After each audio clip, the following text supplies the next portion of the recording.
Alright, welcome back everyone. 欢迎大家回来。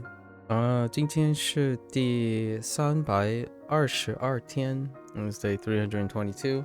We're starting with HanziHero again because it is around day 4 or 5 on Wanikani, and that means the inevitable shifting of review times occurred. I mean, part of it is also I have been yapping quite a bit in the last couple days, largely because it is the end of the year. I do quite a lot of yapping. Alright, so yesterday was kind of a kerfuffle. We have 7 things. I think we tried to touch up on most of them. Let's get to it.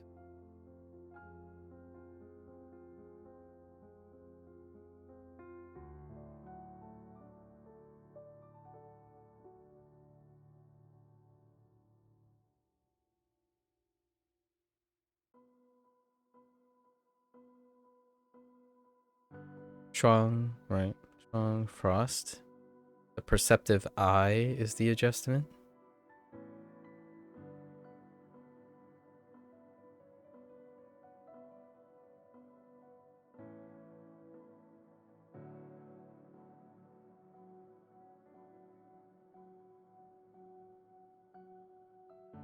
Actually, I'm not sure if there's a shellfish on the bottom of the woodchuck. I think so. So being visitor, and there's no adjustment. Visitor is the component that is rarely used so far.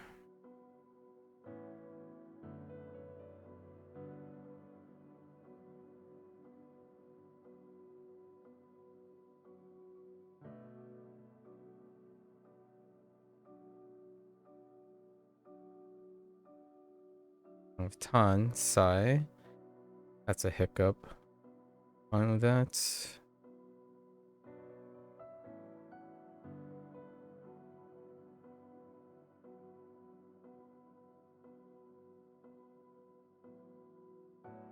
Quinn.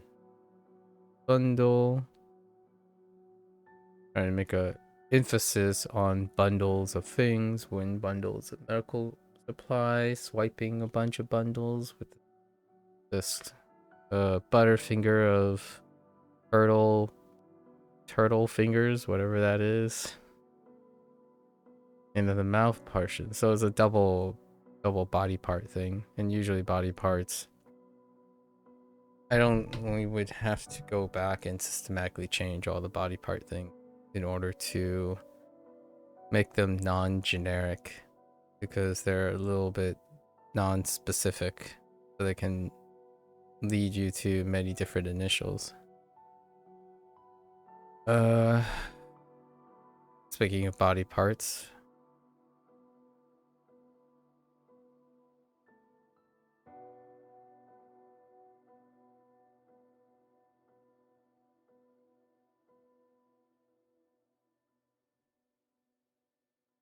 Kun is nibble.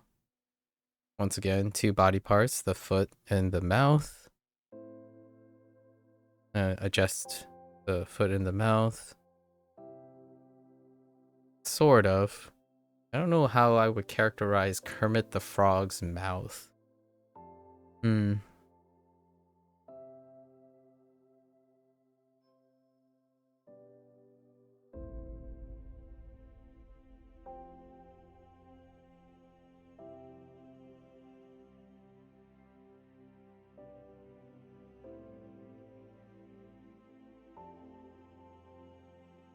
Oh, wait, that's not a tree on the bottom.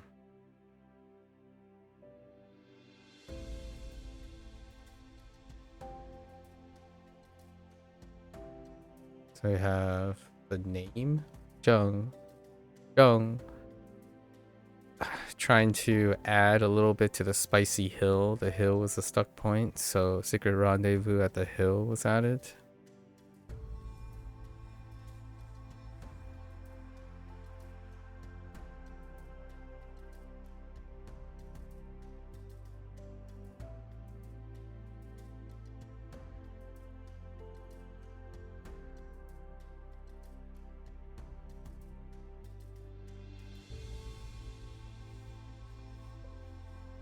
Rui. Rui is auspicious. Gotta think of Santa Claus.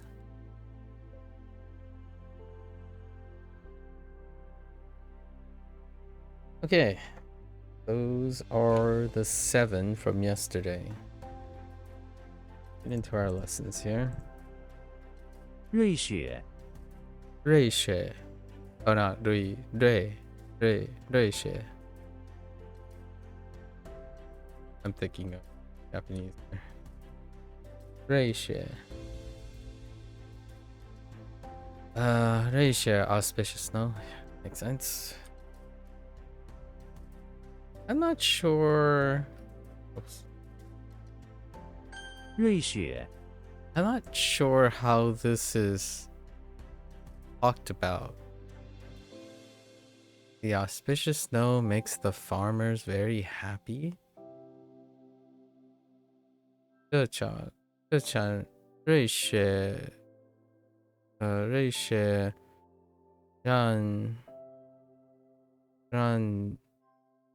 农民很高兴，高兴。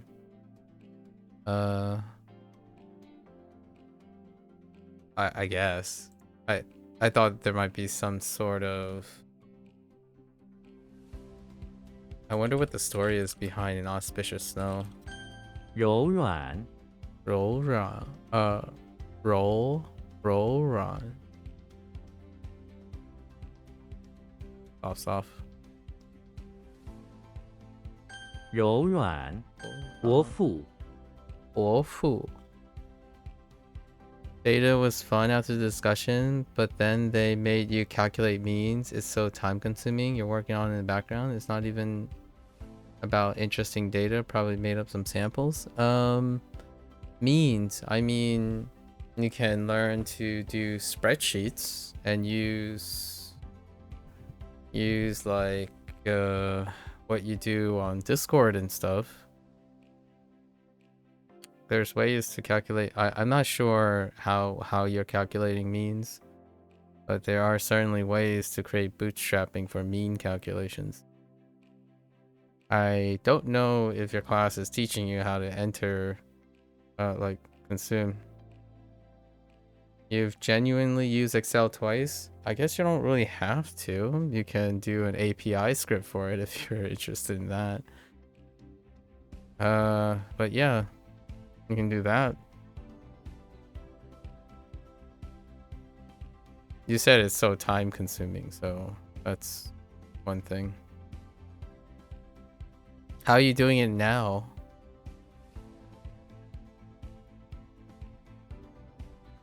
Depending on the type of calculator you're using, there's also a function for that too. There's actually a standard function in your calculator. If you're probably using like a high school standardized calculator. So that calculator should have a table function to create means on the fly. So it's still time consuming because you still have to transcribe the data, but it's faster than creating the separate things. It's just annoying. You're doing the 5. Yeah. Oh yeah, like you're adding it all together and then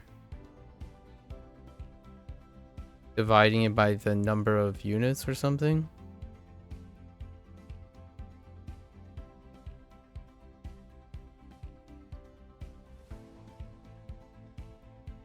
So like total of I over I.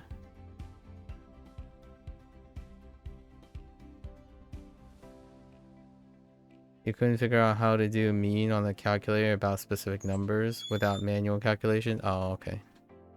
Maybe they'll teach you how to do that once you learn the proof, right? Doing the means is the repetition to understand that. This is probably not the notation. This is probably not the notation that your instructor uses, but I usually use like a makeshift of native native words, and then like I is the sample size. So sample equals I. I think they probably use something like n. Oh, and then it's n minus 1. It's actually minus 1.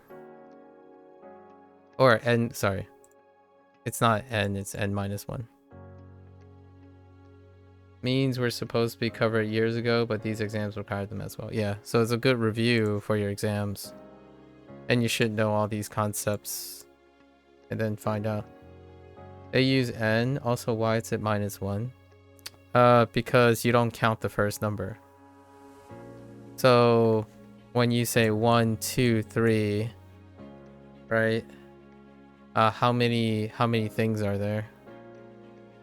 It'd be oh wait. Did I screw this up? Maybe it's not n minus 1. I think it's just n. wait, hold up. Oh, it's n minus 1. It's n minus 1 because n can be 0. And you don't count 0.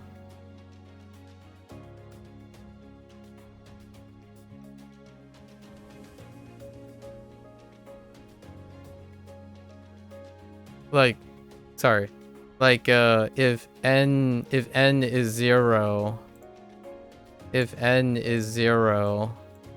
you'll get division over -1.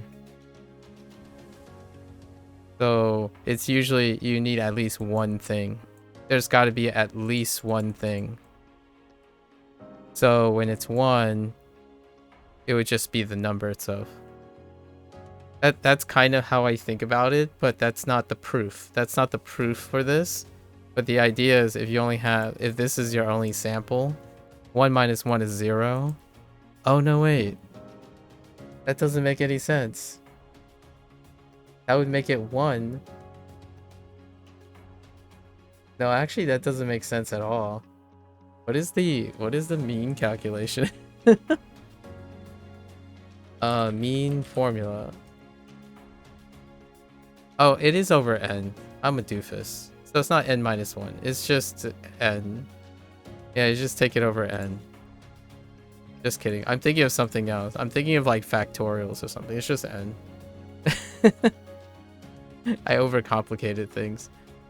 I'm thinking of like counting 1 from 1. So I'm thinking counting 1 as instance of 1. So that's why I was... Yeah, no. I'm overcomplicating. It's just total n over n. This is why you review, you know? This is why you review. You miss when they just give a box plot and ask what the different quantiles were. So when you have like box plot, like box and whisker plots or something, right, for quantile things, the thing is, this is the, you know, the complex thing. This is more complex, and sometimes, like what I just did now, you forget how to generate these things. Like how do you make these? And then why like here's a motivation to why you want to review the basis of this. When you understand the basis of this, you can make relational rationale. So what I mean by that is I wrote total n over n, and then I was like, wait, is it n minus 1?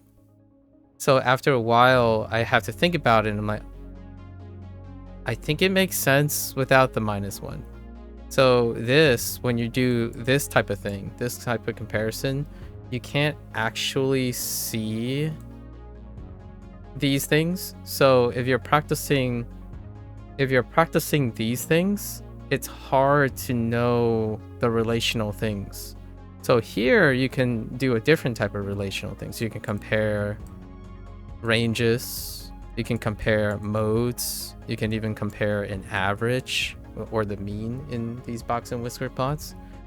And that's probably, and hear me out. Here's one thing. When I review, I actually try to review it differently. So whenever I'm reviewing something, I'm focused on what other thing I can do. So like right now I'm having lessons, but when I'm reviewing, like, you know, recalling, you know, doing your reviews for your vocabulary, right? Like say this comes up as a review card. I'm also reviewing, but I'm focusing on if I have an idea of strengthening it or what I'm doing. So I'm staying active in looking for what I know. I think that's also a reason for short-term memory. So when it's something you know, if you turn off your brain and you're wondering why you forget whatever it is that you forget just a while ago, that could be involved in it. Like, I've been thinking about what's the difference, right? What's the difference between, I don't know, me and someone else? Maybe even you, right? And I'm explaining what's going on in my head. When I'm reviewing, I'm not reviewing just what I know. I'm reviewing how I know it from time to time and why it works. So I'm not doing it for every single one. That would take a really long time or like substantial. But every so often when I'm pausing and kind of forgetting something like, oh, this is taking me a while, I'm doing this automatically. It's part of my routine. So I don't review, and if I know it, give myself a reason to say, oh, I know this, or I found the answer, so I don't have to do anything about it. It'll just be easier next time. It will likely be easier next time because you're repeating it. However, I don't do just that. In fact, I spend most of my time thinking about how and why. So the moment I make an error, I immediately know how and why I'm going to fix it or add to it. That's kind of the thing. Oh, and you have 2 sets of daily language reviews now, don't you? Yeah. This was the last 2 years I've had 2/3 languages of daily reviews. Now you don't have to run out of new things to do, you know? You mentioned yesterday how you don't have any more things to do, I guess. They are distractions though, obviously, for now. Until you can actualize their value. It's nice. Nice. Okay. Bo Fu. Bo is kinda weak. Kinda. Bo Fu. Father's older brother makes sense. Add the father figure to it.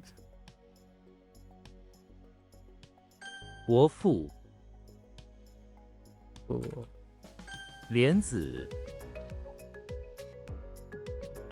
Yeah, some days. Yeah, makes sense. 莲子. Can I just say lotus? Oh, it has to be lotus seed. Interesting. Kind of like sesame. 莲子 I wonder if there's a correlation between having it silence to accommodate the previous, and then when it's not silence, it actually changes slightly the meaning. Like, is lotus seed, if every seed doesn't have a silence to, like, it's not 莲子, it's 莲子. Interesting. I haven't 温柔 noticed that yet. Wind roll. One roll. Soft weather is pretty gentle. Or soft temperature is pretty gentle, I suppose. Gentle and soft. That's interesting. I almost feel like temperature can be degree. Oh yeah. Degree. Not necessarily degrees, but degree. So like the extent. So if you have something that's the degree of softness, that's gentle and soft.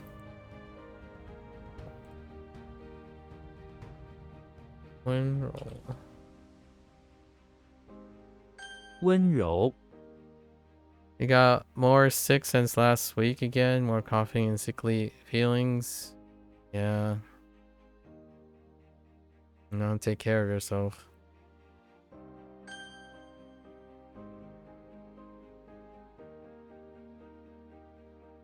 瑞雪 Free shit. Free shit.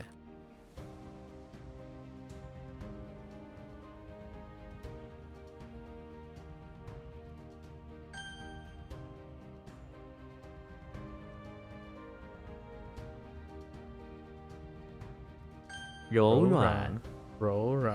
What's up with all these rolls and raw stuff? What is up with this? It's fine.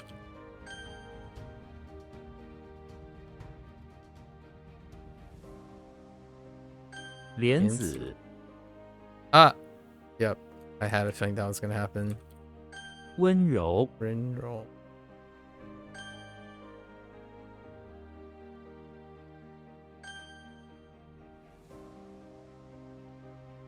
伯父 Ooh.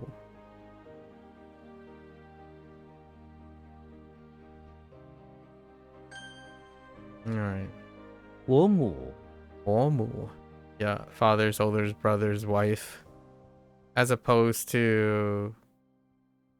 Okay, no, there's no other. 伯母 Which is aunt-in-law. Aunt-in-law is the other phrase.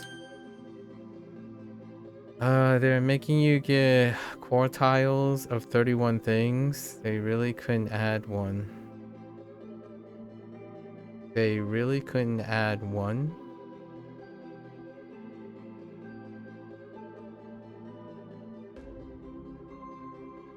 伊朗 I don't know what that means. Elon. Oh yeah, Elon. This is transliteration.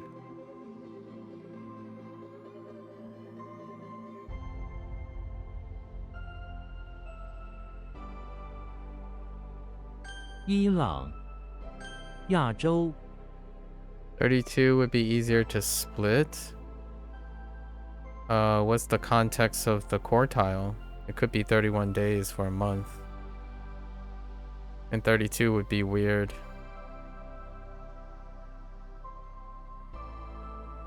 Yeah, Joe. Wait. Amount of animals? I see. I just realized. Oh, no. Just kidding.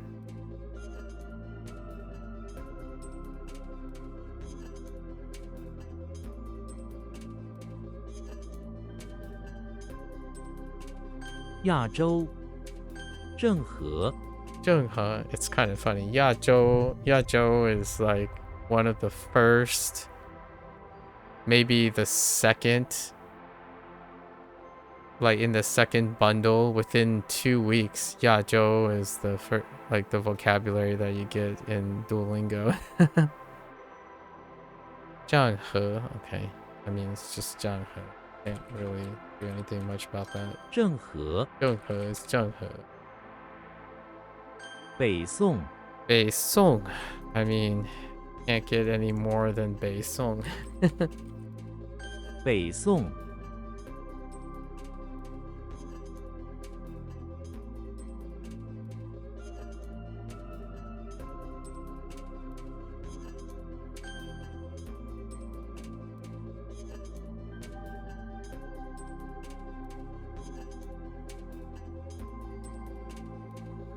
Ah. Two. Okay. 伊朗 Elon. I don't know how well that's gonna check out.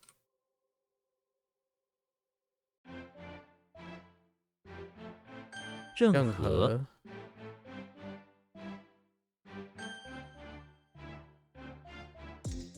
北宋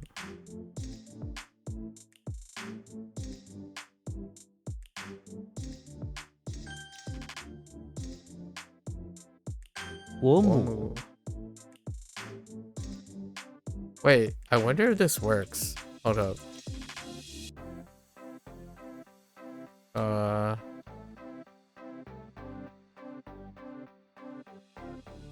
Oh no, they don't do that.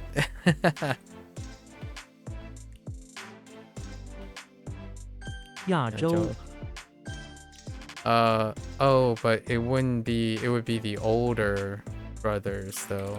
It wouldn't indicate the older brother.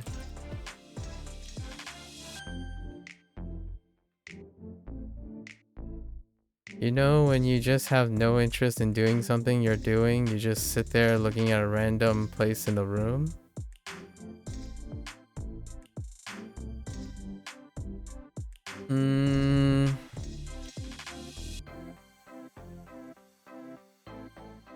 I can see that.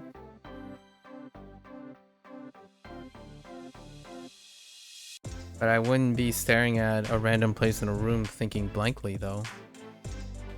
南宋 Nansung. Can't do anything other than Nansung. 南宋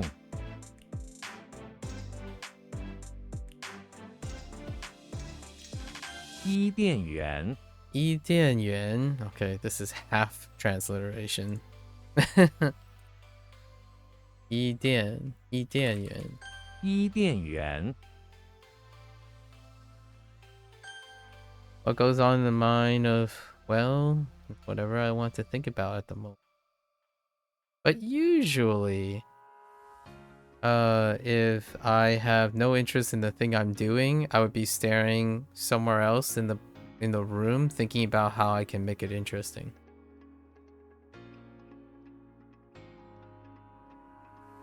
莲花 Lianhua, because that would be an interesting challenge.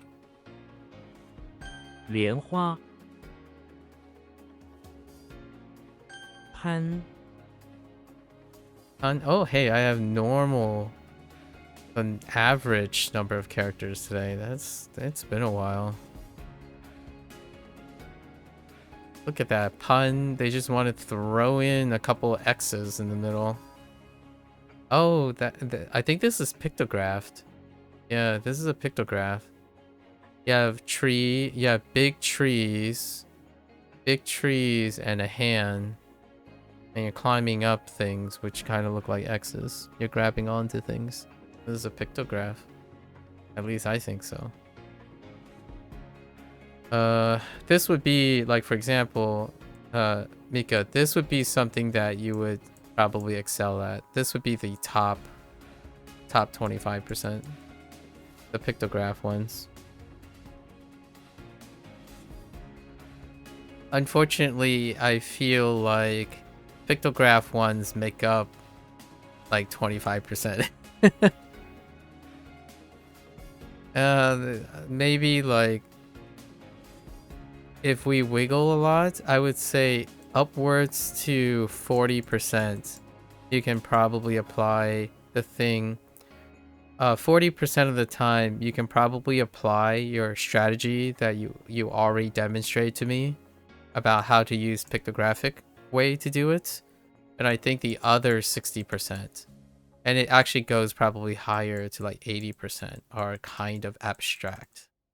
So that's why it might feel like it's starting to slip, like it's getting, because it's very difficult. But this one is a good one. This is very pictograph. So you would be easily know and form a story off of the pictograph. Until you hit something like this.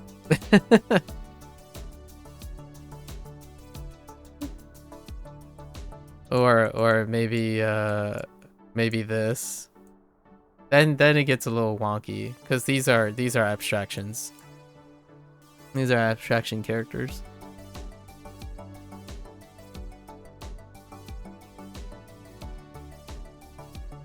This one's really good. Like, hear me out. Like, I just described one way to remember it, right? One way to remember this is good, right? that doesn't mean I'm not going to read this. And I'm going to try to do it this way too. So that's 2 ways. The nice thing about having routine is that if this doesn't work, you have a backup. So the idea is you're trying to build a workflow where you have enough routines that if one fails, the other one catches you. And I have 5 ways on average. I typically go 5 ways, but usually the first 3 ways will catch about 99% of all characters. So when you start working on one, the first one you work on is probably the one that that's already a routine. So then whatever falls through one, you need to design a new step. And that new step requires you to try to do that. And then you'll have 2 ways. So HanziHero is giving me, quote unquote, a second way. Actually, this is actually my first way. HanziHero just is coincidental. It's coincidental that Kevin used a system that I would use. This would be the second way I would do it. Actually, this is now the 4th. Just kidding. The 5th way I would think about it. So the way you're doing it now, which is your primary way, is my 5th way. If all else fails, I would, like, if my 4 primary ways, you know, the 4 before fails, I would look at this the 5th way. Right now, all together, there are 10 ways I can standardly look at this character and try to get the meaning, but I start with 1. Actually, and then there's all of them combined, the 10 ways combined, which is step 1 actually. Step 1 is the vibe check, you know, the intuition check, which can be any of these ways at once. And then we go through. Then we go through one at a time to see which one nails it. What makes that one good to remember? You were spacing out? Because you can make a story out of it. Like, you can look at this and you can write something that you'll remember. Because it looks like something you know. You have things that I pretty sure you know very... This middle thing might be a little bit rough because you kind of have to squint a little. So, like, to climb, you can climb big. This thing is big. Down in the middle, big trees with your hands up grabbing holes. You technically know 3 of the parts. This is a squished big. Yeah, it's a squished big. When big gets squished. So big, like the thing that looks like this, it gets squished when it's always in the middle somewhere. That kind of spreads out a little bit. So big tree, climb big tree, hand with holes, hand holds. So to climb. I don't know if this is related to...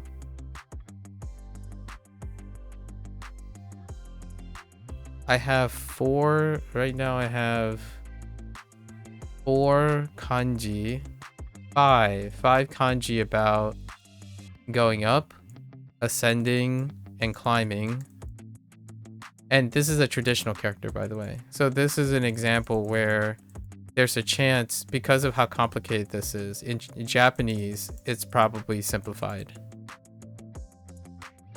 So there's going to be examples where you have to find the Japanese counterpart to this. And that's what you're going to have to do if you start with traditional when you read simplified and simplified when you read traditional. There's some differences. And usually if the character is very complicated, Japanese and Chinese will likely, mainland Chinese, simplified. It would be simplified in some way. This one screams like it might be simplified, but that's not a guarantee. It's not a guarantee that it would be. So let's actually see if it. So it's not, you know, it's not this, right? We know that that's the basis. And then it's not ascend. It's not this. Any version of like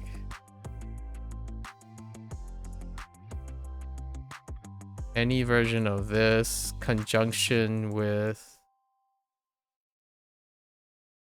this, right? For raise, whoops. And help. Mouse writing difficult. There's also taka, there's tall. It's not tall. Tall exists. But it's not this. Sometimes there's no equivalent, so this is what I do for fun. I don't think there's an equivalent use of this character in terms of climb, but it could mean something else. Oh, here it is. Oh, I found it. It does have an equivalent. Yeah, it does have an equivalent for climb. It's yo or jiru. And the on is han. This is pan. Yeah, pan lines up with han or han. I wonder what this is, where this is used. Give me some details. Climbing? Oh. Hanin. Interesting.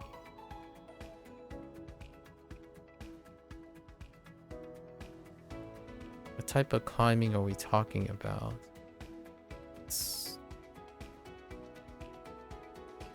Hanin. It just says climbing. Oh, it's archaic. That makes sense. A pseudo verb.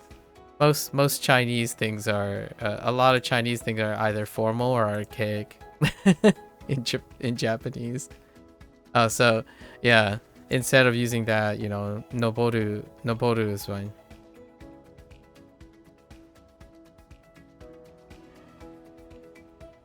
Oh, so this is why you said n1 equals common cn.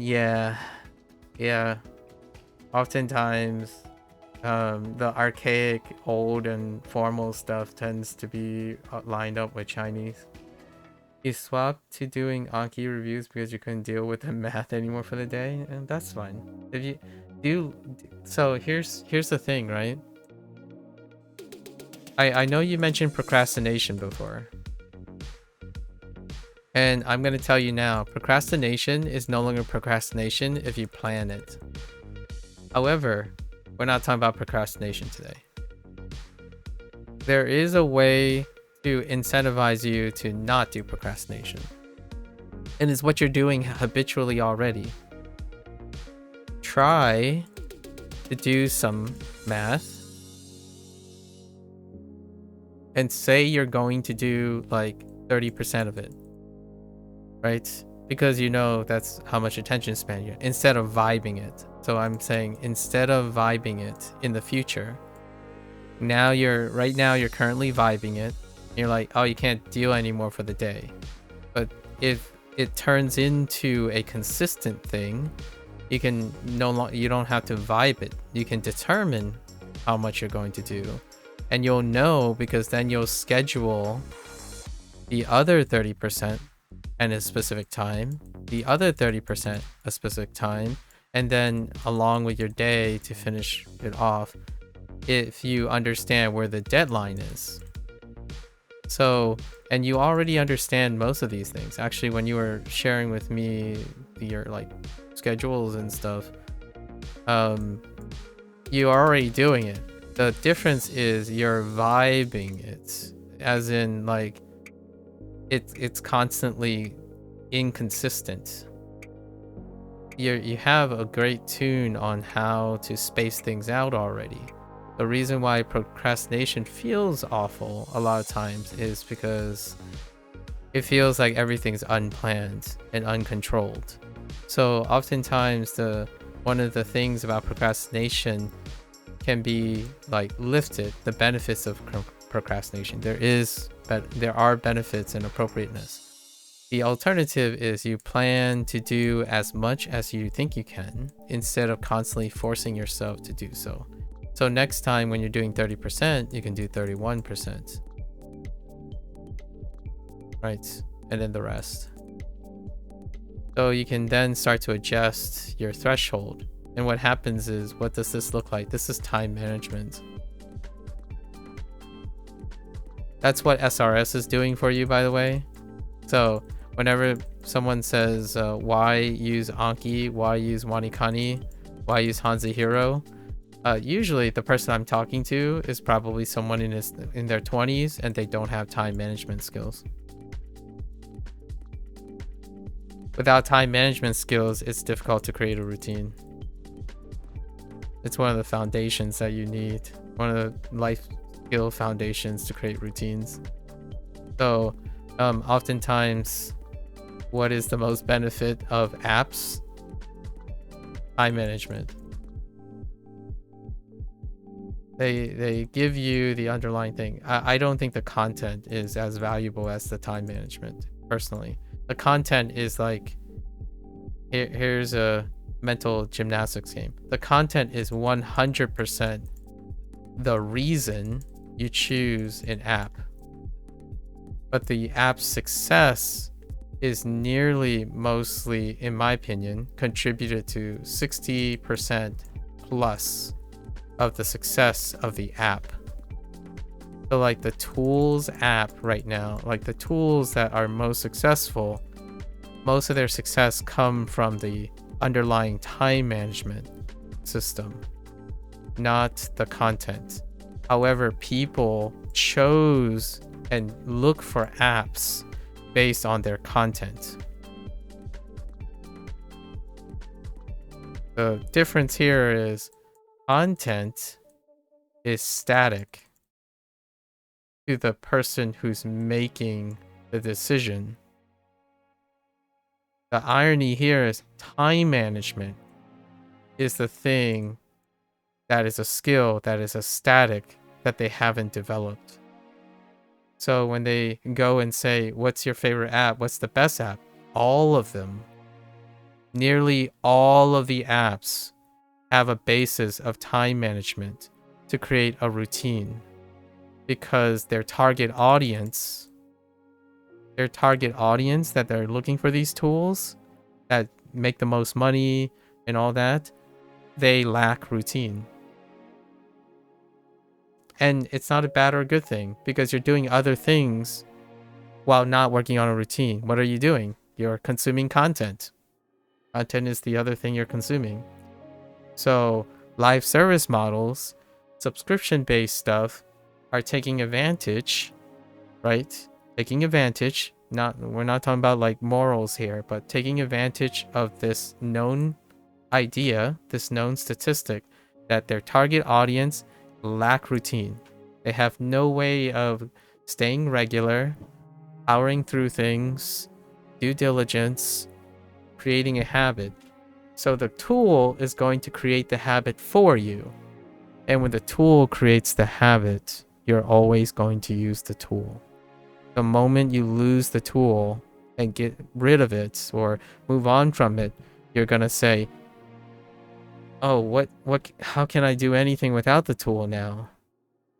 And the problem continues. So then the idea is then all tools will have SRS. Now, if you're wondering, what do you mean anime doesn't have SRS? Manga doesn't have SRS. Like, what are you talking about, MAKU? Like, how crazy is it to think that when you get on TikTok, it's not an SRS? What do you think the reels are? The algorithm is daily updates, daily news, seasonal anime, rotating movies, rotating TV shows. daily broadcasts, spread out episodes. What do you think those things are? They're not called SRS because it's called habit formation. That's the life skill. It's called routine. That is creating the biggest business market foundation that can be applied to nearly everything that is being sold right now to a younger audience. And maybe a lot of adults, but definitely not old people. Like, what I mean is not the majority of old people, because the majority of old people have routines and discipline and stuff that do not need these things. It's not going to get them to keep playing. It's not going to get them to keep using the tools. They're going to extract the value from the tools because they already have their own schedules. Like, I'm going to quit HanziHero the moment my schedule doesn't line up with HanziHero. Like, oh, hey, Wanikani's doing this. Whatever. Like, we'll just jerry-rig it around the stuff. And hear me out. Younger people who use Wanikani and HanziHero tend to learn time management more than Anki users. And why is that? That's something I did notice, and I think it is a statistical significance if I were to grab enough data. The reason is user-rich tools allow you to stick to the same thing. It allows flexibility. Now, I've already talked about this. What leads to critical thinking skills?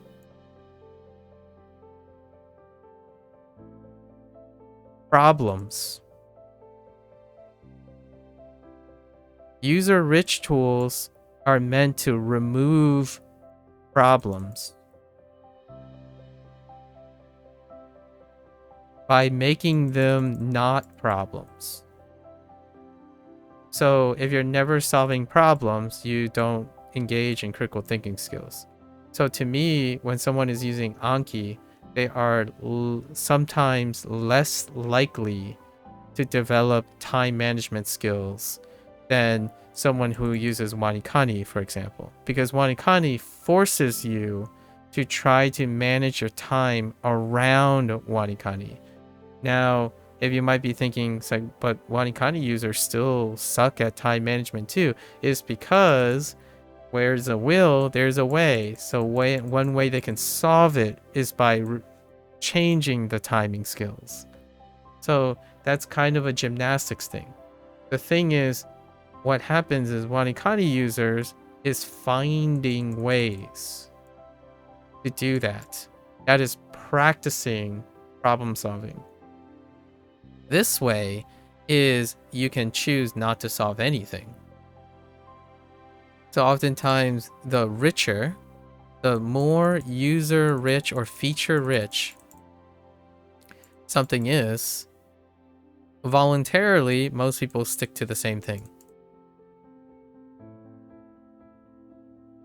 Now, we're not talking about if this is a good or a bad thing, but we'll try to contextualize it when it's good, when it's bad.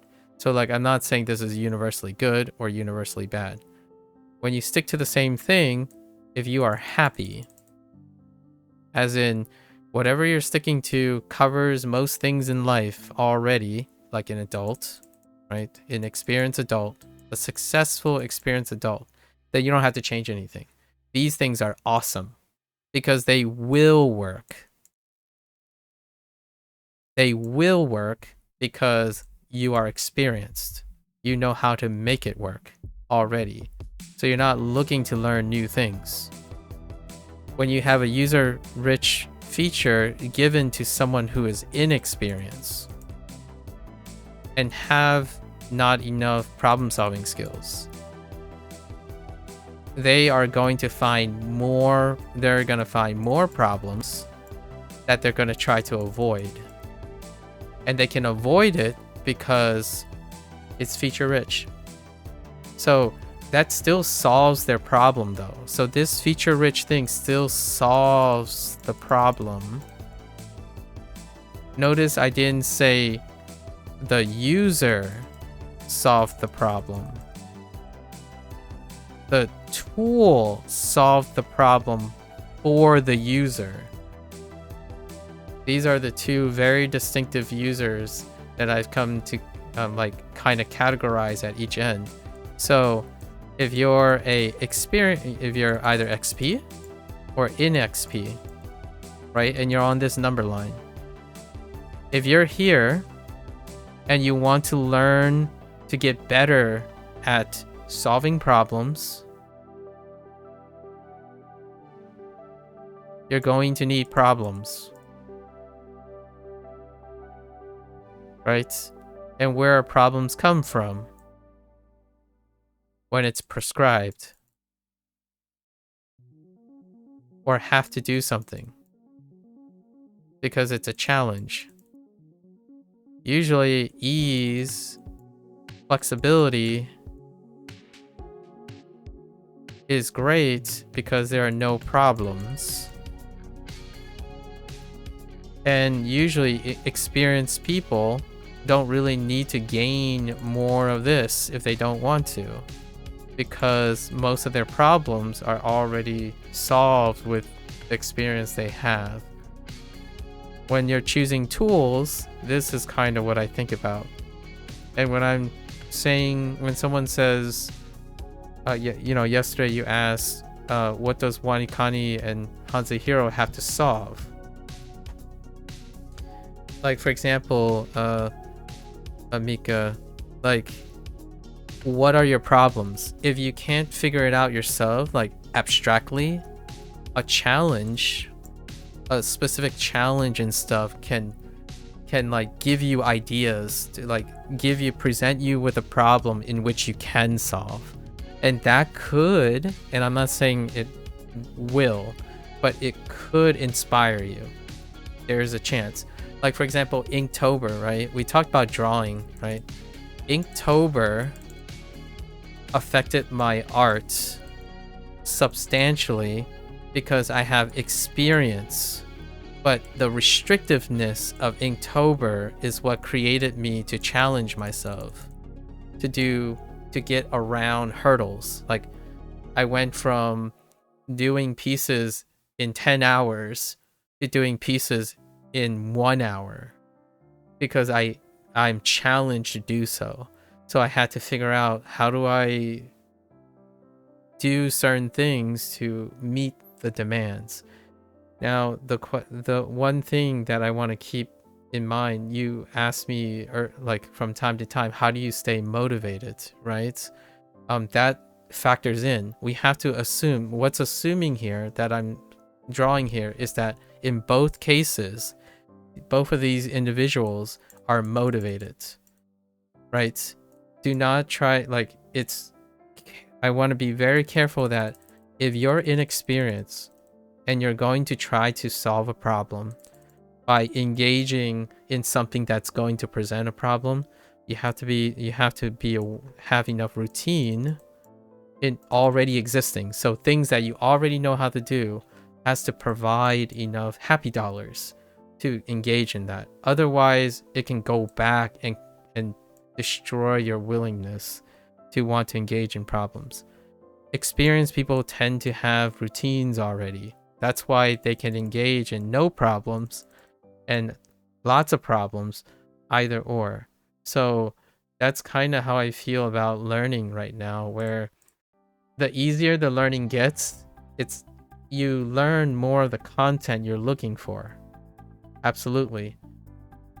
It doesn't help you solve more problems, which is not related to language learning. In like specifically, you can become fluent in Japanese without ever encountering a problem in language learning. But you can learn Japanese you're what you're picturing is you're trying to learn Japanese with never having to solve a problem learning Japanese. And that can reveal why it's so tough to keep on doing it. I'm going to learn Japanese because I expect to have problems, and I'll learn the most from those challenges. Like, I don't engage in learning Japanese to not to like gain Japanese without difficulty or challenge. And those challenges are my places of great growth.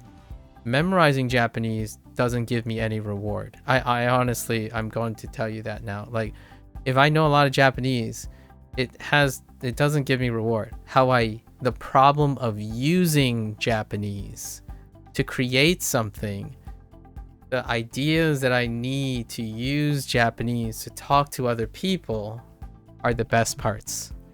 The parts that I'm working towards. Most people feel like that's the most dreaded part, so they do everything to avoid it. Like the whole input only, to me, that's not challenging.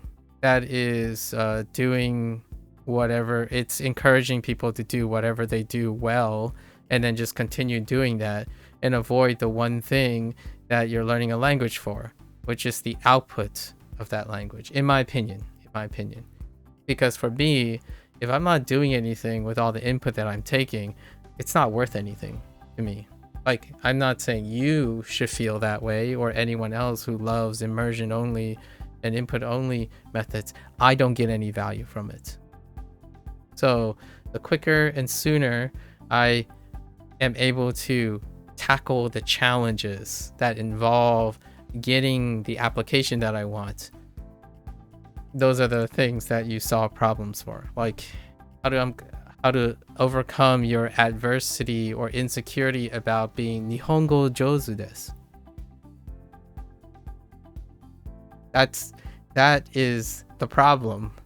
And unfortunately, or maybe fortunately or unfortunately, I already overcame that problem in day one. So, and that's probably one of the first obstacles that a young Japanese language learner has to overcome, or the foreigner effect, like, or not ever possibly becoming native sounding in Japanese no matter how long they study.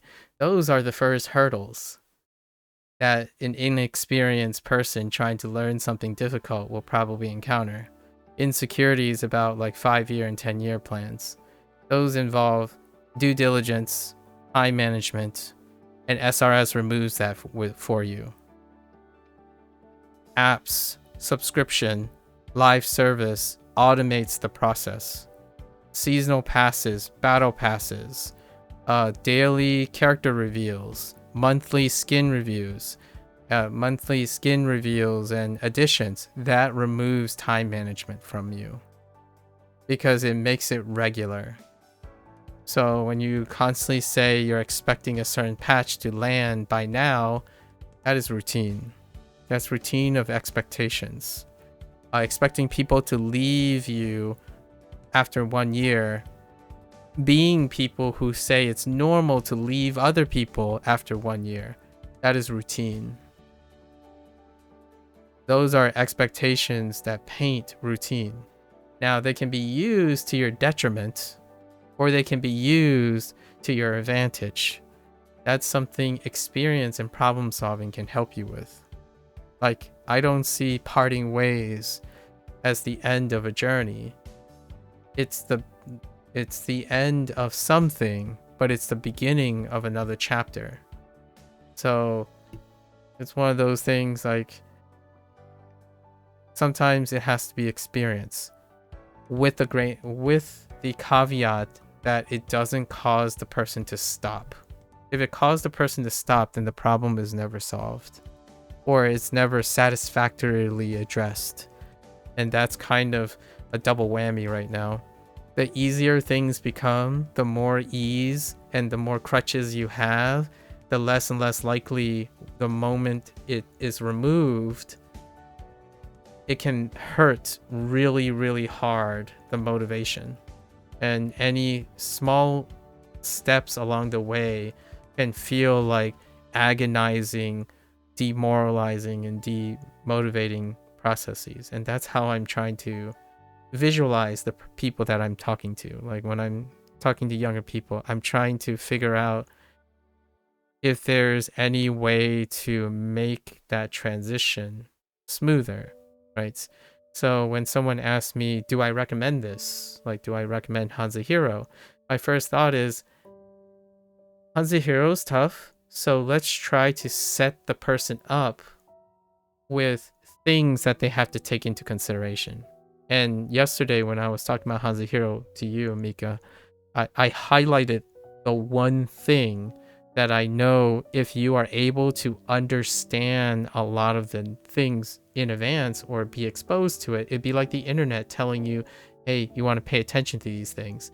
And then when you do, it might be achievable. Otherwise, you would quit. So that's what I'm focused on nowadays. When someone says, oh yeah, do you think HanziHero would be useful for me? And I would ask, what are your mindsets about learning, etc., because those are the things I'm focusing on. I want the person to be successful. If I choose to say give it a try, or or if they need to make a decision, I want to be able to understand the parts that are relevant to their decision making, and then be able to tell if that the stuff I'm saying is impacting their decision at the time I'm saying it. That's probably why I like doing this quite a lot. And yes, you asked earlier about what motivates me, like in previous streams and whatnot. Other people. Like it's one of the most challenging things to do. Trying to help other people is probably one. Like yesterday when I was feeling a bit sappy about the privilege and the indicator of a successful person. I think successful means you have a routine, that you're always motivated each day, and you have the privilege to give without receiving. And the nice thing is that also means you can tackle other people's problems, or problems that don't exist yet, or problems that you think might be problems, because that ultimately makes future problems more bearable. So I like solving problems. The internal problem solver. Maybe doing yeah, and then I think maybe Mika, maybe, yeah. Always worth a try. Hello there, James. Hello. All right. Anyways, archaic kanji, as expected, but probably fairly common Hanzi. Patrick stars in front of the pawn shop where he is preparing for a climbing competition. Patrick? In front of him are two big trees, each with X's at the top. Yeah. Whoever can climb to the top and hit the X with their hand wins a pawn shop discount. Patrick practices by slowly climbing to the top since no one else is there to compete with. Oh, that's kind of cute. Sleeping twice in a day does not make you mentally functional. I wanted to, I like that I would agree with you. Typically, so we gotta maybe we can brainstorm some ways to encourage yourself on, because you have days that you do sleep continuously, right? It was like kind of a mixed bag based on your. Or is it always 2 days right now? Because according to your Apple Watch thing, there are some days that you do have continuous sleeps. You could obviously compare how you're doing on twice a day and single days. But usually, I already talked about REM and stuff the other time, like yesterday, about reaching REM or trying to guarantee to reach REM, because sleep deprivation is not something you make up. It's something you consistently try to maintain.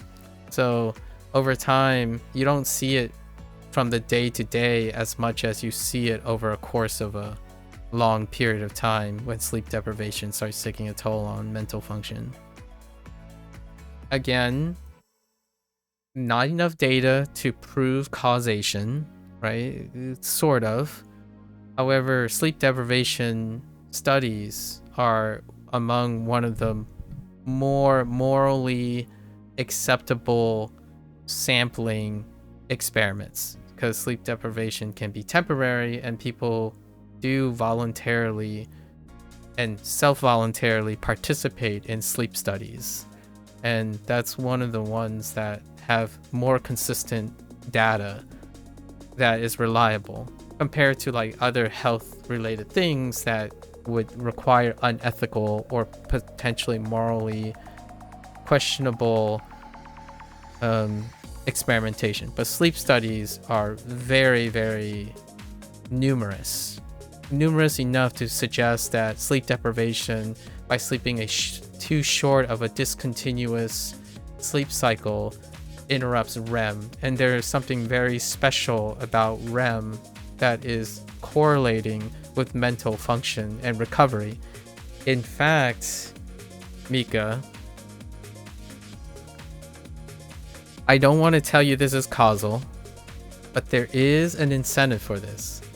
Short-term memory is associated with, like, encoding is deficient when people are sleep deprived, because you need continuous sleep for the mind to consolidate daily intelligence. So things that you learn during the day is kind of like your body recovering. So if you do not sleep long enough, there is a correlation. It's not causation, but there is a correlation that one of the functions of sleep is mental consolidation. So if you're saying that you're worried about your short-term memory and how you're encoding, and then the next day how you're remembering, sleep deprivation is a very strong way of incentivizing that can be a source of not consolidating your memory. So that is a consideration. If you can improve your sleep hygiene, it might unexpectedly right now be a way to elevate whatever you're doing, like your school, right? Things involving taking new information. Again, correlation, but very strongly convergent correlation data.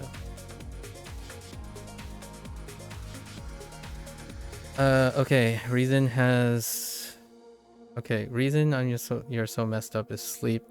So you sleep 5.5 hours on Saturday in the morning, which is your typical bedtime, and then like within the range, and then Saturday 2 p.m. to 7:30 p.m. So you're sleeping 5.5, you're sleeping 2 sections of 5. That, I mean, if that is what you're ending up doing, it does sound like making up for sleep deprivation, or attempting to. And then Sunday you're sleeping for 5.5 hours. Okay. And then you're doing reviews and feel like you skipped a day due to this. So yeah, it's kind of making it wonky on the day patterns. Your short-term memory is bad before this, to be clear, but you understand what you're saying. I don't think your sleep schedule was good before this, just to be clear. Mika, you're assuming like you did a leap of logic there. You're saying your short-term memory was bad before this, to be clear, but your sleep hygiene wasn't good either. So like that's still a convenience. It's a coincidental convenience. So that's still a factor regardless. You're talking years ago. I'm not convinced that your sleep hygiene was ever good. Like sufficient in the manner that I'm talking about. You haven't lived that long to actually know. And you are also not factoring in the literal years in difference. You were younger before as well, and you had less things as well. You have less knowledge, less memory, less like things to remember, less things to be responsible for. So if you're going to use that argument that somehow you're rationalizing it, you also have to contextualize all of the conditions that have changed in those years. So we want to be careful. The thing what we want to talk about now is something that you've held consistent enough to say. Introducing inconsistency means that you have to account for all the inconsistencies. So what was your environment like 5 years ago or 6 years ago? Then we're talking about a whole different ball game. And that's something that can be blown out of proportion. And I'm still suggesting this is only correlation. So it's something that you can consider trying to do that may not be as harmful to, I don't know, your current agenda or something like that.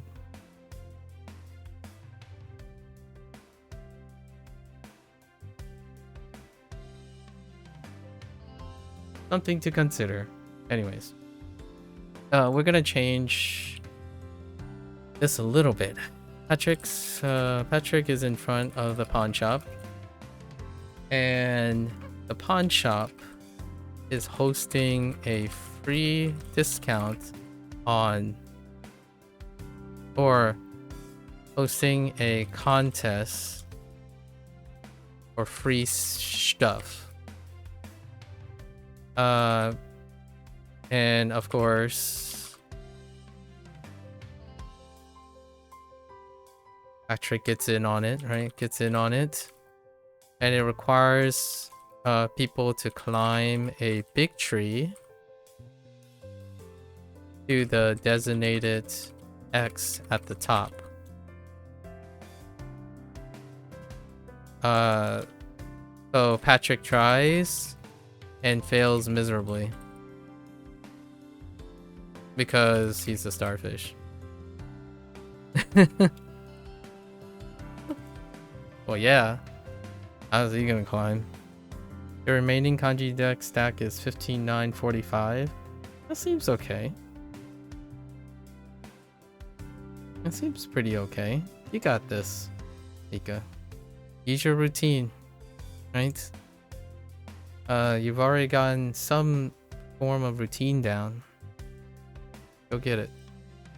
No, it's not okay. Well, if you keep telling yourself that, then I got nothing to help you with on that one. If it's not okay, it's not okay. You don't have to listen to me. Pan Yen. Lime rocks. Oh, that makes sense. Pine Club. Interesting. I wonder how often this is used. Instead of Pa Xiang would be the more lower, quote unquote, lower phrase for rock climbing. Or I guess it would be more like mountain climbing. Huh. I wonder if there's a Chinese difference between rock climbing, mountain climbing, hiking, and like ascending. Interesting.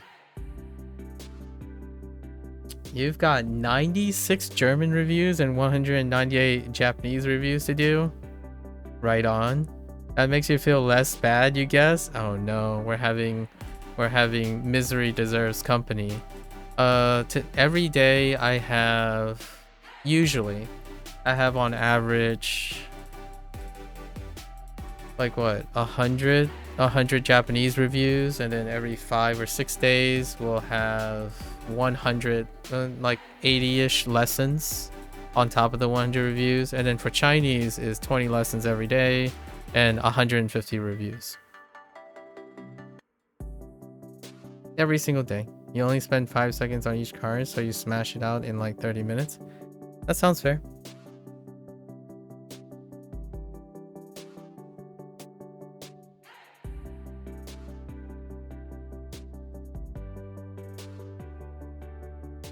I'm not going to comment on speed. Speed is not something that is an indicator for me. Let's see. So 摊节 nimble. I wonder if this has anything related to man. Is it man? It's probably mian. You're gonna play some Ace Attorney today. Got game sentence minor set. Yep, sounds about right. So it's way smoother than when you tried before. Oh, very nice. Good luck with sentence mining. You basically forgot every way you had to remember most of the kanji you're on today because of the 2-day incident and doing 40 new kanji the prior day. Hopefully you find a working solution. And I look forward to how you juggle when you have an incident and whatnot. How you get back on a routine.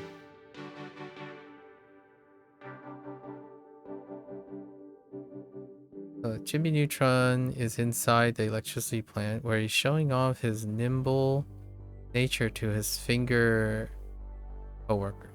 Jimmy Neutron is not nimble. Let's try something else. Jimmy Neutron is inside the electricity plant, showing off how ingenious he is at avoiding having to do manual labor with his fingers and feet. He designed a nimble robot to write the reports and move crosses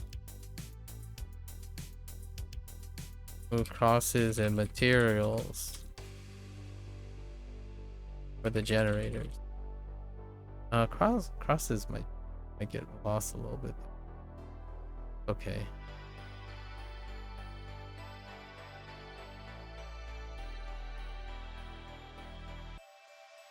The problem card of the day is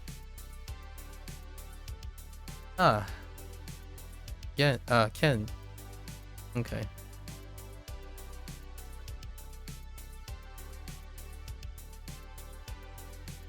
There is horse in it.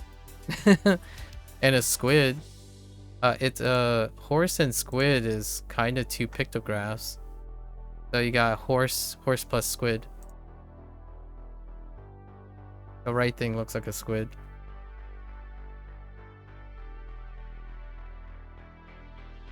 Is it related to the definition? I guess maybe not. You know neither of those kanji though? No. What I mean is it's supposed to look like a horse. I said pictograph. So this stuff has a property of a horse.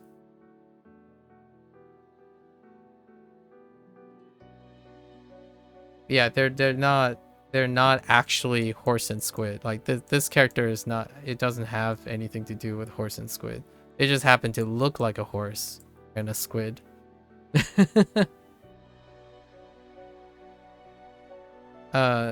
So you can use that to your advantage maybe, since they kind of look like those things.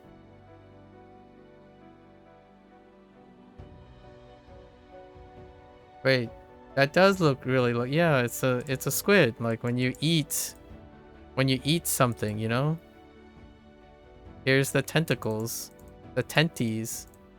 You know, we kind of talked about tentacles. And then this is the little like mouth body part, and then the cap on the squid. You can't unsee it? Yeah. Anyways. Okay, 捷 rapid transit. 捷运 makes sense. a nimble transport. 捷径 shortcut, yeah. A nimble track. Shortcut, nice. 节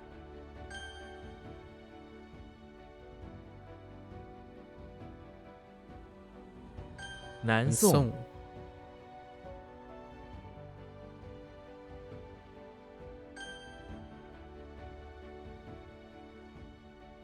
潘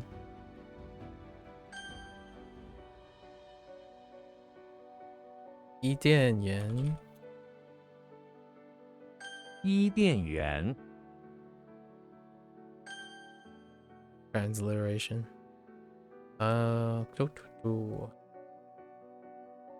莲花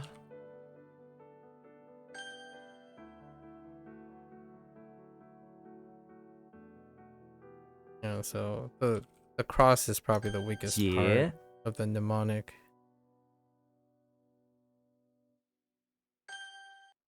All right, next 5 福 characters.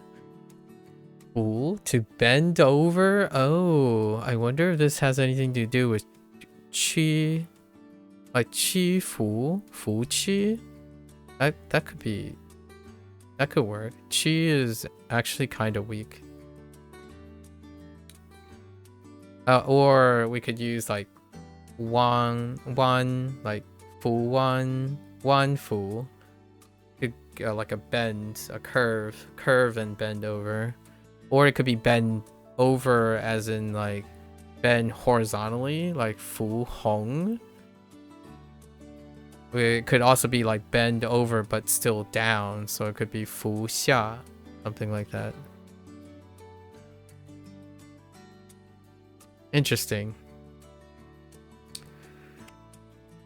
Frankenstein, do you look like a fool? You don't look like a fool. The closest thing is Chen. This is Chen. And Ren. Ren plus Chen. Ren plus Chen. 是福. Alright.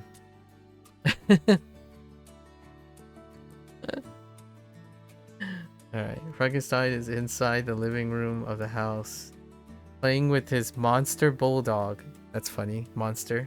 In reality, it is Slender Man, whose head has been replaced with a bulldog. Okay, Frankenstein gives it some treat as he trains it to bend over whenever Frankenstein says bend over. Every time the Slender Man bulldog creation bends over, it loses balance and falls onto the carpet, though.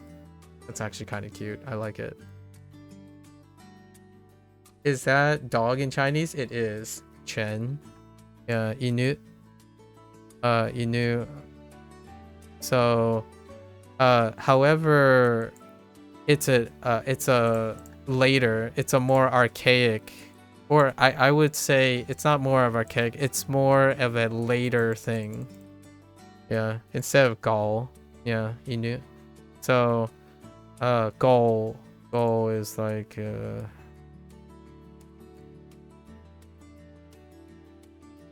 oops.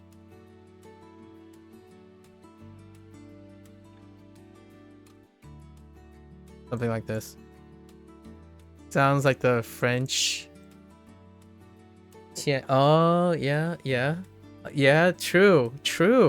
I'm not sure if that's a coincidence or not. That's true. Yeah, Chen. Yeah, Chen. Chen is the... Yeah, and I got this. This is like... We're talking about like HSK like 8 or something. HSK I think 1 through 5 is about like N5 through 4 ish. So it comes pretty late. And you learn Gao, which is the dog, early. And I don't know if Gao... Actually, let me see in Japanese when you get... If they use the other character. Jisho, where are you? No. Oh, here it is. Oh, no, just kidding. Oh, maybe that. No, they don't use it. They don't use the sort of. Oh, it's kind of. I mean, it's kind of. Tanuki is the closest. No, I don't see it.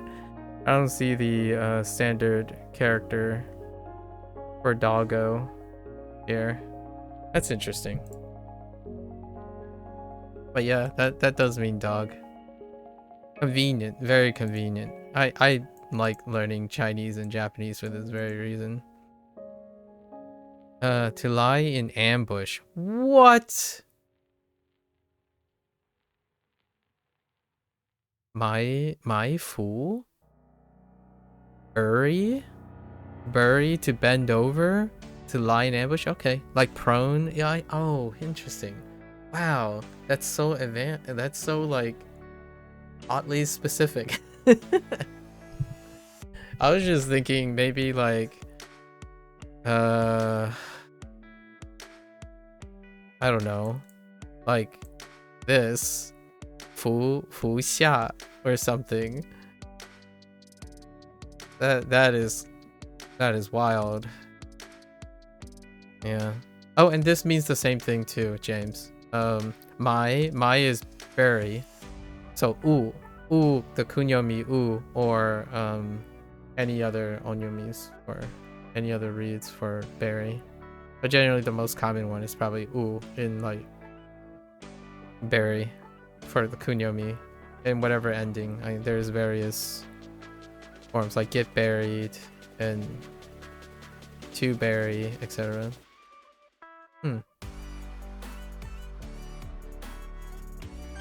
Fu. Okay, so Frankenstein's, Slenderman's hybrid doggo, right? And giving him treats to bend over. Xiang. Xiang, that looks like a xiang. Side room, that's kind of specific for this character. What the heck? Xena's in front of the chapel where Shishi typo is building a side room extension. She cuts down a tree with her sword, kind of hard to do, but and uses that timber to slowly build a makeshift side room shack that leans against the outside of the chapel. As the priest stares at her with their eyes, she paints a giant eye on the outside of the side room shack. Okay, that went somewhere else.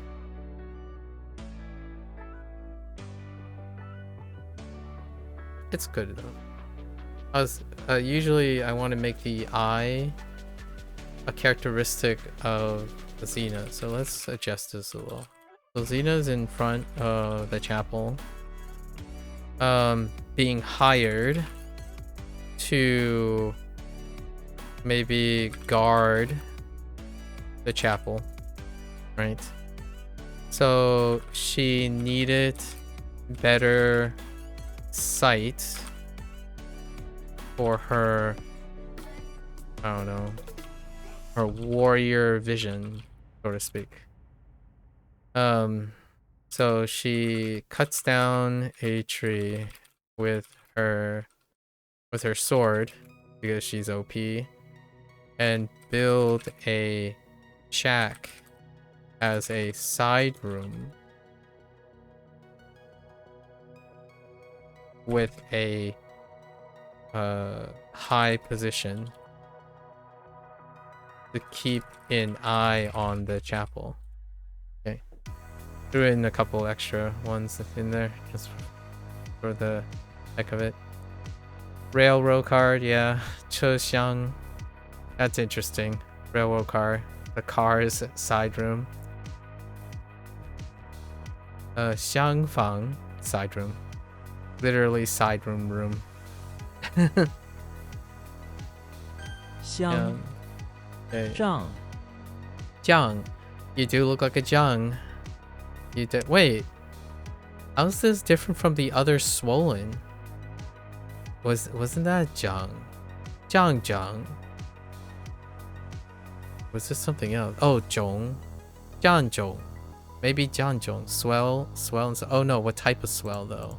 Is it like to bloat? Okay, that could be, or it could be like big. So like 降开, open.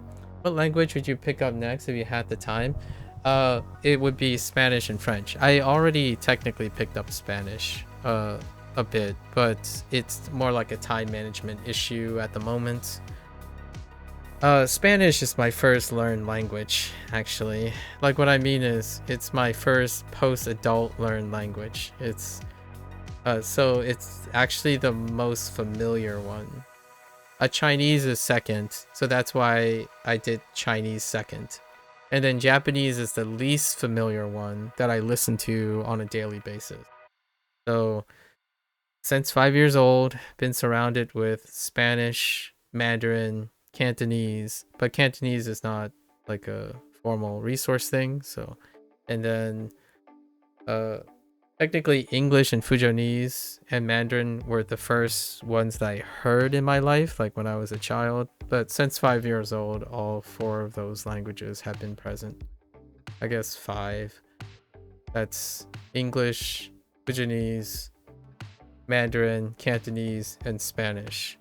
And then someone here has been keeping me company for like the last month or two, and she's incredibly enthusiastic about French, like really enthusiastic, and she likes talking about study methods and what she's doing about things, and she's collected, and I've seen shared her notes and stuff. So if French and Spanish are probably going to be like somewhat of a duo, like companion duo, much like Japanese and Chinese are companion duos. Probably those.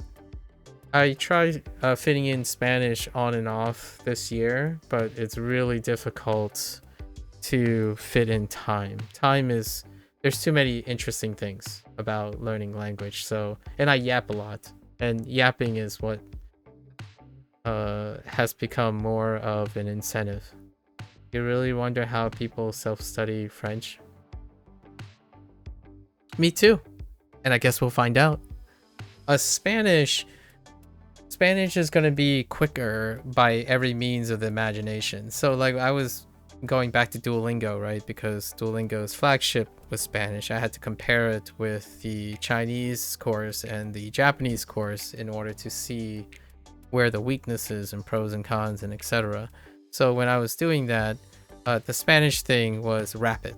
It's incredibly rapid, largely because Spanish is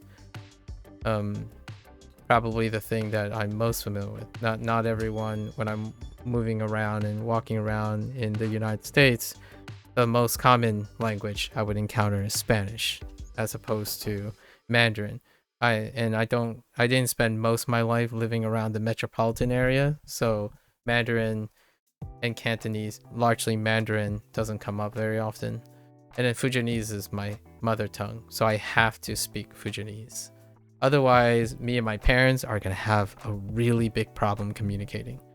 And Fujianese is maintained because I interpret. I am my parents' interpreter. So while I might not be able to amass the complex vocabulary that necessarily to express like an otolaryngologist or a gastroenterologist, you make do with what Fujianese my parents know. Because if I asked my parents, like, what is an otolaryngologist? Like, they wouldn't know either. Because it was afterwards. These terms is outside of their immigration time. So it's kind of interesting. And that's my mentality with learning language. You learn language through doing things and applying things, as opposed to consistently trying to input without an active form of output. Sentence mining, by the way, fulfills that requirement. Sentence mining is a way to take the input, but make it an action in which you're dedicated to creating something with the exploration of the thing. Sitting there passively listening to vlogs and podcasts without active thought, that's another story. I'm not a proponent of someone, like, I rarely ever am someone, if you're talking to me about strategies, I would ever touch upon passive activities like that. Talking about language in any language possible, explaining, connecting, and making associations while you're talking to somebody else or looking at something else at any given opportunity is the key to retention and forming that one day intuitive connection between things.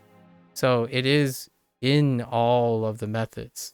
It's up to the user to understand that they're either being passive or active in their activity. Yeah, you think mining and your Anki reviews have been really important for retention? Yeah.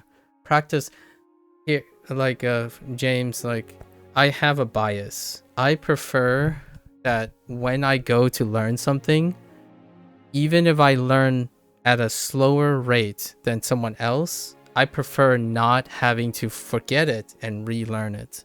So all the times I prefer not to have concerns about maintenance and setback than running for the finish line. So it's the consistency game that I typically play. So whenever someone says, I feel demotivated, or I feel like I don't have a routine to do like 500 reviews, and I'm like, well, give me 3,000 and I'll do them in the day, because I have the discipline, because I spent more time focusing on retention and practicing, despite giving up time to cram as much new information as possible and fumble along the way. That's perfectly fine for like younger, brighter, maybe more aspiring people with a more hustle culture. But most of the stuff that I talk about and say, we're doing methodically. It's often methodical, intentional, and also actively a way that you're interacting with the things. So I do like the aspect of sentence mining, especially sentence mining something you're already hyper engaged in, which is a bonus. You're actively solving problems, putting together problems, contextualizing the thing that you have to remember, and using things and actively creating new tasks for you to do with that language, even if you're not speaking that language yet. So that to me is what I feel immersion is supposed to do. The thing about the immersion being attractive is it is more likely to get someone to be active in theirs. So whenever you're doing like regurgitating or reciting a teacher's words and stuff, that becomes more and more passive. Like if you're just listening to something and repeating it without an active without actively being engaged in it, like thinking actively, then it's true for nearly everything. So if you're listening to a vlog, there's a large difference between someone who is interested in the vlog itself and actively listening and attentively wanting to understand and doing it, versus someone who's listening and thinking you'll magically make them retain and understand the content eventually. Like it's one ear out the other. And I can assure you, when someone says, no, there's no example of that, heritage speakers suck when they're passive. You could live with parents who entirely speak a different language and you cannot acquire the language after spending more than 18 years of your life with them. That's very different for me because I have to use the language at home, despite not growing up in like China and stuff. So whenever people say move to Japan is a great way to elevate your language, yes, because you're actively engaged in it. You are trying to achieve things and not solve things and whatnot. That, in my opinion, creates the retention. Constantly doing the same thing can be a drag because it can become passive, more and more passive. So giving yourself a lot of activities to encourage yourself to do things is great. So balancing, eventually, Anki and mining leads to writing essays, right, about your favorite game. If you're playing a game, you can start to encourage yourself through the sentence mining to write about, using the Japanese you've learned, to write about the video game, in which writing about the video game, you can also talk about the Japanese phrases that come up, or studying the video game's Japanese language.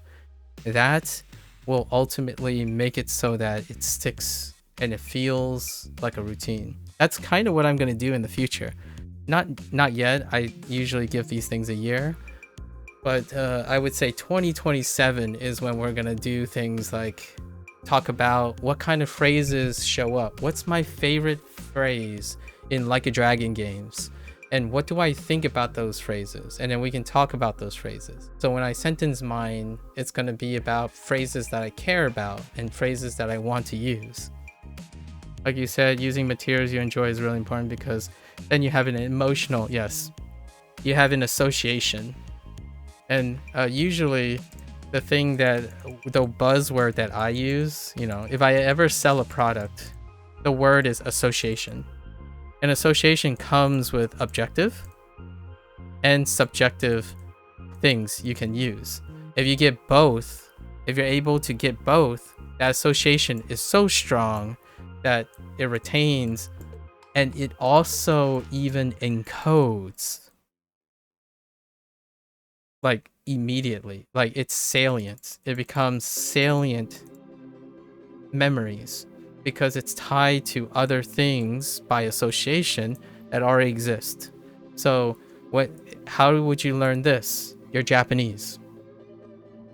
How did you learn this with translation? You're English. How did you learn this? The sound you have heard before. If you can connect and have a foundation, you're not necessarily having to relearn from the start. Like when you said Chen, when I was saying Chen, which is for dog, you said it sounds like the French sound. That is exactly the process that I talk about all the time, because if you're already doing that, I have no reservations that whatever you use, you can make it work. As opposed to someone who's like, well, I'm looking at this character and I'm like, huh? So that's what me and Mika has been talking about before, where you're looking at something and you have a blank stare. So your life, when you're doing a lot of applications and problem solving, eventually you can come up with creative ways to form associations, whether through emotional or semantics, right? And my memory is tied to that. I don't have exceptional short memory. I honestly, if I kept staring at this and it's like a blank, I wouldn't remember it either. Like, my experience is compensating for my lack of rote memory. My rote memory is pretty bad when I was a kid. I don't think it improved with age. I think it got worse with age. So I'm actually increasing my strategies of association over time as I'm growing older. I'm actually not decreasing it. So it's compensating for my short-term memory, or my normal short-term memory, which I feel most people actually have relatively average short-term memory. Within a statistical average, if you sample a population, go to a psychologist if you want, to have a standardized evaluation. I would imagine the people who think they have short-term memory problems or short memory, they would probably end up within the statistical average of whoever voluntarily sample for their memory, right? And then when you use long-term memory and how you encode and retain long-term memory, that's when it gets spicy. It gets very spicy, because with time and dilation of time, that's where the difference ends up becoming. That's where you can truly in my opinion, make a significant impact over the course of your life. Because now we're talking about long-term memory. and long-term memory is across your entire lifespan. So the odds are fundamentally you have more to gain through practice and diligence over a long period of time than a short period of time. So short-term memory tends to be less variant than the hustle culture. The hustle culture conditions you to believe. Short-term memory is highly invariant. That's why it is often used as an indicator of IQ. Like IQ, when people talk about like mental assessment, short-term memory is less variant between people. Long-term memory is incredibly variant, and it can give people the impression that somehow long-term memory is associated with short-term memory in the way you're retaining information. That is simply not true.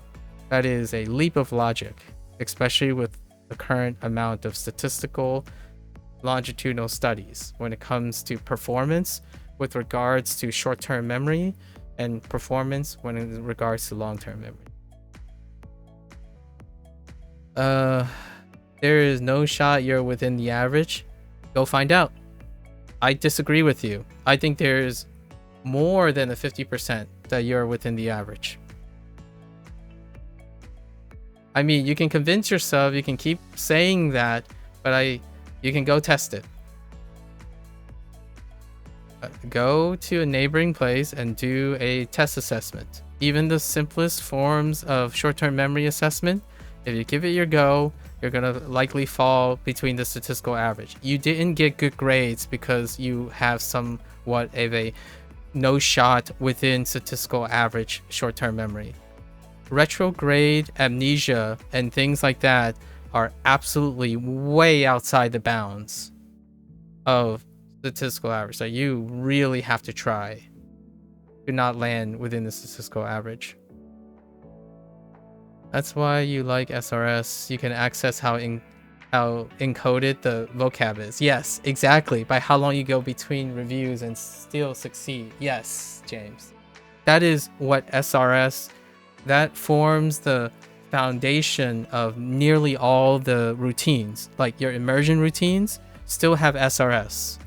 Your graded readers still have SRS. Your fitness programs, your dieting, your sleep hygiene, they all have SRS. They're spaced and they're habit formation. And you can assess how well you do those things with relatives to time. And that's the magic sauce right now. How addicted you are to TikTok? SRS. How consistent you are with your live service games? SRS. I was just talking about this earlier, so I'm just going to throw it in. Habit formation, routine forms the foundation of longevity, and longevity is reinforced. What have I been reading? Like, oh, are you talking to Mika or myself? For myself, what I have been reading, I've been reading subtitles, basically, like Japanese subtitles and Chinese subtitles for the most part. I haven't been reading any text except news sites. So usually I read subtitles to like vlogs, and like a lot of vlogs, what they do is sometimes they either speak in English or Japanese, but they provide Japanese subtitles for either, right?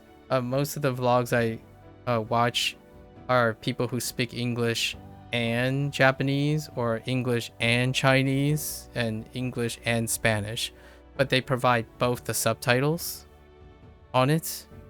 And I don't know if they curate it or not, but the vast majority of things I'm actually reading are either news stations or people speaking on it. Like Takashi. Yeah, Easy NHK is a great resource. There's a Spanish one too.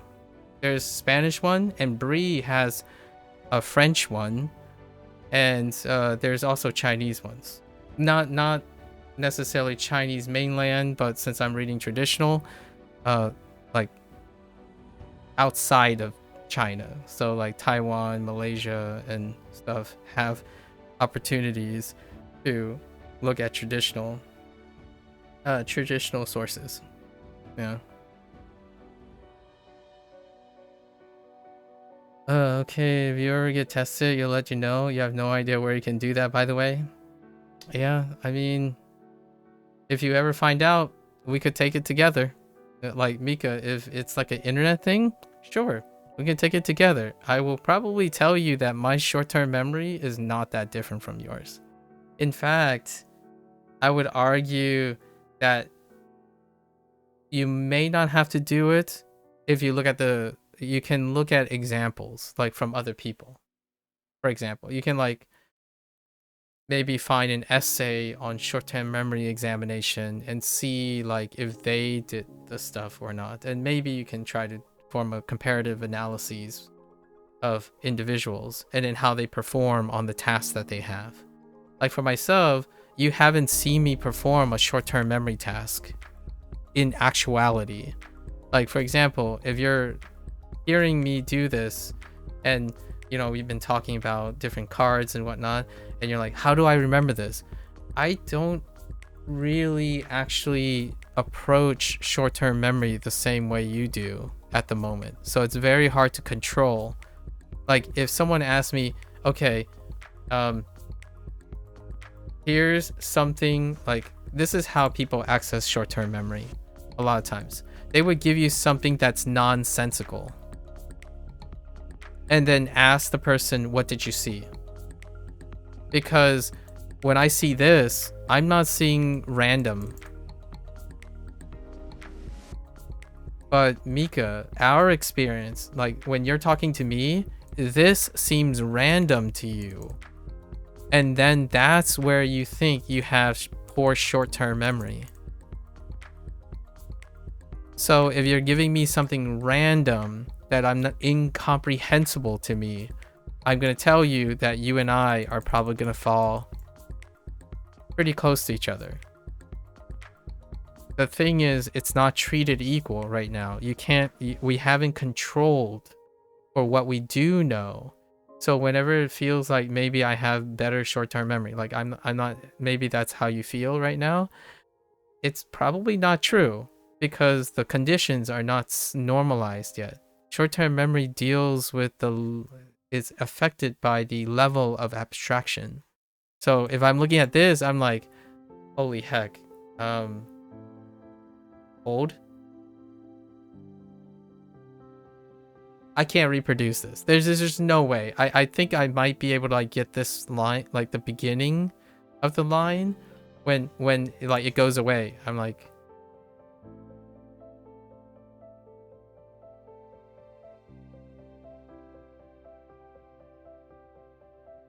I don't know. Like I've already forgotten where the lines are.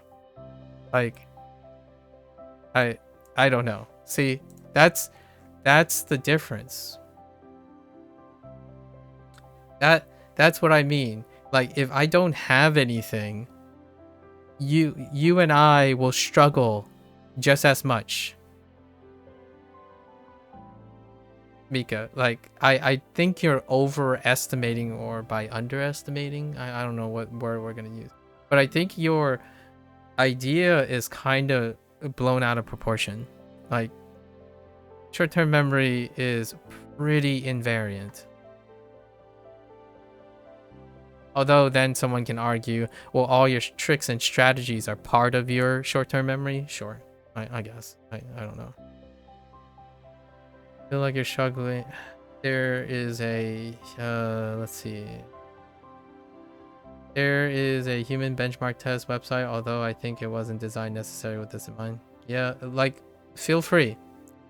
Mika, if you really want to believe, I will stick by my words. We can do whatever benchmark test you decide, and I'm gonna tell you that I can point out what I do in the benchmark, and we'll compare and contrast our performances.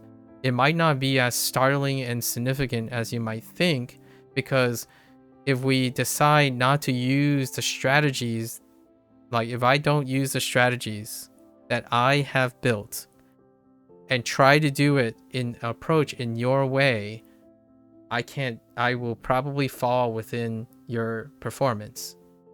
The reason why I'm saying this is practice and discipline and other forms of strategies can improve your appearance or performance in short-term memory and long-term memory, despite your inherent short-term memory being probably invariant between people. When you say you have poor short-term memory, in my opinion, you're making it sound like you were born that way, that you have a hayflick limit, like a limitation on it. And I'm saying that limitation is not that variant from other people, at least in my opinion, but we would still have to test it. But I'm not saying it's also true. It's probably true. If you feel like you're struggling, you could always find easier material. Not sure if that's how you're meaning. Stuff with furigana is quite approachable. Get ready for the excuse train. They share data graphs on performance. Do you want me to compare my results with a graph and get back to you? Sure, Mika. Yeah, you guys can exchange ideas too, because I feel James have a different amount of experience, like a different take and different experiences than I do.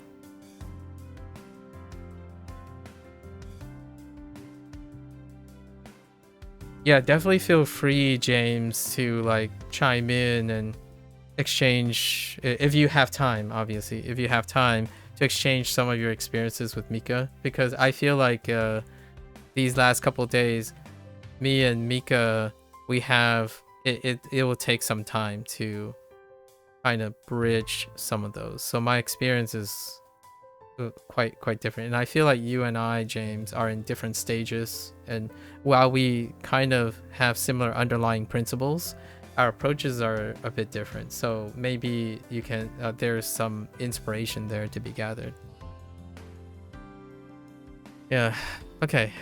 Jiang. I'm pretty sure swollen is like Jiang. Or no, not Jiang, Zhong. Yeah, Zhong. Only the moon is similar? Dang.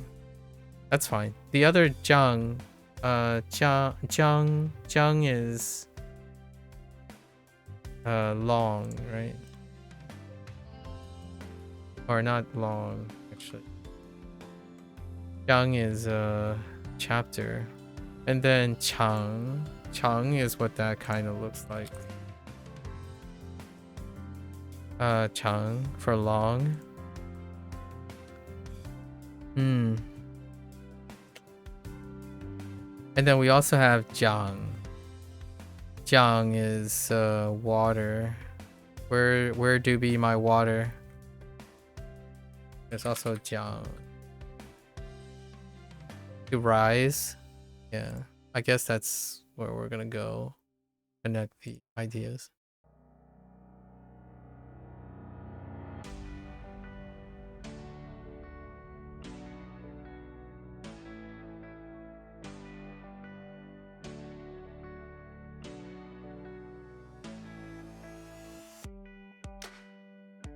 James Bond is in the bathroom of the chapel where his stomach is totally swollen. Right? That's Zhong though. In fact, his stomach almost looks like a moon, probably because he earlier ate. Okay. Alright, you need to calm down.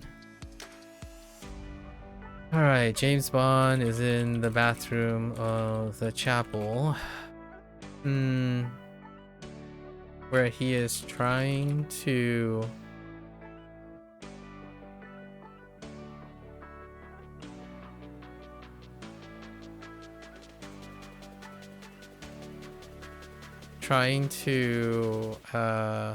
extract a priceless maybe extract a priceless artifact, maybe like extract a secret let's say in the night, extract a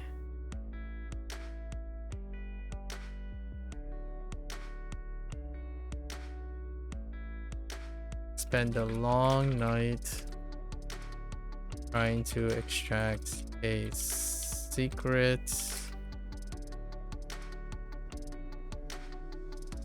loaded, I don't know, swollen.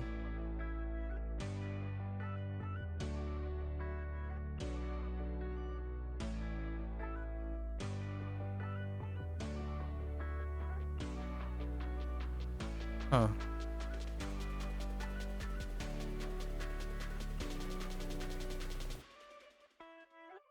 Priceless.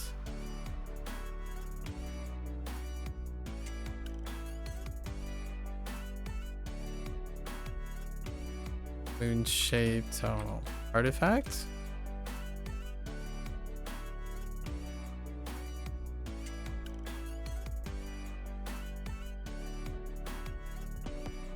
And keep it from, oh no, that's a little disconnect. Swollen.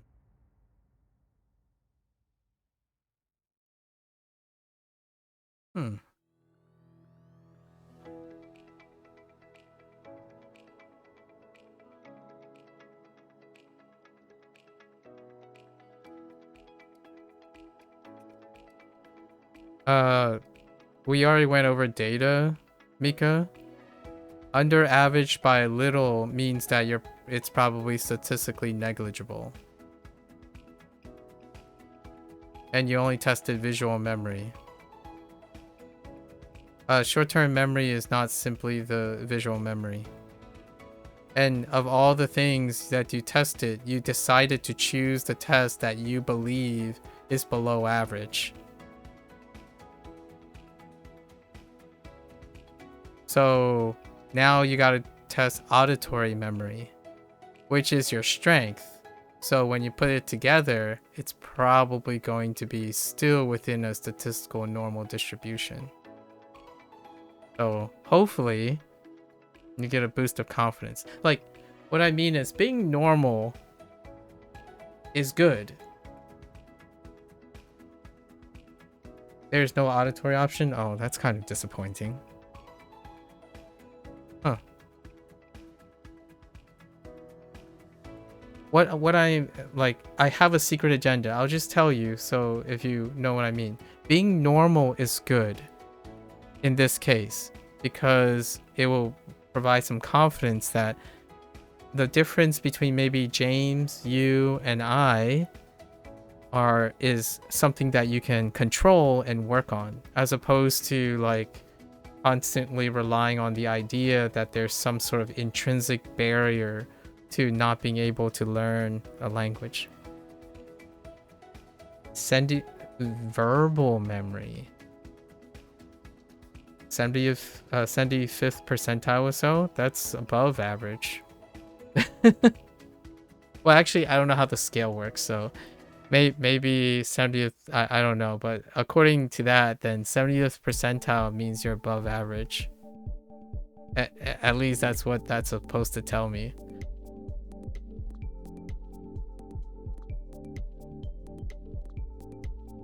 Yeah, top 25%. It's no, what I mean is based on test taker. Yeah, what I mean is I don't know who the test takers are. Like we have to keep that in mind as well. Like sampling size and stuff, you don't really know how they sample the stuff. But 75 percentile of what? When you say of test takers, we don't know what the makeup of the test takers are. It could be like people who have verbal memory with something else, and it could skew the results as a self-exam. However, it's a good thing. Your top 25% sounds good. What I can only think of is like, what if it's in Japanese? I'm like 0 percentile. I'm kidding. What if it's in a what if you don't have any association with any of the verbal sounds? I've always wondered that. It reminds me of the song thing. I got you, but it's mostly streamers and random internet users. It'll be okay. All right. Good luck. Good luck. Exciting. You know what, James? I think you're maybe the fourth person that mentioned Ace Attorney as their choice of sentence mining. I'll have to consider trying that sometime. Right now we're doing Like a Dragon stuff, but have you? There's another person who's from Germany actually, who's from Germany recently, told me that it's fully Monster Hunter stories have like already accommodations for like reading, like more accessible reading. So that's kind of an interesting thing too. Monster Hunter stories. I think if anything that I would probably get into, Ace Attorney sounds like a wild fun. And oh, here's something. If you're doing Ace Attorney, depending on how in-depth their terminology is for the law stuff of things, I shared this with Mika before. A lot of the formal words and like the specialized words for like professionals and careers and stuff like law, when you learn Chinese, they're typically the more common characters than the other way around. So like in Chinese, most of those phrases overlap entirely with Japanese. So whenever you're reading like newspaper sites and like written essays and formal notifications and stuff, it actually is a great way to already practice Chinese. I don't know if this is a plug if you have any interest in learning Chinese, but whenever I read the NHK site and stuff, it's the non-easy one often can be a little bit more understandable. Not like I can read it in Japanese, but the idea is the meaning is still there. So with the Chinese characters, you can read the more professional stuff by their meaning, but not by what it sounds like, which was potentially like how in English more formal. Yes, they have no grammatic and they have non-dramatic roots, and they tend to be, yes, French, Greek, and Latin. Yeah, exactly. The relationship is really funny. Like sometimes when you go to the NHK site, I'm like, all right, I don't know what this means, and then I switch it over to like the non-easy one, and I'm like, oh, okay, well, at least I know it from a Chinese perspective. I have no idea what those words are though, but reading the characters already carry the meaning, and I think that's really satisfying. I think that's one of the most satisfying experiences about like being able to read characters, because even though you have no like sound coming to your ear, like you're just reading those words, right, and there's no sound, it's getting to that point where, you know how back in the day when you're learning your first language, like my English was my first learned language, so you know how in class the teacher will tell you to stand up and then you read the sentences out loud. However, at some point when you get much older, you start reading it without necessarily hearing it in your mind's eye, like in your brain. So learning characters, and then if you're learning two characters with the meanings, it's as though you're reading the characters for their meaning, but you're not hearing the sound.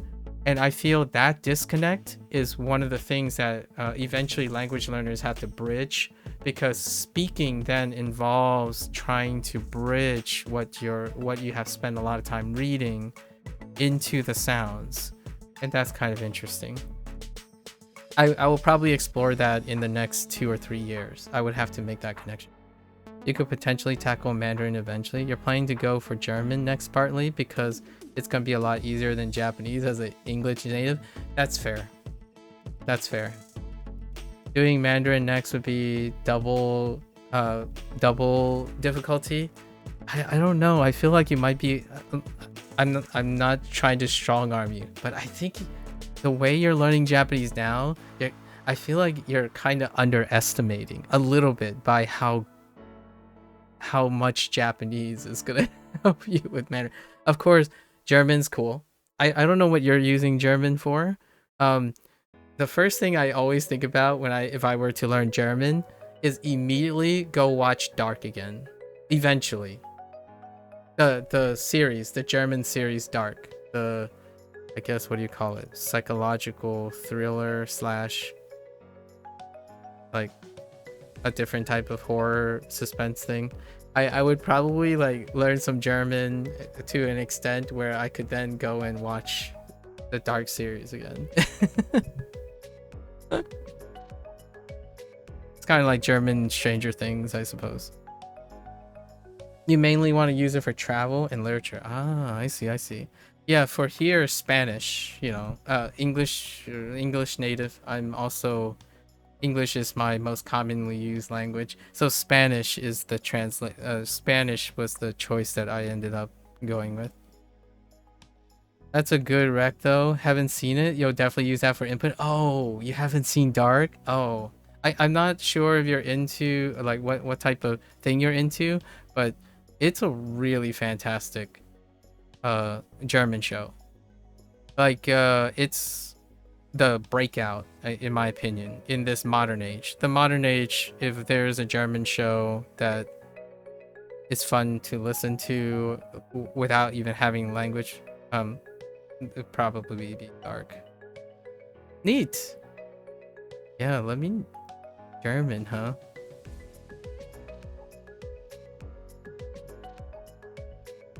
You love sci-fi? Oh.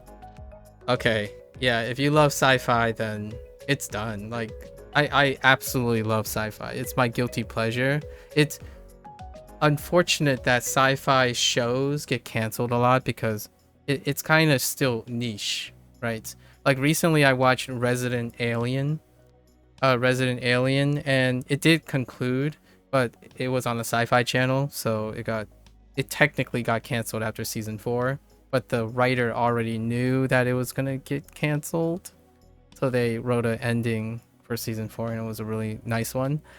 So lots of sci-fi shows, and I really like sci-fi, but man, people don't keep sci-fi shows alive. Right now, Pluribus is my sci-fi.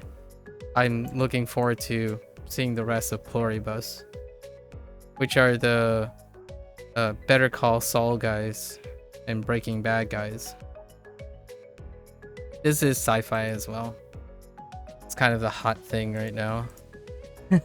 And then before that was a Severance. Have you seen Severance? Oh man, really awesome sci-fi. I'm not sure if they translated it or like dubbed over it. It would be kind of funny just to hear like Japanese speakers dub over these things. It's on Apple TV, so I'm not entirely sure how far reaching it is. Apple own things tend to have international appeal, or attempt to have international appeal. There is a chance there might be a dub over in Japanese. That would be kind of fun. I had thought about watching things with dub overs. The last time I watched something with dub over are Disney stuff. A lot of Disney distributed stuff tends to be highly multilingual, so you can use it to run parallels. So you can watch, I don't know, The Lion King in all 3 or 4 or 5, and then you can compare and form associations with each of the watches over. Yeah. I typically like pick a fun scene that I really like to watch over again with the most emotional impact to me. So then whenever I encounter a really good scene, like, oh yeah, the first 6 minutes of this and that, like this show, oh, I wonder what that sounds like in Japanese. So I typically pick a company, a publisher that has international appeal, and they tend to then have multiple dubs of their scenes or their entire show or movies and whatnot. And that's kind of how I have been doing my ear training. And then I would read the subtitles. You don't watch as many series as you use, partly due to the current streaming service climate. That's fair. That's absolutely fair. Yep. I do the cue thing, like a concentration of things, and I do that. And then a concentration of things, I do that. So I systematically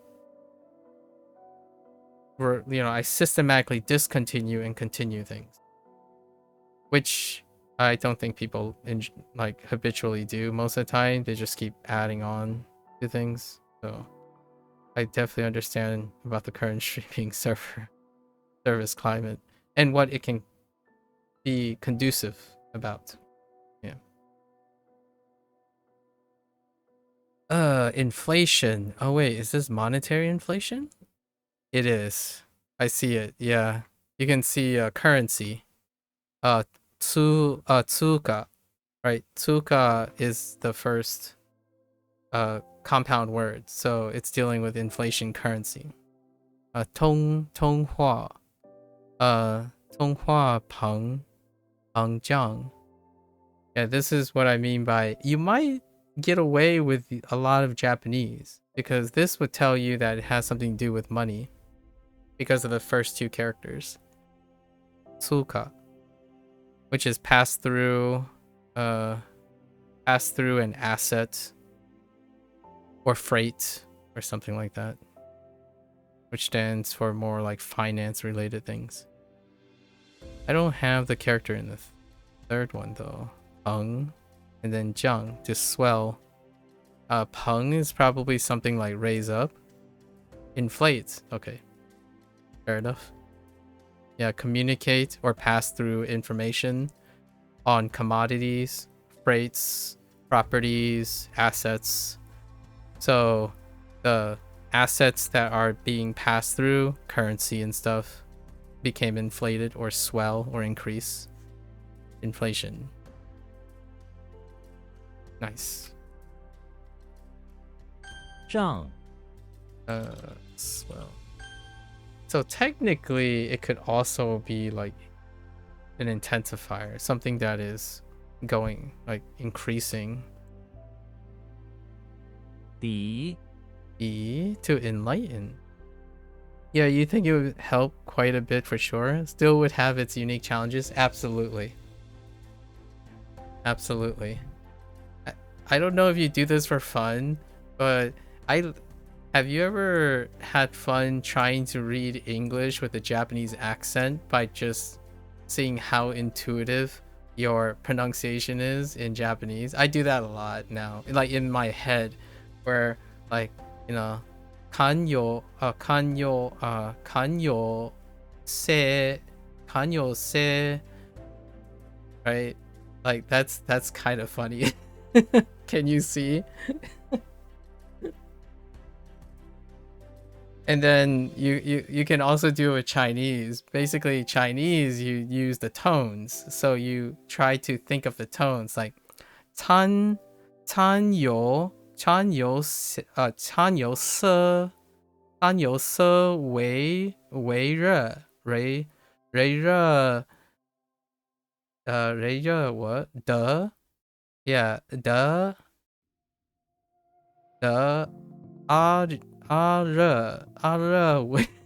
it's so funny.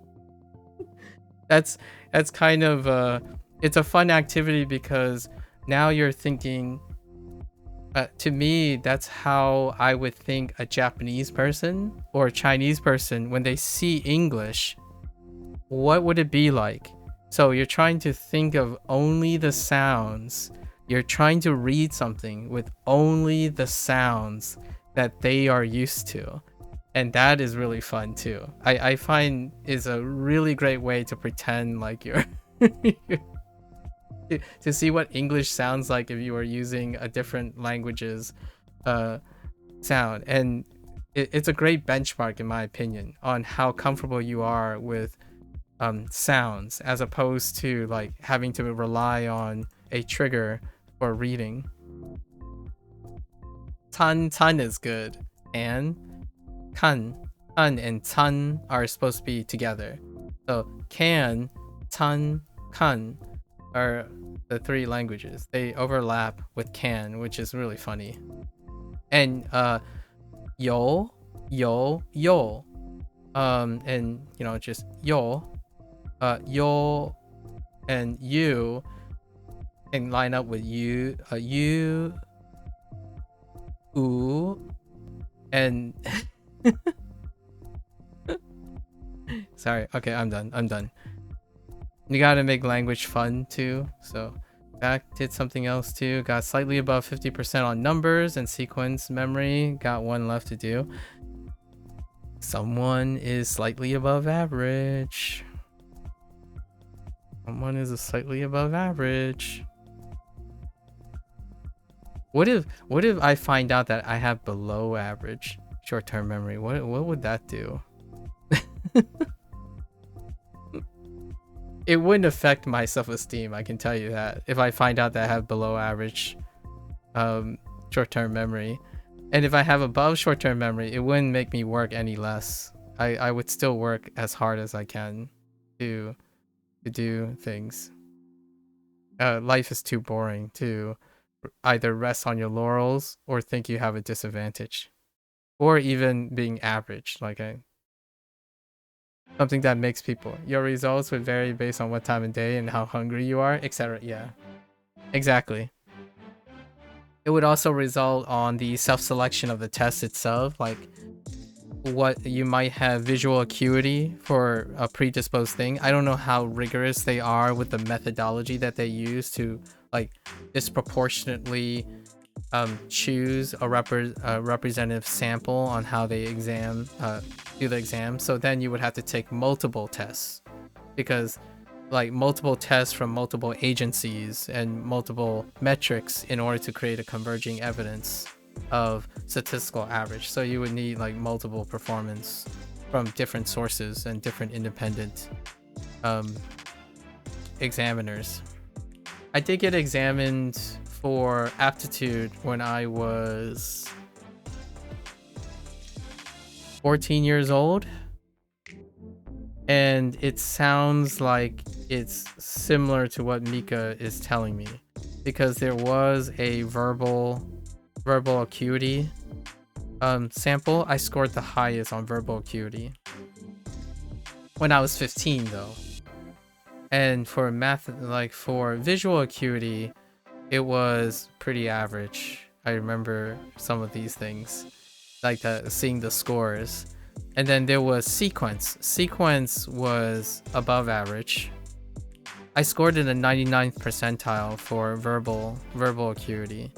And then there was this thing about the sequence thing. There are two components of sequence: association, so like pattern recognition, versus like remembering sequences.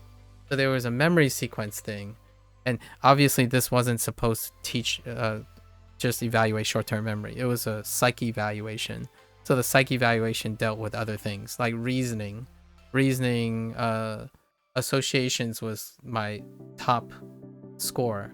So what made me, quote unquote, what identified me as a gifted person was because of my reasoning skills, my pattern and reasoning skills, as opposed to like some sort of memory components.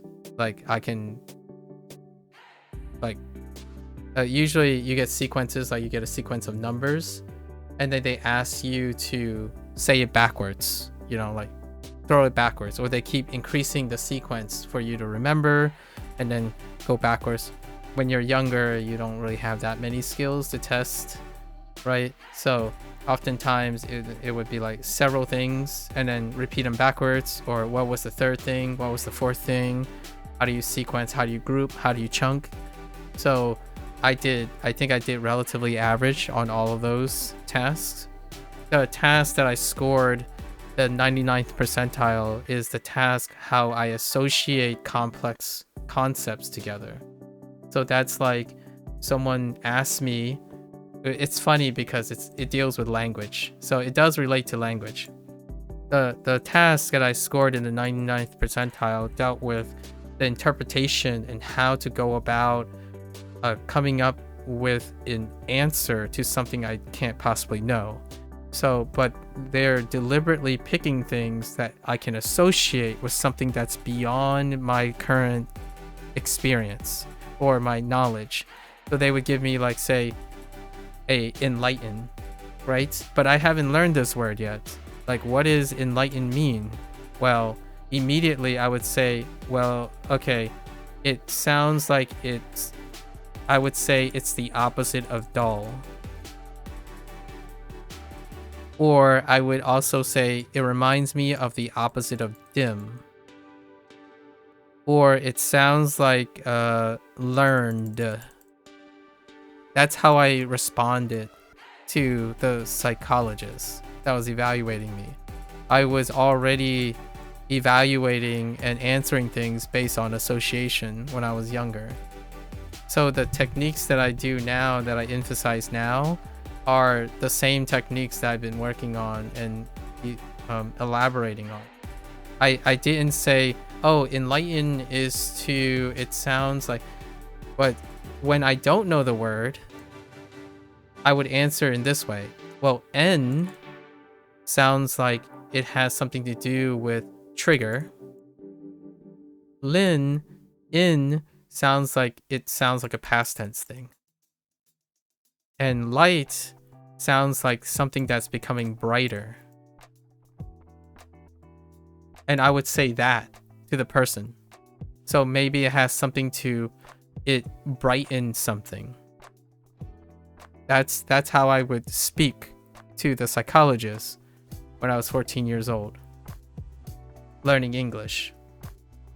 And this is how some of the memory performances and thinking skills, like how's your critical thinking skills and problem solving skills when you were 14 or when I was 14. And the reason why I was considered gifted, in my opinion, is because it's relative to the other students, right? So it was 99th percentile at the time. And it's based on whatever their sample is, whatever their selected sample was. Like 99th percentile compared to what? So I didn't have privy to that, but my assertion or my thought is I probably scored 99th percentile because at the time, at the age of 14 years of age, this type of thing probably didn't occur yet. Like, this type of thing is rarer, and it leads to more consistent performance in the answering. So when I'm learning language now, when I'm 38 now, by the way, I'm almost 39. I have a whole lifetime. Like, if I was doing it at 14, now I'm 38. So I had 24 years to either rest on my laurels and never develop more skills, like develop that skill, then my relative, quote unquote, relative IQ would normalize with age, because then it would appear that, quote unquote, my IQ would lower with respect to the age of the people around me, whoever's like sampling. I didn't see this decrease, telling me that I still had room to improve. And I didn't settle on staying with the stuff. Usually this is what happens when you get to college and then, a gifted person hit their first roadblock, and then they either choose to improve because certain deficiencies have come to light, or they choose to give up. And it does happen. It happens a lot when people are advised that they had high IQ or gifted in an early stage and they underperform because they don't need to. There's emotional intelligence. Emotional intelligence can stunt the growth of someone's early advantages. And that's kind of where I was going towards a lot of times. I was gifted then, there's a chance I'm not gifted now or ahead because you're being compared relative to people your age. So there's a chance I'm not ahead anymore or ahead as much as I was when I was a kid. So whenever I'm learning and showing people how I learn and rationalize and do things, it's fun to see how I compare to other people. Not because I want to be better or worse or need a driver. I'm genuinely curious because adult intelligence is incredibly dynamic and spurious, and it's so dependent on environmental life like consistencies that you can no longer make these comparisons adequately, even with the quantum computer at the moment, apparently, allegedly. And when you're younger, you're highly more invariant because there's less spurious environmental noise. So for me, when Mika is talking about short-term memory and then we're going to compare each other, like if I do the assessment and Mika do the assessment, the chances are that my assessment is way less reliable for a consistent representation of adult intelligence versus Mika's thing. So whenever Mika thinks that her short-term memory is variant, it is unlikely to become, like, based on the results that she had in her life, it's likely less telling than how invariant it is. When you get to adulthood, those things can become very visible. They can be very visceral because there's separation. Separation happens in adulthood, and there aren't ways to test that anymore. Like, I can't become dumber. Like, what I mean is I can't like magically forget the associations that I made unless I experience amnesia or retrograde amnesia or something like that. I can't simply avoid the trained skills that I have. And that's why there's a myth that has largely been debunked because of how measuring works. When you measure intelligence, quote unquote, try to measure raw, whatever that means, raw intelligence at a young age, that is far more consistently comparable when you're younger. This does not translate to adult intelligence. And it rarely, like, it doesn't correlate. Like, the correlation falls apart. So every time when someone says, oh, maybe you should go take an IQ test and see how smart you are, I'm like, compared to what? If we're comparing it to other adults, it's going to be not that informative. It is like, that's the nature of statistics and biology and stuff. It is so far affected the longer you live. Yeah, and there's also emotional intelligence, obviously. Yes. Some people don't believe there's emotional intelligence. And I'm like, how do you explain someone who is gifted and become catatonic without emotional awareness?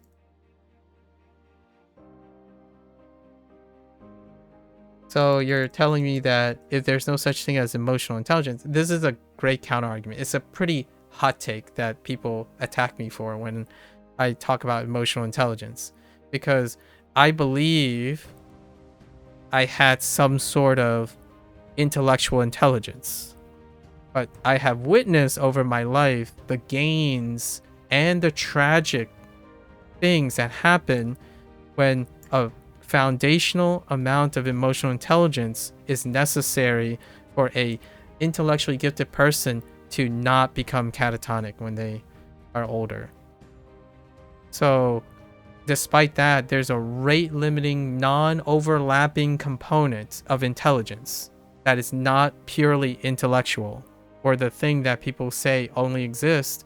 These are my opponents, the individuals who like come by and say, why do you focus on emotional intelligence? I'm like, That is another property of intelligence, especially when you're an adult.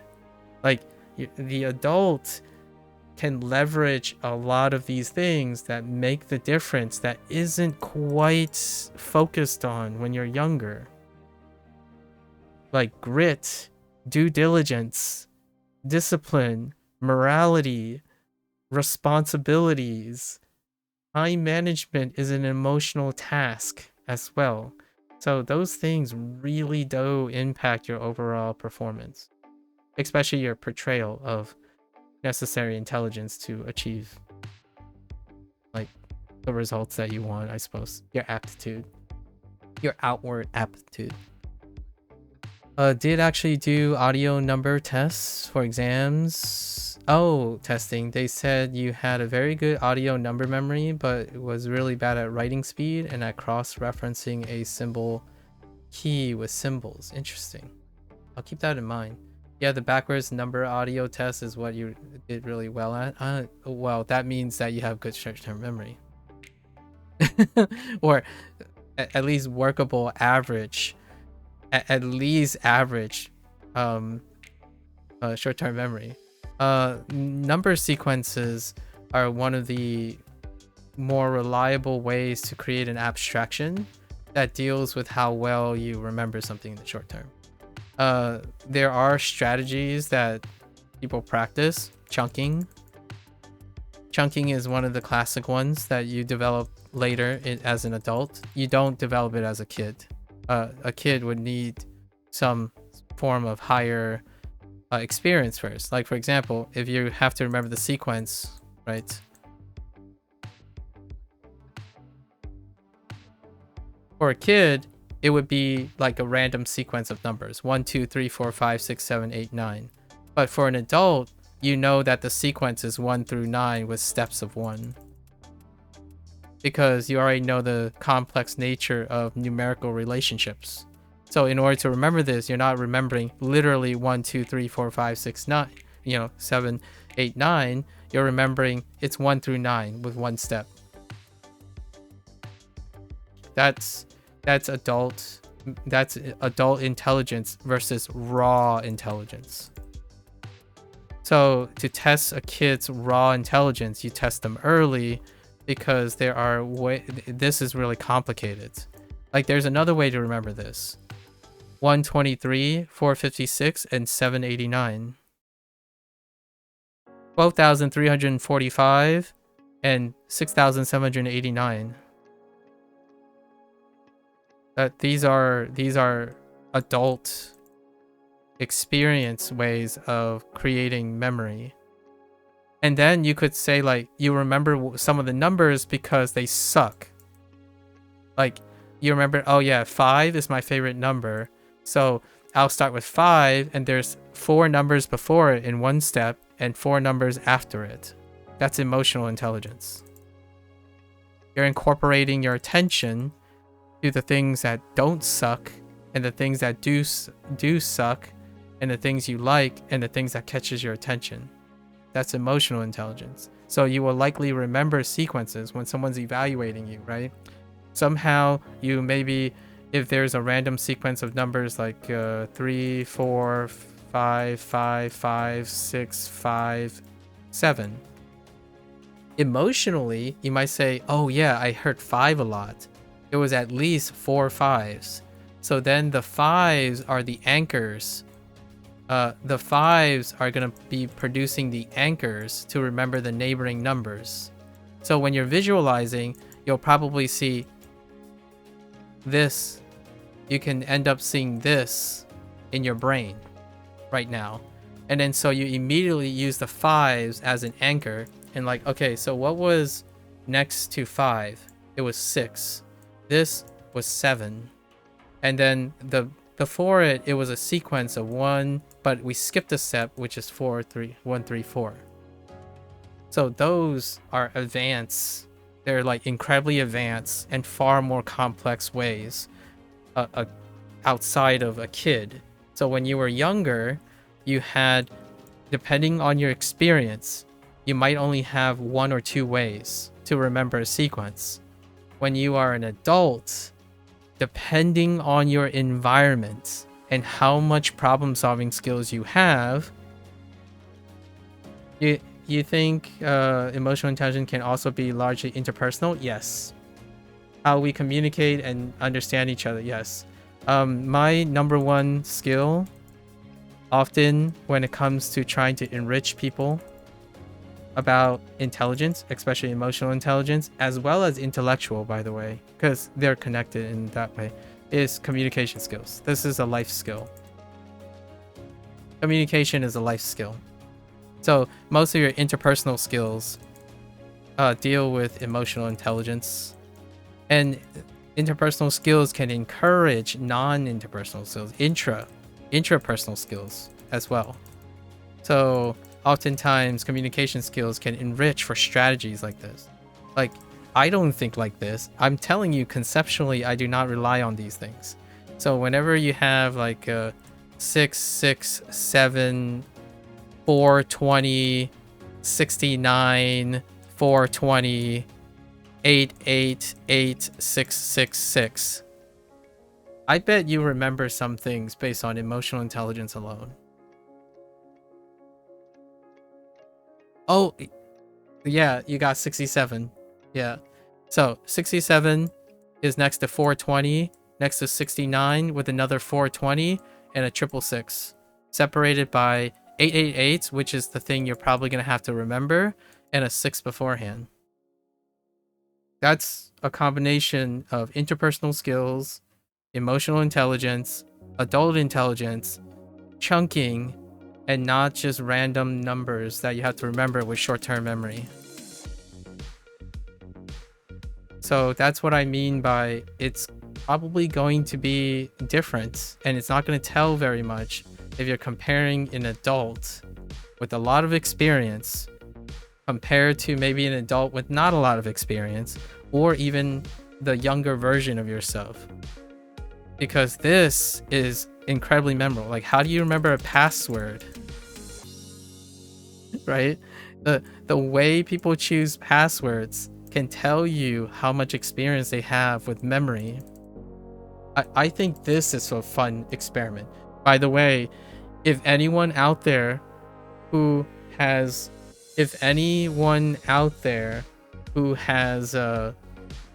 access to old passwords, I would love for them to do a data mine that segregates countries and certain places in the countries to compare how people type passwords and then compare them generationally, because the way they remember passwords is actually very reflexive of the strategies they use to encode things.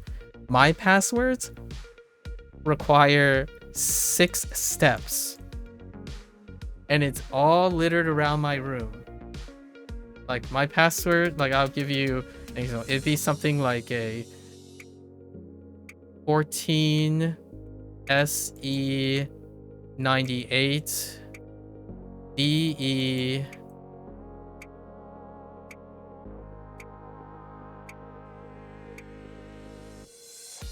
This would be a password that I would remember. And I'm going to tell you, it's easy to remember it if you know how I did it. Like, you need an encryption. The encryption is how I think about things. This is not one of my passwords, by the way. And I don't use the same strategy for all my passwords. But this would be one of the strategies.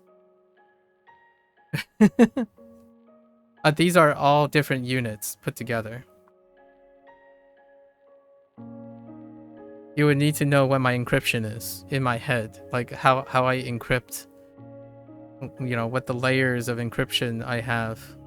It's not written down, so I don't write down my encryption keys. Most of my passwords deal with looking at associations in the room.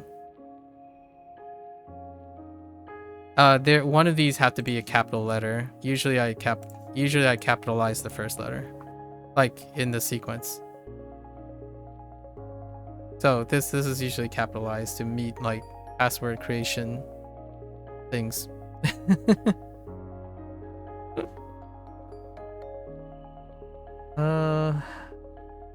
Do you remember? Okay.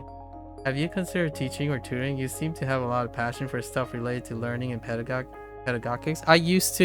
That used to be my goal. I went to, I don't know, James, if I had the pleasure of introducing my background, but I spent most of my life in education, in academia, and one of my goals, my life goals over time, by the time I was like 32, was I was gonna stay in academia to teach science, to teach molecular biology.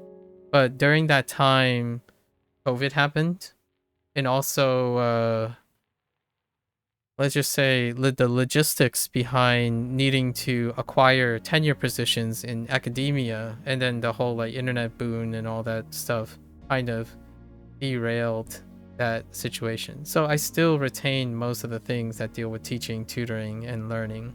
Nowadays, I like to do it on a case-by-case basis. So generally, learning and teaching bled into coaching and executive function stuff. So now most of my time is spent in private, a lot of times in the background, as well as engaging in my own personal enrichment to demonstrate stuff. Deals with teaching, learning, and communication, whatnot.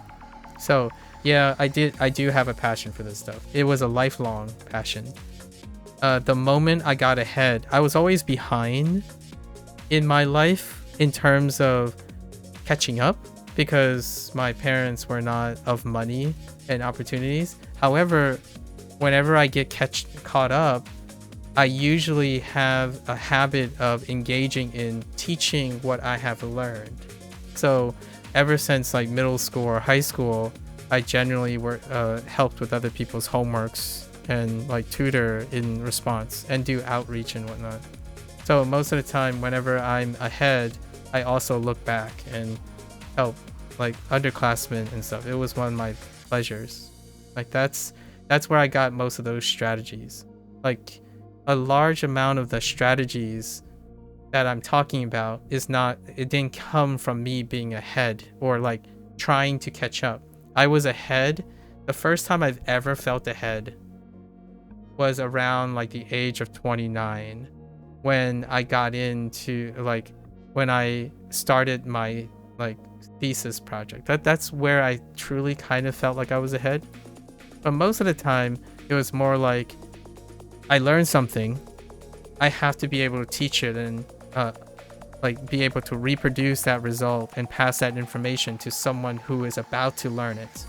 So the idea is every time I learn something, I have to be able to explain it.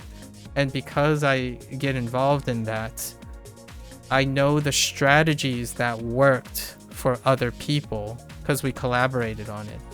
They're not my strategies alone.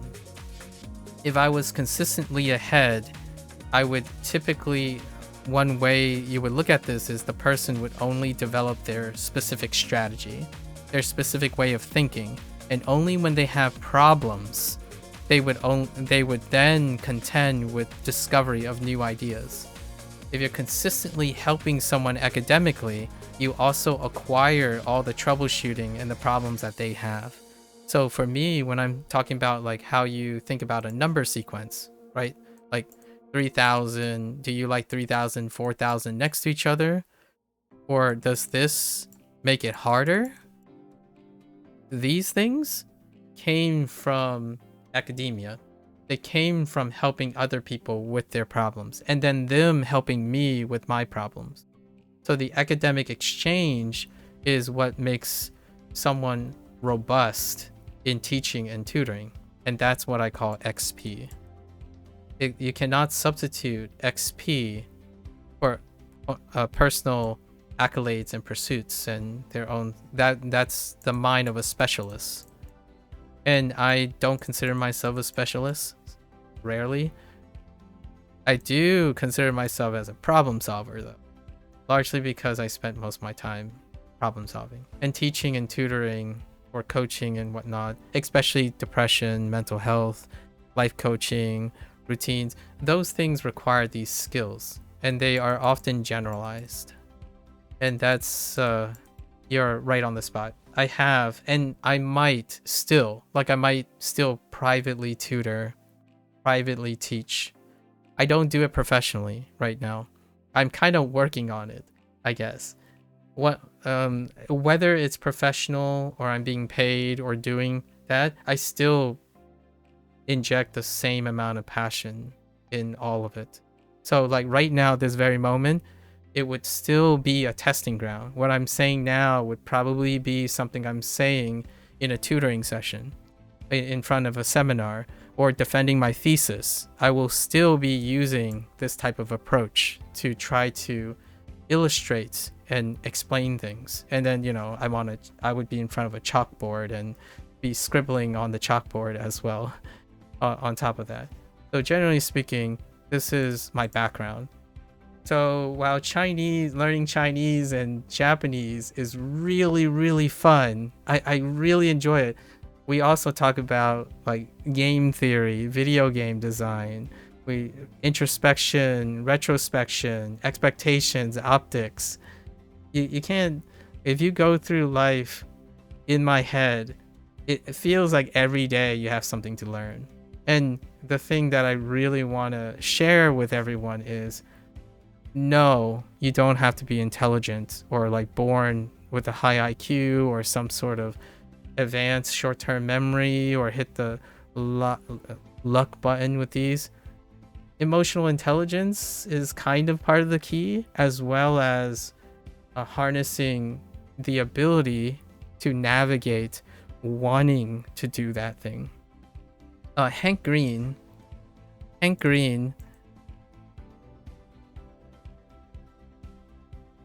said it in a beautiful video, like maybe like last week. It might be 2 weeks ago. And he talked about how the moment he transitioned into a thinker. And he said this thing about he wasn't always this way.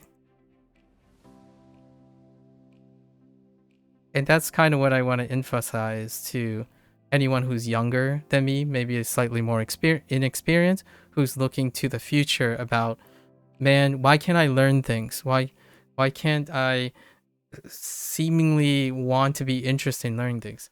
You don't start like that. It's through the diligence and encouragement of yourself, from yourself and other people through interpersonal relations, that you can become a thinker. And a thinker comes with a lot of perks. One of the perks is the assurance that you have interest things that you can learn regardless of how mundane it can be. And that's kind of where we sit here. Like, what is the point of recording all of this? The point to me is, this is what thinking looks like, in my opinion. And it's something that is in the background for a lot of people because the platform kind of doesn't support this kind of thing. But I certainly have the luxury and the privilege to do so. And one day, all of this that I'm recording and all the things that I'm talking about, I could use it. I hope to be able to use it for, I don't know, the next little goober, the goobers of the world.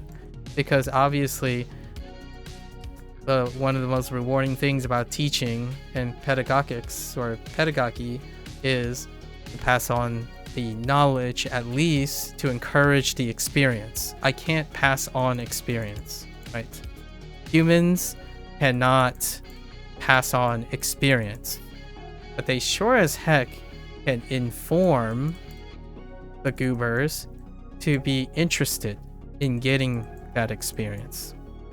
I think right now the internet does a fantastic job of saying you don't need experience if you have the information. Like, it's not worth doing something if someone tells you they already know. Well, fortunately or unfortunately, however you want to phrase it with your emotional intelligence intact, the difference between my smiling face a big difference between my smiling face, that contributes to this, and that person that's having trouble doing their reviews, right, Mika? Like, not feeling the reward or why it's engaging and stuff. Humans have an incredible aptitude of making things work when they are challenged with problems. And those problems are not bad or good. They are things you can solve. And interpersonal communication, interpersonal skills, is one of the most dynamic forms of them. Not talking to ChatGPT. That's an entirely different situation. ChatGPT inherently creates consistency by exaggerating any form of consistent behavior that gives you a less dynamic feel. And yes, I know there are arguments where like, oh, but you can purposefully inject this dynamic. I'm like, doesn't that, it's oxymoronic with the intent of the tool. So now you're gonna purposely inject noise and dynamics to a tool that is expected to provide consistency. I don't think that's the solution to interpersonal skills. It actually takes interpersonal skills out of the question. It actually takes problem solving out of the question. The less and less you feel like you want to solve a problem, the less and less problems you'll be able to solve in the future. That's kind of one of those things. And hopefully, talking like this and bumbling through things for the first time, despite being articulate when prepared, can demonstrate that humans are good at scrambling through a lot of things. When you become more and more accustomed to that, it is incredibly impressive what humans can do despite having a limited lifespan, not have the ability to pass on experiences, like literal experiences, or transfer emotional intelligence, right? Or even and emotional intelligence, the transferring emotional intelligence is like being interested in the same things, right? Like my generation, or me, and the average generation within my range doesn't have the same transferable interests as the next one. We like to think it's possible, which is what the business models and science and determinism and behavioral psychology is trying to ascertain if it's possible, where like you can mirror an environment so that humans universally do not cycle, so they optimize interest. It could be possible.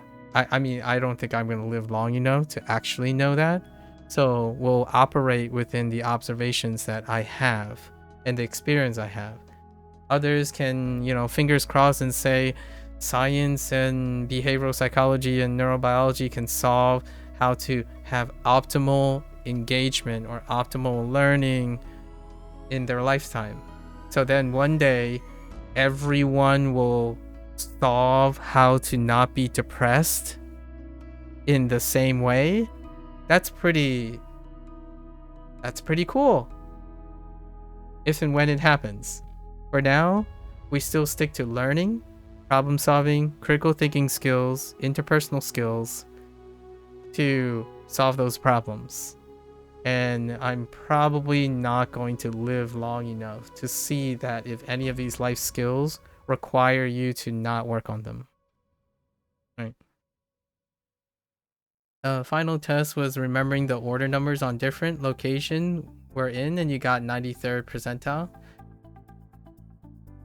Clearly, you don't have problems remembering abstract sequences. Now the question is, how do you apply that to the abstraction of strokes? Because technically numbers are pretty much the most abstract things that you can know.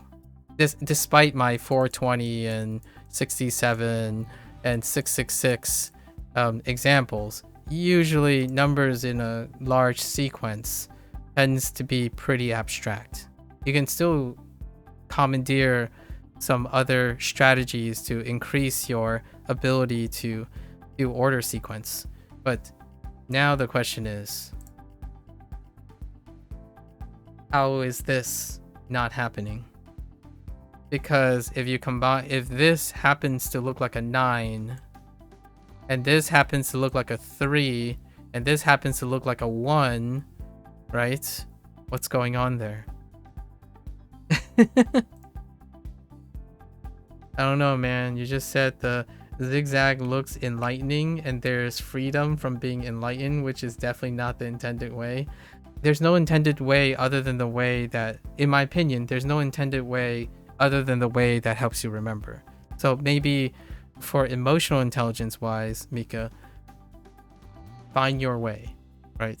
Find the way. You would struggle with the read. D? Yeah, probably. And wait, what is this? I don't actually know the kanji for this. It kind of looks like you. You. If I had to guess on shape alone, it might be this. Let's go find out. Let's go hit the Jisho.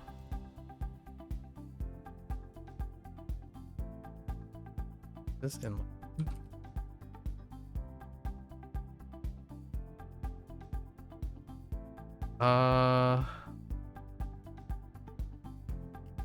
Do enlighten in Japanese use this character first? We have to figure that out first. I don't think it does. Nope, it doesn't. Haven't seen in Japanese, you don't think? Although your vocabulary is obviously limited. Me too. Do you know? And it doesn't look like it lines up with enlightened. So I've been oh, here's something, James. So I've been studying shapes, right? And this shape is a yu. So I'm assuming there's a 30% chance, because yu is a very dominant sound, that it carries the sound of this character. And that's how, yeah, it looks like oil, basically. Yep. And it can be yo as well. So it could be yo. Oops. I'm being a butt. So it's one of this is what I'm thinking. But unfortunately, I can't. Jisho for enlighten doesn't use this character. So let's try based on kana. No. Yeah, so we'll have to wait on it. Yeah, I wouldn't know at the moment. It is interesting though. Right now, I don't know what the overlap in sequence of kanji and Hanzi right now. We're at Hanzi. I think a lot of the characters that I'm looking at are around the like N spectrum, the N spectrum of Japanese. So often these things already have another counterpart. Like to be enlightened, like to enlighten is probably going to be similar to learn or to know or to understand or to comprehend, and you probably have far more vocabulary in Japanese already. In fact, Chinese also have things like that, like Ming, right? Ming for bright, or Aki, or like Ah, right? Ah, and Me, Ah and Me would be very similar to this. So this character would come way earlier and far more common for enlightening something or like brightening something or making something clear. So this character would come up way more. I don't know what this character is in Japanese, so I'm gonna pretend I don't know. Although it's fun to have reason in here, which is great because then you can use reason as well, because this also means reason, and then this is way, like a way, like the method.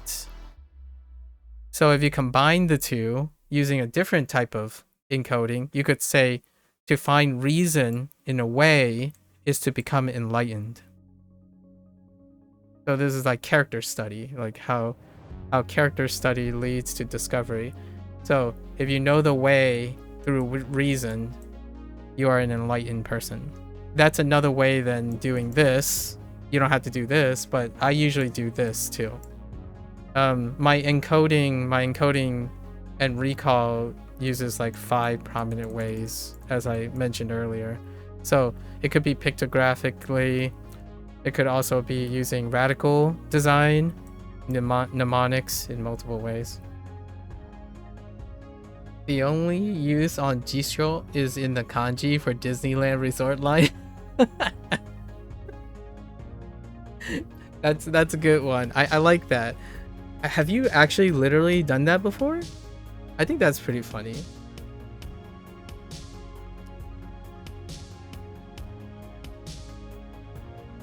I would totally carry like a literal Jisho actually, if I were to literally do what you just described.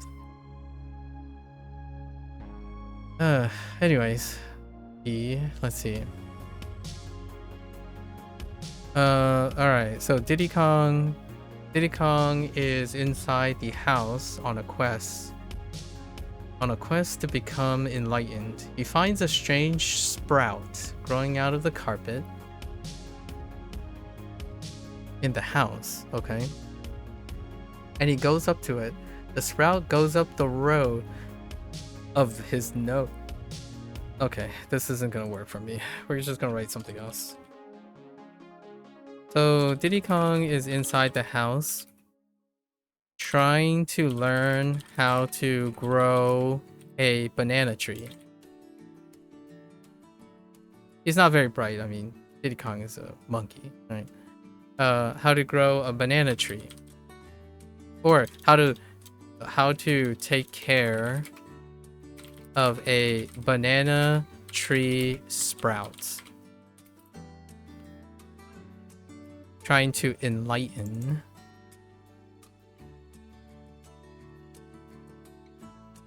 himself on how to take care of banana tree sprout. A potted banana tree sprout. The way, as opposed to the road. I typically pivot away from road if I don't need to use road. So, he's trying to enlighten himself maybe like on how, like on the ways of taking care of a potted banana tree sprout. And that's it. Pretty quick, right? It tells me that Diddy Kong is a monkey trying to do something that is uncharacteristic, sort of. I spelled enlighten incorrectly. It tackles enlighten for learning, and then the sprout is related to being monkey, which is banana, and then road and methods, right? And then it would be D. TD. TD to enlighten.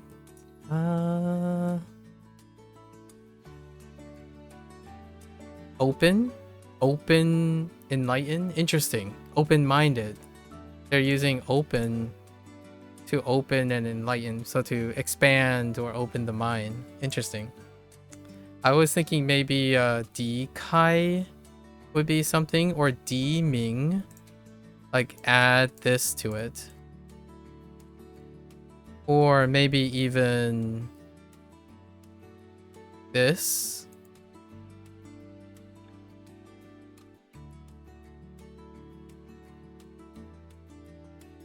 For clear. Clear or bright would be a way to associate these. So Di Ming or Di Qing would be a great way to say to get brighter or enlightened as well. But they went with open TD. Interesting choice. Oh, And also in Chinese, right, in these little things, the vocabulary is not comprehensive. So it doesn't have all the vocabulary. So this doesn't mean that this is the only word attached to it. In fact, some of these characters don't have vocabulary added. They do have a dictionary on HanziHero to try to like inject vocabulary if you want. But the stuff that I'm saying, like deeming, it could still exist in Chinese. Day 2 HanziHero reviews are brutal. But the reviews are yesterday's. What you learned yesterday. Wait, how many reviews are on day 2? Isn't there only 2 reviews? Aren't there only 2? Oh, or are you referring to the lessons? I don't think they ever give you reviews in which you didn't have lessons on yet. 敌我 Or Cyprus. Honestly, I don't even know what Cyprus is. What I mean is, I'm not entirely. Is that a plant? It's a plant, right? An evergreen coniferous tree. Okay, it's a plant. I think I know what plant it is. Hold up, let me look at some images. Yeah. Okay, that's a cypress. Okay. Bo is cypress. What the? Half of the info is just not retained. I see. 10 things technically. You're doing the review of yesterday's content. Okay, so you had 10 things. I see. At the beginning is tough because it's all abstraction. It's like kind of learning numbers for the first time. Like when you're learning numbers, most number things are the first things you review, like counting. Counting is often rough because they're completely abstract most of the time. 10 things, 2 characters. I see. Yeah. They're gonna lean really hard on understanding the language, the subtext, the subtextual syntax. Yeah. That's kind of what I mean by if you're gonna try to use HanziHero,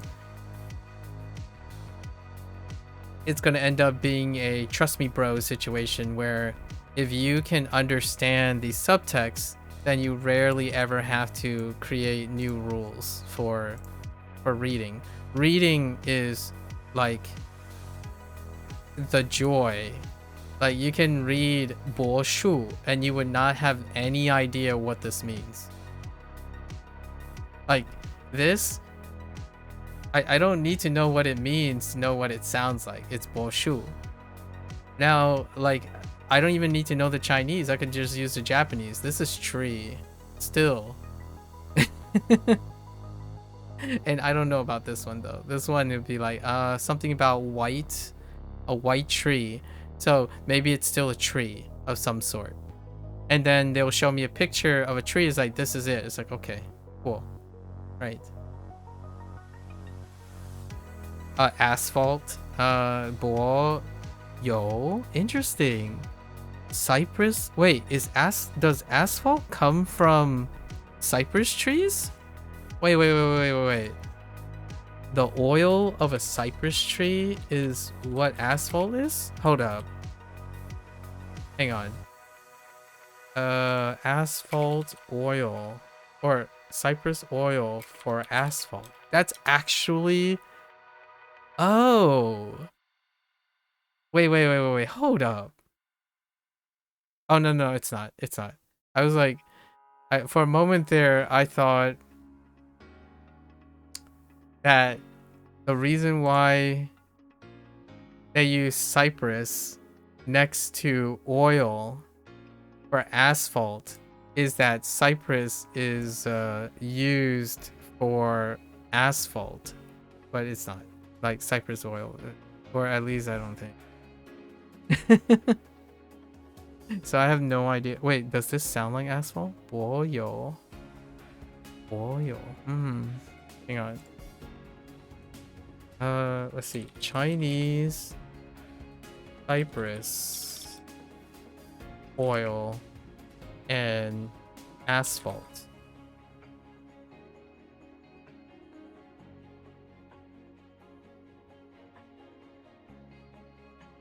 No, nothing really clear.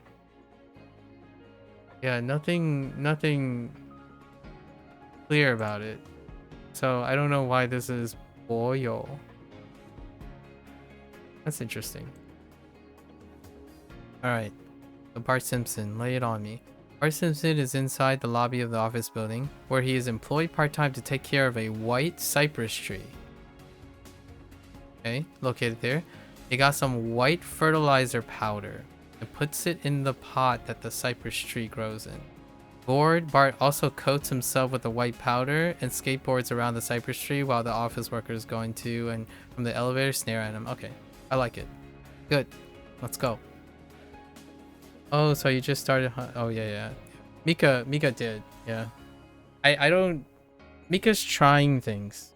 Like, I appreciate the initiative. Honestly, like Mika is trying to try different things to see if it can inspire her in a different way.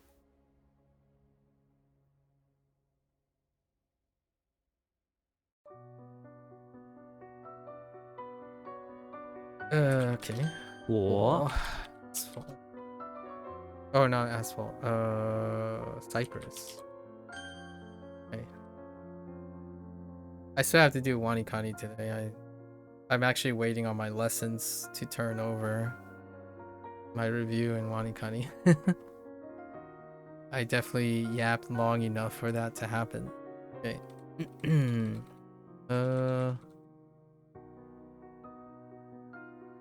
What was it? Doggo. Cool. 福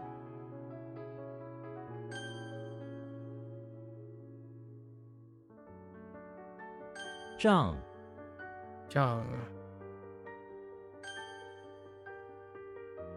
我 Zhang. 香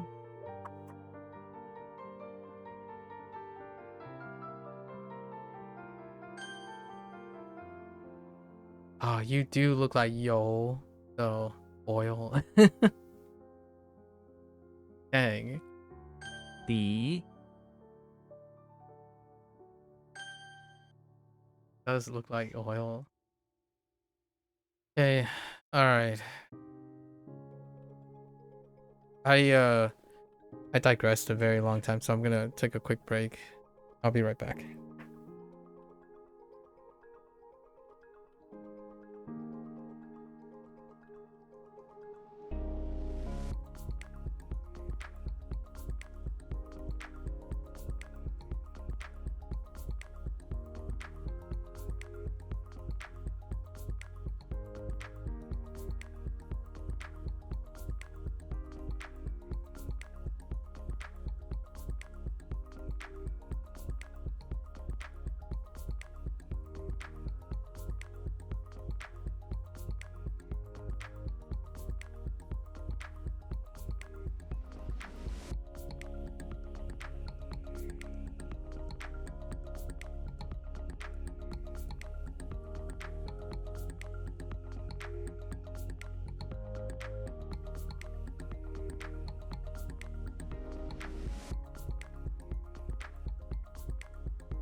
All right. 154. Here we go. On aboard the scramble bus. All right. 大纲、我们需要讨论计划大纲。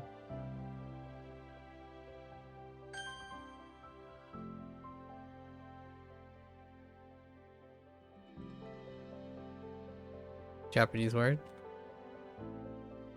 It's also a pseudo verb, by the way. Saisoku. Saisoku.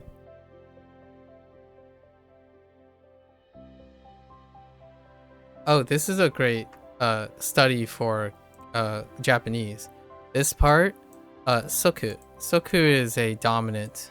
It's a dominant abstract. So whenever you have this thing, soku takes pretty precedence. I'm not sure about this combination for sai, but saisoku, which is urge. And unfortunately, like Mandarin has a much different sound for that. By the way, for HanziHero, you still can't do the next lesson until tomorrow, apparently. Oh, okay. They're really taking it slow. I didn't remember the details of the early days. As for Anki, realistically, you won't get. Fair enough. You do what you can. Like, you know, you gotta figure out a rhythm or a pacing somehow. That's on top of the Anki stuff, right? You could also adjust it. As being that Anki is so feature rich.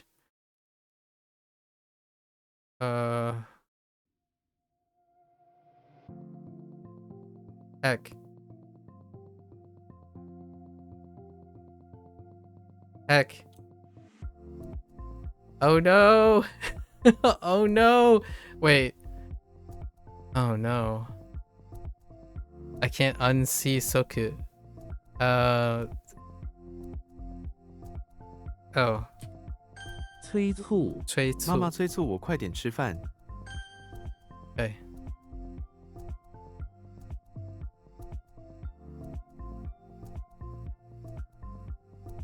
My phone shook. Sundays are always bad days, just as much. Yeah. You gotta also try to do something. You have to at least try to do a baseline. Like try to find where your bottom line is. Momentum is very, you know, I would say try not to underestimate momentum. Momentum is a place where you can form some sort of bottom line consistency. So hopefully you get something, right? Something done.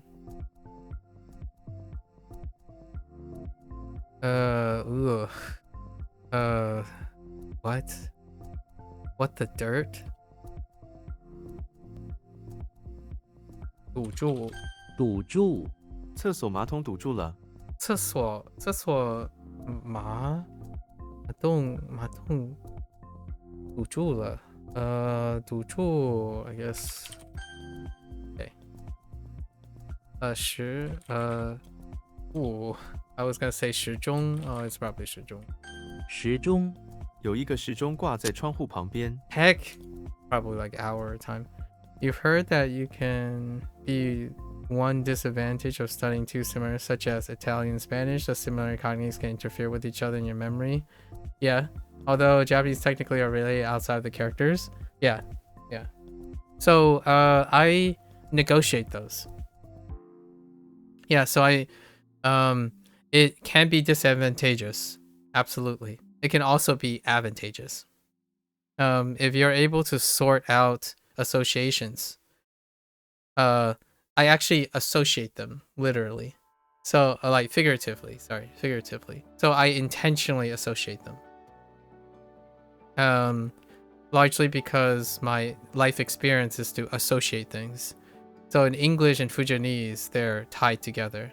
So I'm using my life skills to associate them together. Yeah.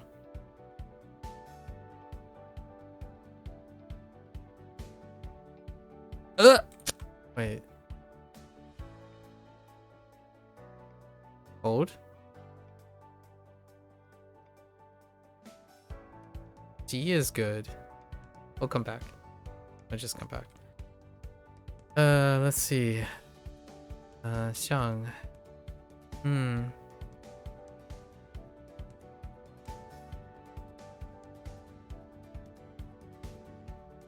剩余剩余剩余的小麦，剩余 surplus. Which both of these mean surplus too in Japanese. Yeah, so here's my thing about it. If you do similarities and differences, oftentimes there's a weight to it. If you rely on differences, it provides contrast. And that contrast creates great for compartmentalization. However, oftentimes there's a weight to similarities if you're talking about details and nuances. So it requires kind of two different types of mindset. Like for example, pitch accent. Pitch accent is in the realm of similarities. So when you practice comparison and contrast all the time, you're more or less likely to notice similarities between pitch accent in order to ascertain the differences. So oftentimes practicing challenging yourself in areas of similarities to appreciate differences, usually it ends up being the details that are the differences. When your focus is on differences, for example, you're relying on heavy gross contrast, and that relies on the idea that the things are different, so you can notice things that are strictly different far more. So my exercise is I do both of them. I try to juggle and do both of them. If they are similar, I try to notice the subtle differences, which is the details. If they are different, I try to relate them through comparison and abstraction. So either or, practice both. The answer is practicing both. So whenever someone says they've heard that there could be issues when things are similar, that's largely because they spend more time looking at contrasts, in my opinion. If they think things are they need to be similar to learn something, then they focus on similarities like mnemonics and association, like, oh, this dog is like this dog. So if I know that both dogs exist, then they both mean dog. But the moment they're slightly different, it's very hard to tell the difference. So that's pretty much the changing factor, in my opinion, that makes the difference about prioritizing which language or learning the associations without getting confusion. My goal often is to kind of practice both skills, noticing differences and similarities, not strictly differences. It does require more time. So yes, it may seem like I'm slower, and that's perfectly fine because I'm actually juggling two different tasks. So when you're learning Chinese and Japanese at the same time, you're going to be slower. But that's the reality. But I'm not learning just Japanese for other reasons, and then they have their advantages and disadvantages. Hey, hello there, Bree. How are you? How was your first day of work, Bree? Good evening, good evening. Are you rest up? Are you off your feet? Was it okay? Give me a little detail about your work day, if you don't mind. Hopefully there are some pros and cons and some excitement as well. Both the anxious variety and the auspicious variety. Yeah, right now Mika is working through working through her sleep hygiene. The sleep hygiene seems like it can underlie a lot of the performances, in my opinion. That's why you like German and Japanese, although you're prioritizing Japanese way more. The difference in difficulty of languages and the far separation between them. Yeah, okay. That's fair. Yeah, so I do them in pairs. So Japanese and Chinese is a far distance from English. So I'm doing that. So I'm using English as the form of contrast, and then Japanese and Chinese is a form of similarities. And then in the future, I would do Spanish and French and use Japanese and Chinese as the contrast. So then I would be using Japanese and Chinese as a unit based on similarities, and French and Spanish as a base of similarities. But the two of them together will form the state of contrast. So then when I'm studying and stuff, I'm actively practicing looking at differences and similarities, and to practice my like way of thinking and constantly challenging myself to look at both.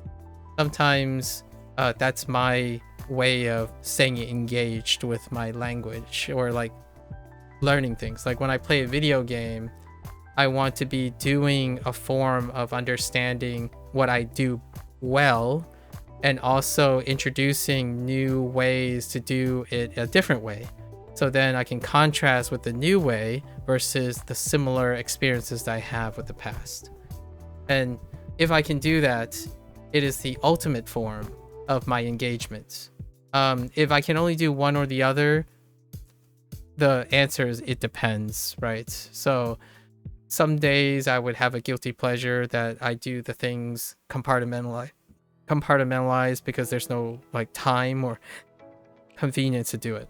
Right now, learning Japanese and Chinese together is that nice balance of I need to juggle things that are similar and notice the smaller details in order to differentiate them, or it's a nice combination of having to juggle these things, and that helps me constantly practice and be like working hard, and is working hard, just hard enough. Although my tolerance is pretty high for these things, so even if the thing goes much harder, it's still kind of exciting. So whenever someone says like, oh yeah, you don't not recommend to do this, I kind of like that. I kind of like run towards it a little bit. So we're learning Japanese and Chinese. Probably there's a little smidge of righteous indignation in there somewhere. It went well. You like the manager you work with. She's really nice. My mother, by coincidence, also really like her manager as well. So it goes a long way when you have someone who's like you're communicating with like as a liaison for it. It'd be good. That's awesome. That's very auspicious. You were doing well for about 4.5 hours. Then your back really started to hurt. Oh, that's not good. I'm guessing you spend most of the time propping your own back, right? Like, there's nothing you can lean on or anything when you're working. You were so sore at the end, still pretty sore. Okay. I hope you can find some, like... Obviously, rest is on the killer. What I mean is, you need rest, so right. However, you can hopefully you can find some treatments for it, like to create more comfort, right? Comfort. I hope this doesn't impact the way you sleep.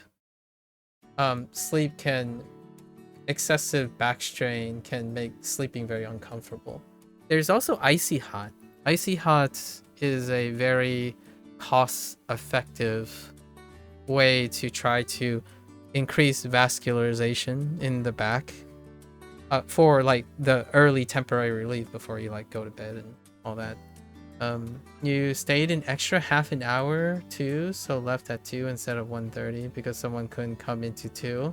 You get money for that, right?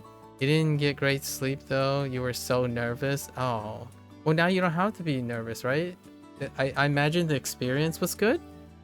like outside, I understand the soreness and stuff can put a damper on things, but like the logistics of things, when you're doing things, you didn't say anything about your feet. So your feet was okay, I imagine, right? How are those shoes that you bought? I'm sorry to hear that your sleep isn't going so well, but the nervousness, I feel like that nervousness will subside now that you have some experience and also like your manager. I think liking the person that's in charge is a really great bonus. And I hope that that continues to be a very fruitful relationship with your manager, at least your manager. I don't know about your coworkers. I imagine you were really nervous still, and you think you got 2 to 3 hours, so when you got home, you took a 2-hour nap? Okay. Overall, the experience was good. Your feet was a bit sore, but not too bad. The shoes helped a ton. Isn't it great that you already got value out of your shoes? That sounds like a really great investment. So for back support, I'm not sure if you've ever gotten like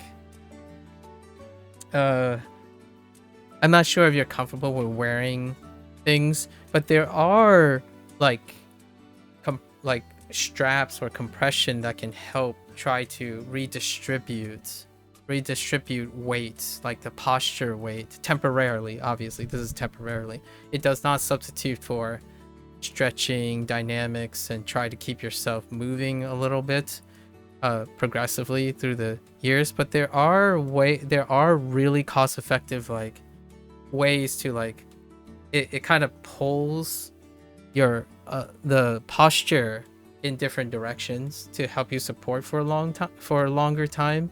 Maybe that can help with I obviously this is not medical advice, but there are ways to try to redistribute where the weight is coming from, and usually they address very common weight distributions. Like for example, if you're having back soreness, I feel like it would probably be anterior, probably in an anterior pelvic tilt. That might be something to look into. Maybe there's like something you can temporarily use and then take off during the day or when you're on weekends and stuff, so you can stretch and do things while you're still able to compensate. Like computer chairs are a really big example. Computer chairs, ergonomics in computer chairs are great if you have to be in the chair for a really long time, but it actually weakens your back over time because your back is not used to supporting it. So oftentimes I actually don't sit against my back of my computer chair. I try to, move around a lot. Whenever I'm studying, I would move my position and my foot position and back position a couple times too, because posture is not about necessarily a static posture. Like what I mean is bad posture is not any specific posture. It's about being static. So like if you're not consistently moving around a little bit from day to day, it's being in a static position that creates uneven distribution on your back. And lower back weakness, especially lower back, I'm assuming it's going to be a lower back issue, tends to be due to a load on it, the way the body. So sometimes you can wear like a strap. It's not that uncomfortable because it just goes over where it pulls your chest backwards a little bit, and then it lowers the load on your lower back. Typically the lower back is where there is weakness due to being in a static position. And when you're seated like this, and then often if you have a really nice ergonomic thing, your lower back tends to become part of the weaker side of things. I've since try to, I in the evening I do like glute bridges and body bridges, so I imagine that's not in your plans to try to do yoga and whatnot yet, of course. It could always be in the future. Well, let me clarify. You were working with an assistant manager today. It was just you and her. Oh, okay. There today. The main manager you interviewed wasn't there today. Okay. Yeah, it's the same assistant manager that you mentioned that contacted you on the phone, right? The only thing that you're somewhat nervous about is you had to weigh out our tills, and you really didn't understand what your manager did or what button she pushed because she was going so fast. Oh. She did it at the start of shift and tried doing it at the end of shift and messed up, so she had to redo it. Ooh. That sounds like... well, hopefully you get that sorted out. I imagine that's how they like hold accountability for cash or something like that. Is that what a till is? Yeah, right? Interesting. Well, it's nice. That's good. Now you also have like a benchmark to start on how to address some of the things. The 2-hour naps must have been quite tired. And I remember that you went to bed. It was about 7 hours, 7-hour difference. That's assuming you went to bed, like you fell asleep during that time, because it usually takes like some time for people to actually fall asleep. So I don't know how your sleep hygiene is, but 7 hours sound pretty solid. I don't know if you got up on time, but I think being on top of your sleep, and hopefully you can address or aid in some of your lower back stuff. The feet, like your shoes, that's awesome. I'm glad to hear. Obviously it's still a bit sore, so you don't want it to keep on being excited. Like, I'm trying to be encouraging, obviously, to be excited to find more and more ways to catch up, right? Falling behind is that inevitable spiral, so hopefully you get more ideas and are more encouraged to think of your position as a more longevity forward thing. I mean, hear me out. My mother, it is so difficult to even get her to wear better shoes. She's like, why do I need better shoes? These $10 shoes are, for example, fine. Like, I walk in, then we got some proper shoes, and she's like, oh yeah, these are really nice. I'm like, okay, but we're not gonna say anything, obviously, because it's the health of the person that is most important. That's, I know when I'm being kind of really excited, despite the unsolicited advice, right? This is not to serve as unsolicited orders, but it sounds like you have things that you can choose to work on now, which is nice. On the plus side, your till was 7 cents over, so you accidentally gave away too much money. Okay. 7 cents? Wait. Now I'm starting to wonder how your cash thing works. Like, I didn't accidentally give away too much money. That's funny. How does... Like, do you guys still have pennies? I don't know if you kept in touch, but I wasn't sure pennies were still around, or like pennies are gonna be around for much longer. That's interesting. 7 cents. Huh. Very neat. Lots of pluses, Bree. Lots of pluses. How was your nap? Like, how do you feel after taking a 2-hour nap right after work?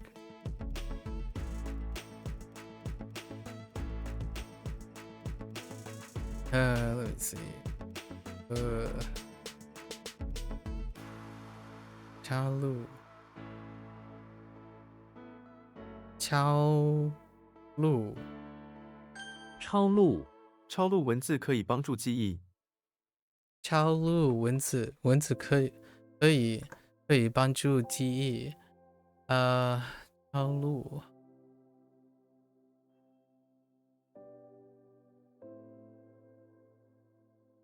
Guess just copy and record. I guess copy is fine. Transcribe. Uh, man, I really thought.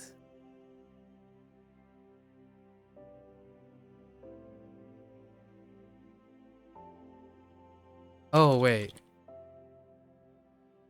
超级超级超级大国， ah. Oh, that's ta.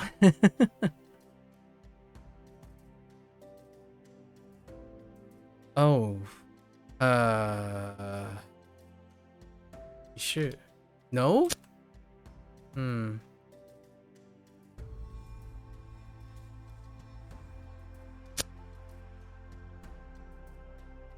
It's a period of time.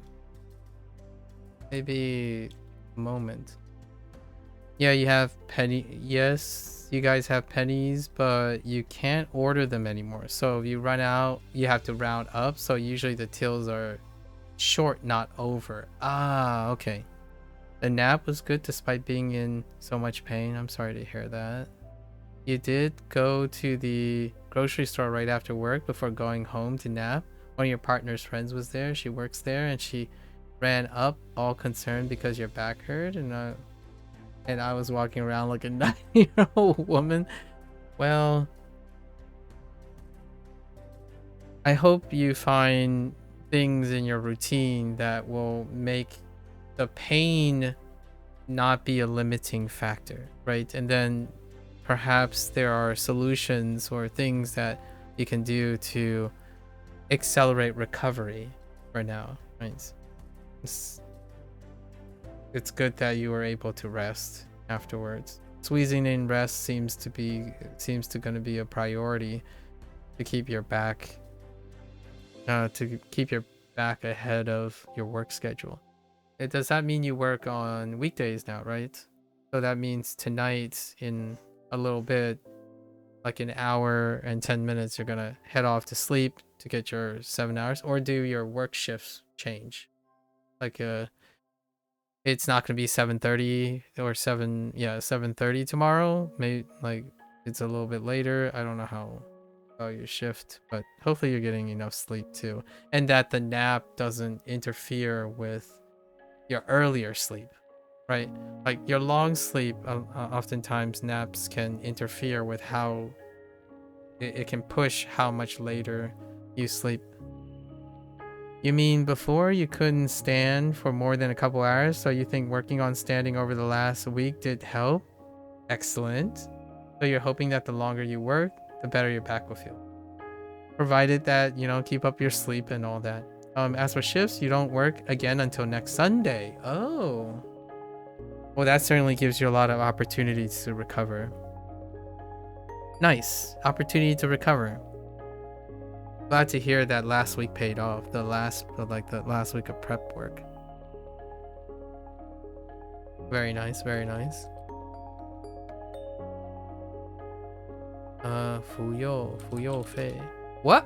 Oh, Fuyang Fei. Fun. Fun.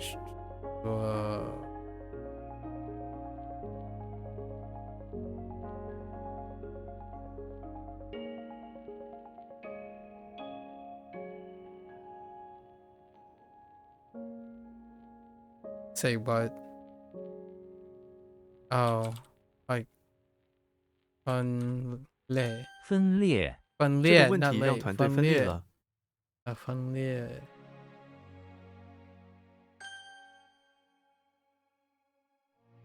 It's just a period of time. Can I say moment? Heck, just time. Clock is fine, but time is fine.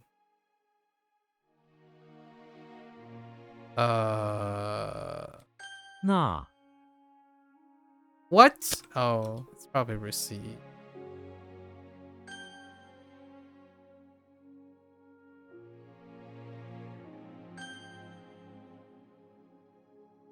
Kind of similar. 没 Okay. 他 Okay. So left one. Probably I should. 碍事，请把那张椅子移开，免得碍事。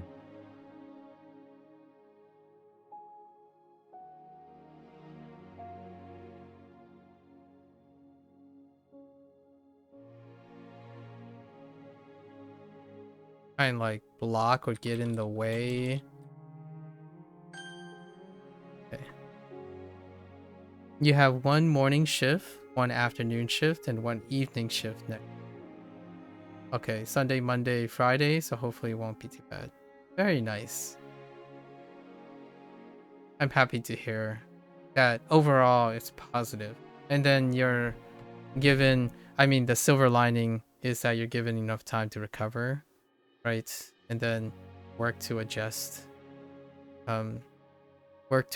There's some sort of leaning period. Obviously, the opposite would be you have less hours right now, and less hours means also less money, right? However, I think overall having a sustainable, healthy lifestyle can go a far longer way in that regards. Neat. What is the weirdest thing that you've like cashed out for someone? Like, what is a thing that someone ordered? Like, was there someone who like bought, I don't know, 50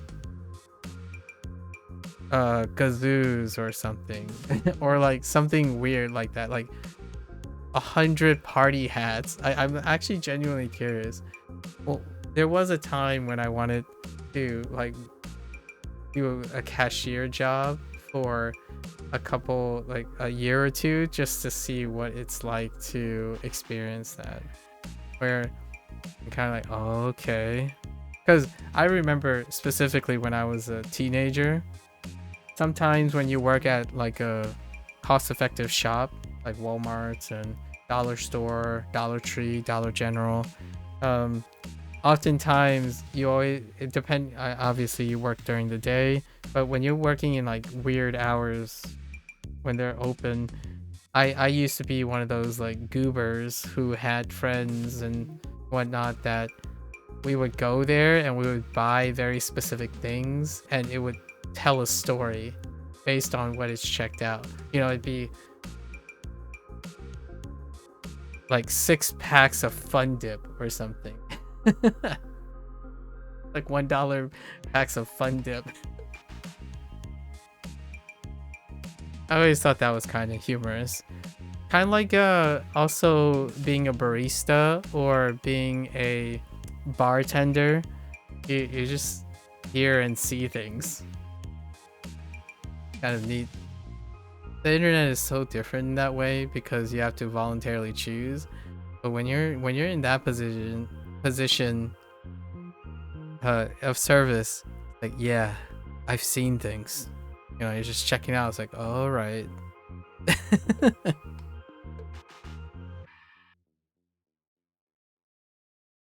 辖，Let's度，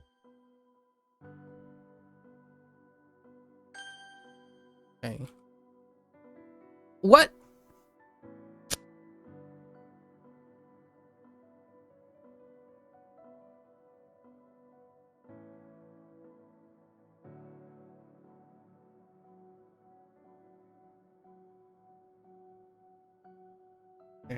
Okay, this must be something else.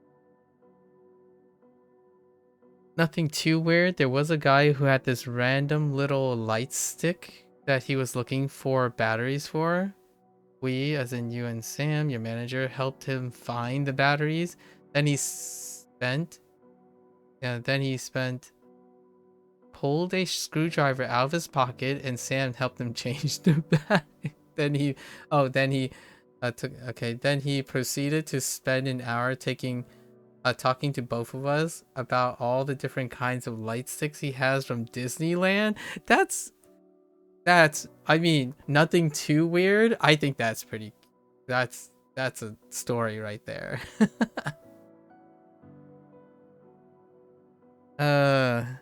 I used to work in a bowling alley when I was a teenager, and it was, I can't tell you how overstimulating it was, but it was my closest thing to observing people, right? Because now with the internet, you can look at content and people might film themselves IRL or something, and you can kind of vicariously people watch through that, or like what we're doing here. However, back in the day, like, to get more acclimated to looking at people and learning how people interact and whatnot, early service jobs kind of helped me out quite a bit. And then I talked about this with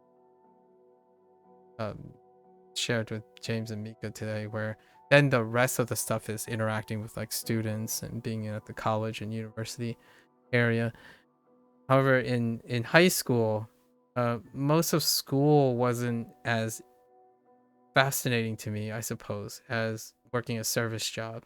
I worked at a bowling alley, sometimes behind the register desk, the people who take the shoes and assign lanes and whatnot. And then there would be occasionally I would work at the behind the bar kitchen, and then like the concession stand where you order some junk food while you're bowling. And then from time to time, I would have to fetch the bowling balls from the gutters, because there's always that one person who managed to hit the rake that goes down to reset the pins, and the ball would slowly roll backwards. And then obviously then it would encourage that person to throw a ball down the gutter to knock the other ball to put two balls into the thing, which is not the greatest and not encouraged. So oftentimes you run down, you're that guy who runs down, and it's only one guy running down the middle splitter where the channel for the bowling ball to come back out to like either fetch the ball. Usually you would fetch the ball and take it back to the lane. That's kind of what I did before. It does involve long hours of standing, of course.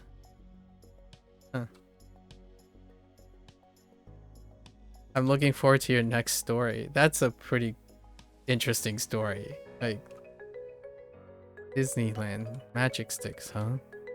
Intriguing. I'm surprised that person didn't just randomly pull out a lightsaber.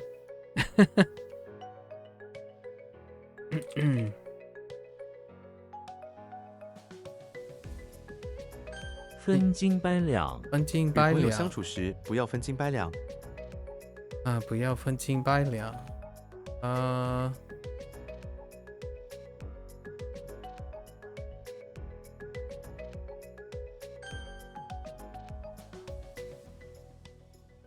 Oh, he made it well known that he had a ton of lightsabers at home. Oh, okay, that explains everything. I mean, I was inferring that he's probably a fan of lightsabers, given that it's a stick that you require batteries for. But yeah, I'm not surprised. Light sticks, like lightsabers. I bet there's a chance he might also have like these sticks. And these are like shorter glow sticks for like concerts. That's what I think he was finding a battery for. But then immediately I'm like, Disneyland, oh, it's got to be lightsabers. Like there's got to be lightsabers somewhere, right? Right, we gotta get some lightsaber action.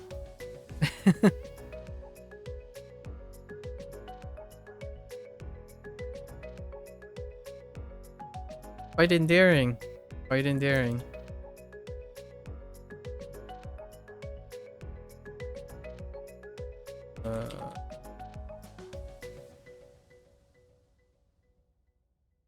驻华，他是驻华大使。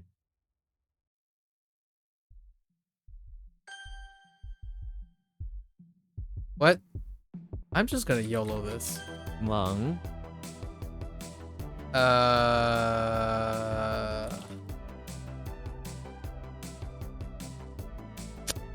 Huh.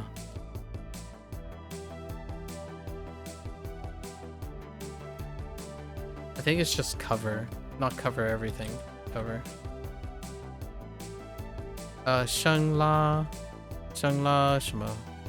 生拉硬拽。生拉硬拽，别生拉硬拽他，他不想去。 It's just drag, but forcefully drag maybe. Yeah, drag is fine.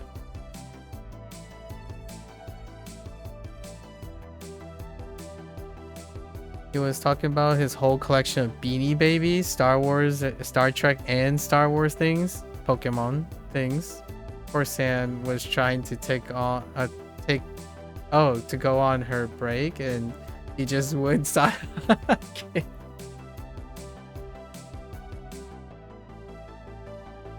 It's like bumping into a random person on the internet who's really passionate about wanting to be heard.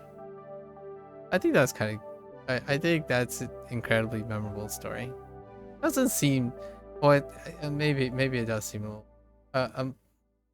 I feel like that's a weird but charming thing. I guess I can understand why it wouldn't be as unexpected. You mean you didn't talk to the person about playing Pokemon Legends 2, or actually AZ? Or if they're excited about, or if they have a Switch 2, you know? I probably bring up something about Star Trek.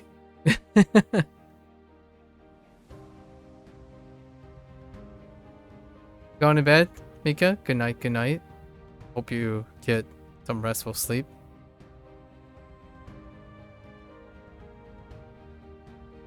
Thanks for hanging out. 血液，血液是红色的， Okay.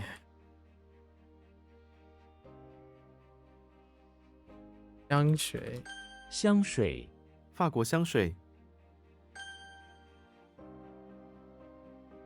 掰开，他把面包掰开，分给了朋友。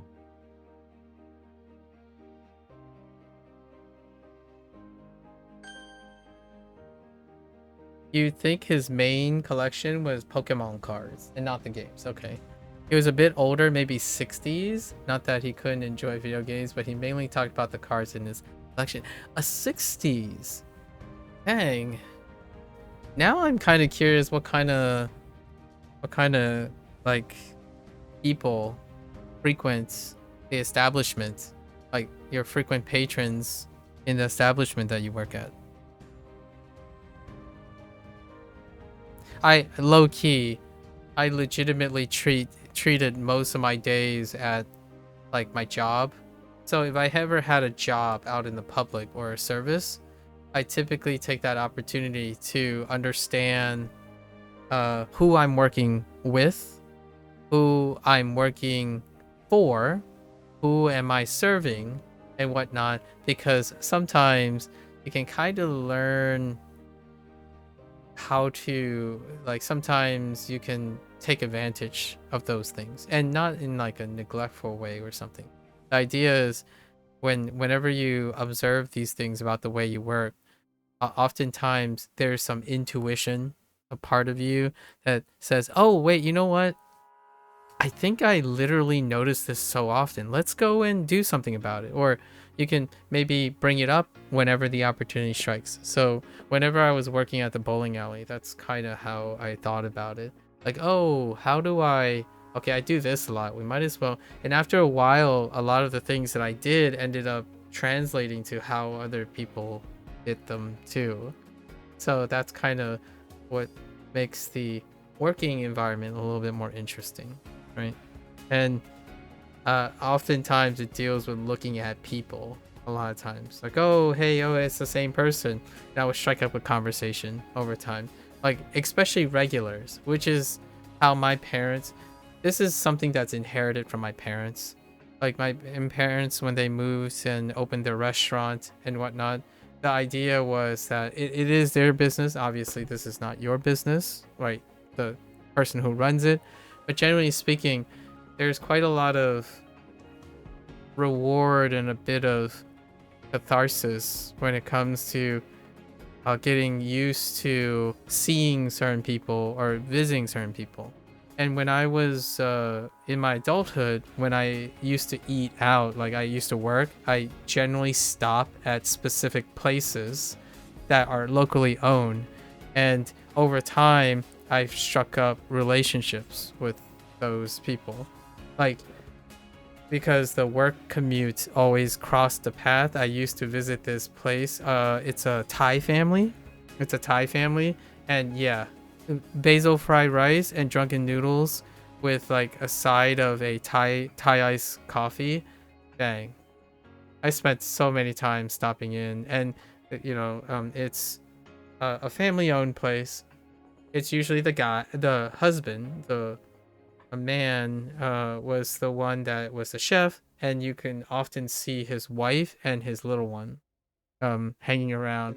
And I would be like the one patron most of the time during a specific hour, because it's quite late whenever I go, and it's quite lovely experience. So that kind of translated to how you can use your people skills when you're like observing people. It's one of the fondest things that I like about working in some sort of retail, but not in retail place where you only buy things once. So like a grocery store, a concession stand, a waiter, a barista, bartending, those things, I do quite enjoy that. Obviously teaching is very similar because you'll always have students, and your students will cycle around, and you will at least get to know them for 4 years, or at least try to. They tell you how many customers you had at the end of your shift. You had 70 today. Ooh, that's interesting data. So 70 on a Saturday? Oh no, wait, Sunday? 70 on a Sunday. I wonder what it's gonna be like for your other shifts.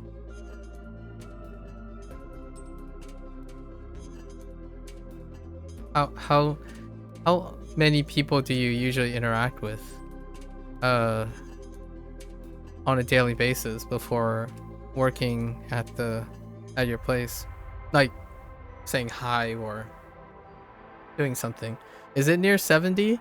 I'm gonna be real, I don't interact with 70 people on a daily basis. When I was working, maybe. When I was working in like university, maybe encounter 70 people at some times, but usually it's like in the teens, right? Only on occasion will there be like hundreds, or those are very specific occasions, so they don't really go up that high.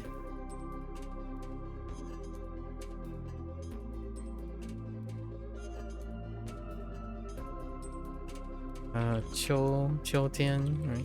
秋天，秋天来了，树叶黄了。一边，一边是对的，一边是错的。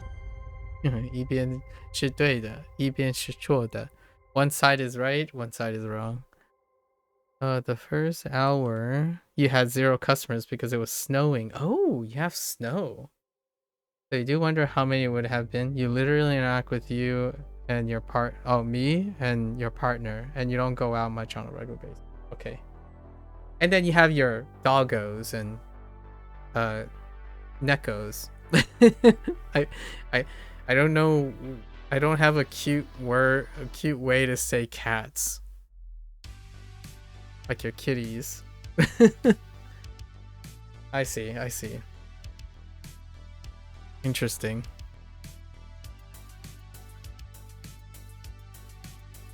Oh, so now what do you do for the week before you go back to your shift in another week? You can't be called, right? You're not like on call or something like that where suddenly someone, my mother sometimes do that. She likes taking up whatever time, so whenever someone says like, oh, they're gonna take off, usually the person that's covering is probably my mother.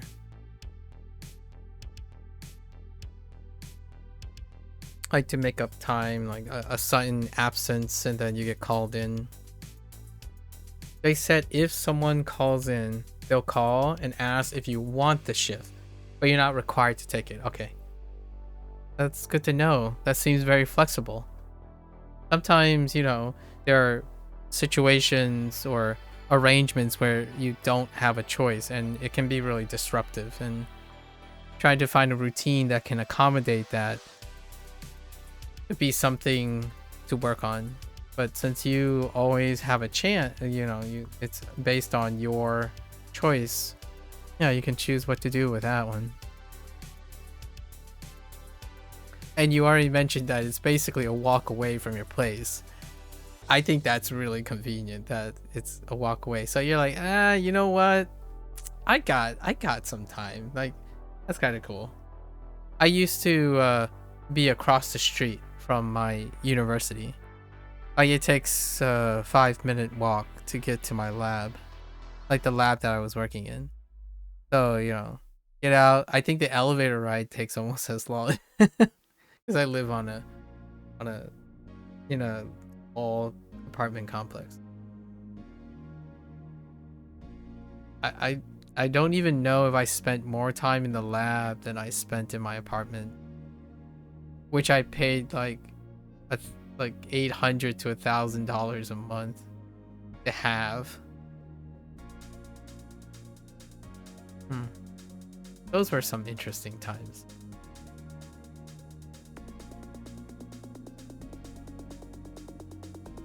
抚养费，他要求增加抚养费，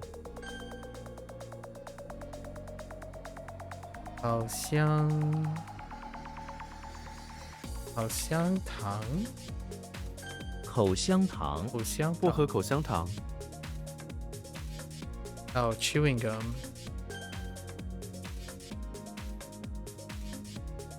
During the winter, you're a little bit more hesitant to walk. It was below freezing. Okay. Today, but the wind, it felt like 16. Ooh, wind high. A low wind chill. Do you stay warm long enough to make it to the place? Oftentimes I feel if you're like warm, if you're like stuffy coming from inside, there's like this period where it doesn't feel quite piercing and miserable.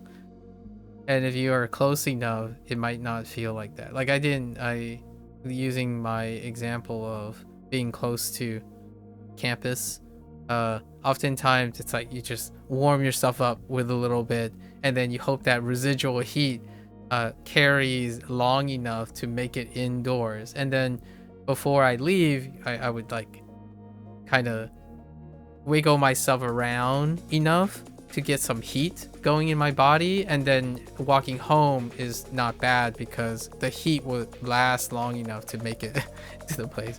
Maybe. Okay, luckily today your partner drove you, so you didn't get to test that out. Oh, okay. When you said it was below below 26, I was kind of worried what you were gonna say was like slipperiness. I've slipped before. I've been there before, where when it's below freezing, there's always a chance of slipping. If you're in like a back road or a place that doesn't have a lot of walking, slipping on pavements and stuff can be something to look out for. Oftentimes wearing some sort of like bottom grip onto whatever shoes you have, like a temporary solution to prevent that. Oh yeah, it's super icy. You almost fell in the parking lot as you were getting out of the car this morning. Yeah, that's concerning. Yeah, my mother has my parents haven't ever broken anything up to this moment, except for the one instance, and it was my mother slipping on something, and she landed using her wrists as a way to brace. So I mean, my parents don't fall down very often. They have fallen before, but it's not like I'm expecting my parents like, oh yeah, they had extracurriculars on how to fall. How to fall is definitely something that I think has become more of a luxury for people. I'm not sure if you ever learned how to fall before. falling is often nowadays for people who like still do yoga or calisthenics or something. Practicing falling is somewhat of a fringe case, but whenever I think about below freezing temperatures, often I think about people potentially falling. So whenever service work, right? Whenever you're in service work or you own a business or something, the first thing that my parents and I usually think about is, yeah, we gotta clear the pavement. Like that's also true for our neighbors. Like what I mean is we live in a cul-de-sac community. So right when everyone has their own strategies, but generally speaking, it's accepted here as a common courtesy to make sure that there's a path where there's no slippage, despite not being technically the responsibility of the homeowners. But those are the things I typically think about whenever I have to work in a business. Because if someone falls, it ends up being your problem too, right? It ends up being everyone's problem. Your problem, the workplace's problem. So instead of trying to circumvent that, I often ask about how's the walking situation. Being aware that if you're walking to work, have to consider not slipping and whatnot. So hopefully that's not a problem in the future. You live in a place that already has snow. Before me? I think we have snow on the forecast. Let me see. Yep, tomorrow that storm, right? That storm that is anticipated to come by is happening.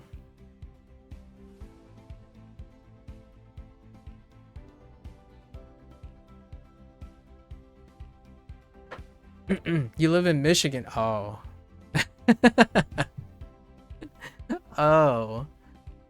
Well, then you should be well equipped, you know? You probably know way more about snow than I do. Okay. Well, them lake effect snow. That's the snowstorm that's going to hit the Northeast is probably the same that you witnessed today, probably. Canadian front, the Canada front. Gotta love that polar vortex mixed with lake effect snow.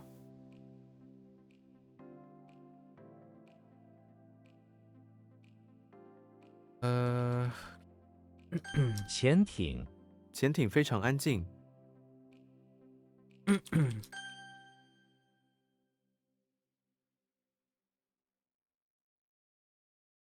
是逝世，他们为那位伟人的逝世感到悲痛。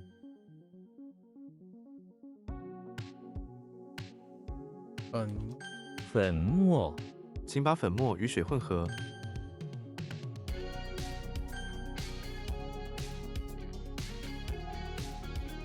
山丘，我们爬上了那座山丘。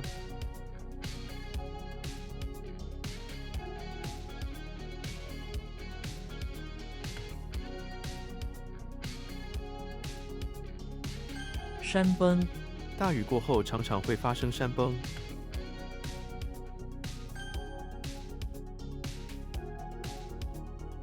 安抚，他试图安抚哭泣的小孩。placate? It's placate. Okay.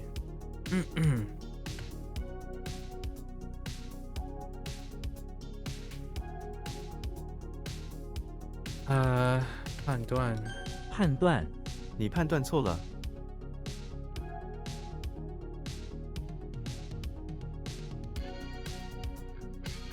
heck? Okay.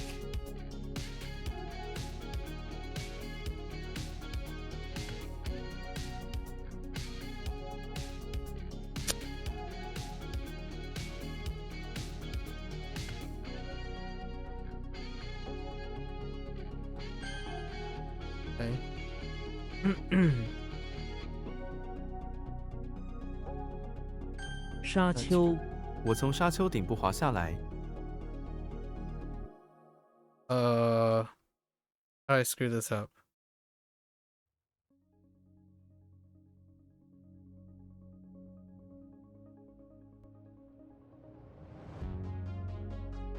Oh.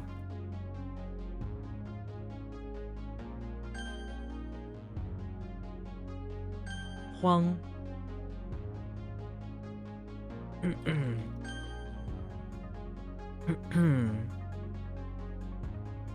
是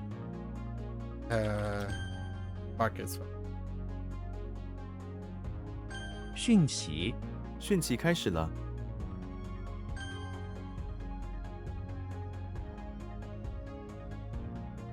捍卫我们必须捍卫自由。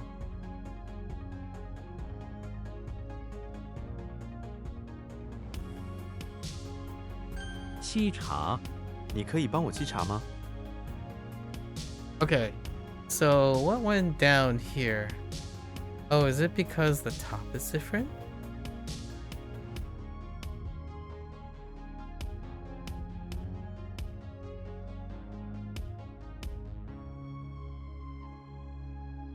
Oh, yeah, yeah. 藏 Whoops.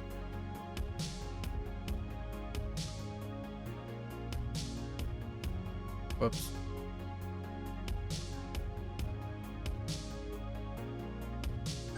昆虫他害怕所有的昆虫。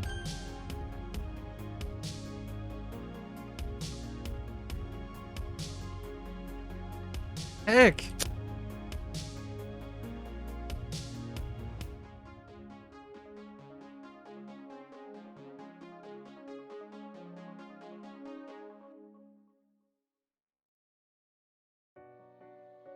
Hmm.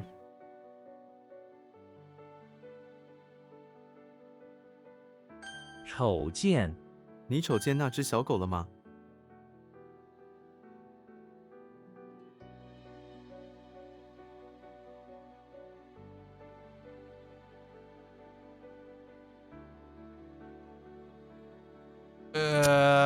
Oh no.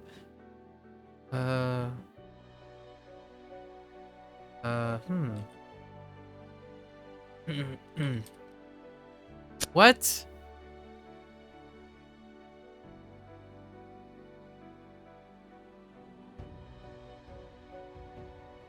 Oh. Okay.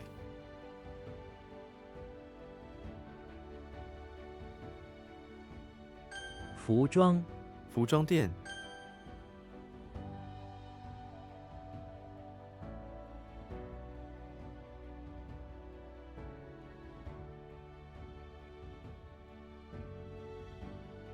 针灸我想试试针灸治疗。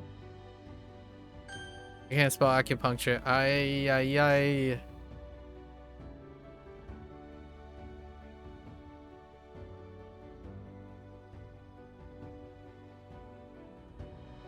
合格合格者，合格者.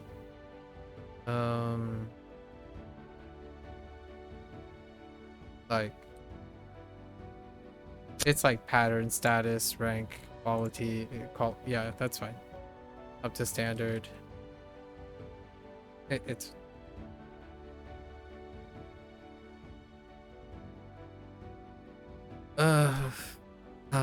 yeah, why did they only use "j"? I mean, it says qualified person, but not if. I wonder why the phrases are short. 耳 Oh no. Oh no. I know that's a banner, but that's not it. Oh, I think this might be a pass for R.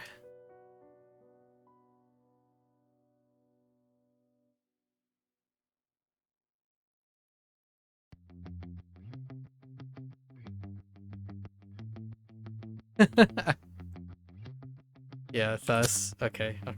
It's a pass. Thus is a pass.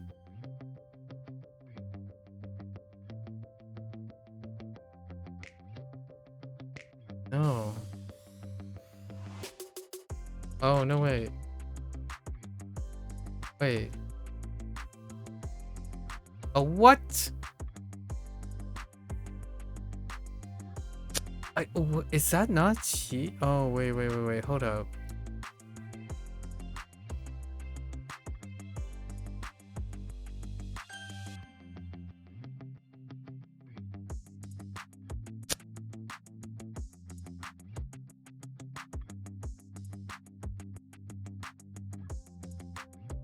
Hmm.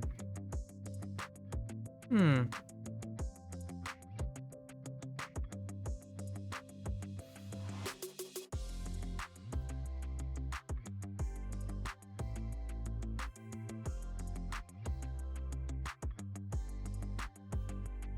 一集我有一个梦想，一起开一间书店。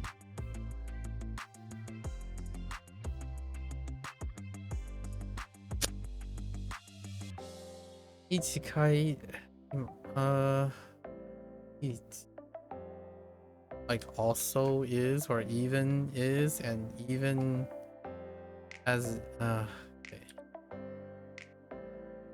Hmm.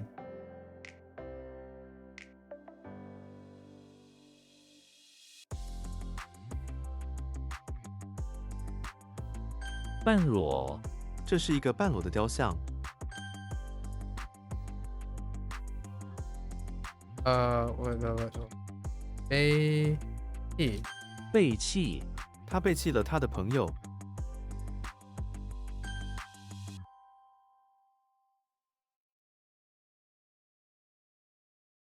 地毯猫喜欢在地毯上睡觉， like also even or also like also like it's also even yeah we're just gonna keep going on that, namely it's just not good. 成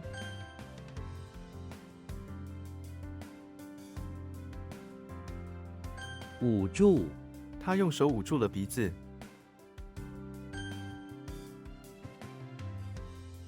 Heck 高尚他的品格非常高尚，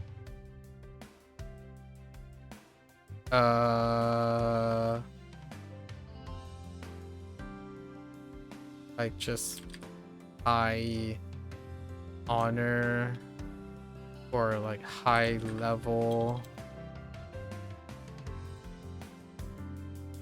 like prestigious, noble. Okay, lofty is good. We're just gonna write like high class, something like that. Noble is good, but I don't usually think of nobility for that context anymore. 因 You don't really watch a ton of things in French, you mostly just read, but a couple days ago you found a really cute cartoon on YouTube called La Petite Morte. It follows a family of Grim Reaper. Episodes are pretty short, around 5-ish minutes. You're sad there's only 4 seasons though. Why does that sound so familiar? Hold up.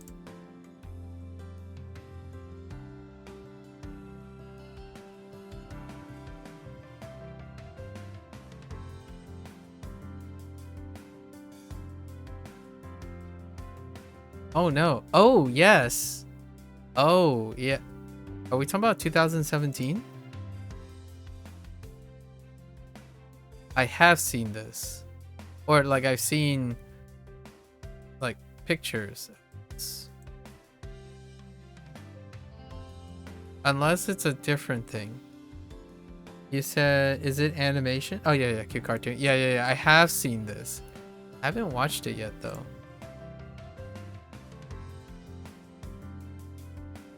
How do you like it so far?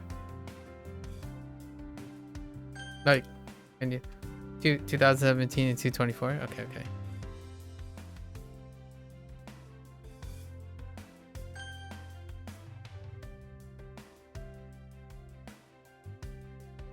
What is that?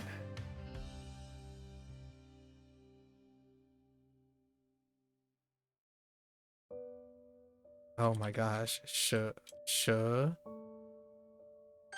蛇皮蛇皮通常用来制作鞋子。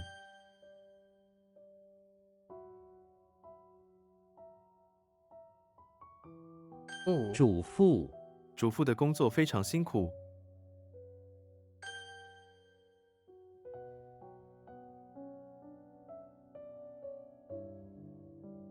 It's me? Oh, no, that's 智教 or is it 计较? I don't know anymore. Okay, it's fine. We'll find out. Oops. 家营家营杀虫剂 It's adorable and a bit graphic on the deaths. Like the first episode's a blind guy got ran over by a car, but it's decently comprehensible for you, so it's been pretty enjoyable to watch so far. Nice. Yeah, children's cartoons, or quote unquote children's cartoons. The Le Petit Mort is more along the lines of like the Ren and Stimpy side of things, like Ed and Eddie, and like the Looney Tunes side of things, where there's a disconnect between the violence, right, the slightly graphic situations, and I feel like that's kind of true about a lot of shows when you start thinking about it from a consequential situation. Like when I was younger and I was watching Looney Tunes, I'm like, dude, this is so violent. And I guess it's still genuine. I watched a few more adult cartoons. I like not adult, family cartoons recently, and you have those occasional moments where like what they're doing would get themselves unalived immediately. Like what? So like watching even adult cartoons, adult family oriented cartoons like Rick and Morty and Bob's Burger, I'm like, yep, that's one way to get in trouble. So that's understandable. What? Oh. Wait. Oh, wait.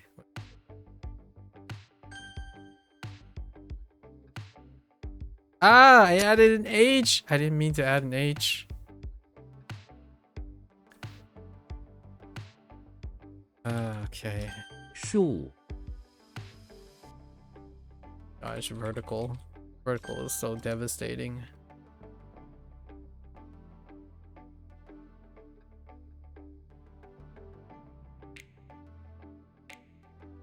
What is that?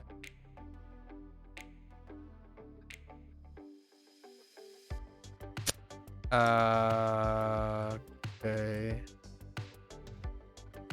剑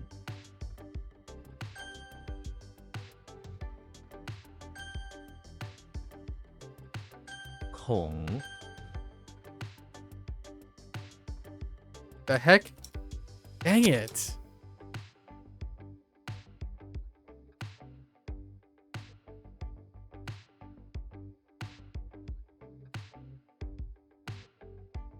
The show reminds me of things like Dexter's Laboratory.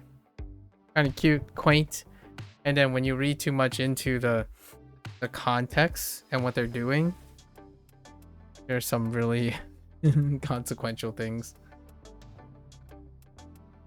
Or like Invader Zim. Even like Fairly Godparents.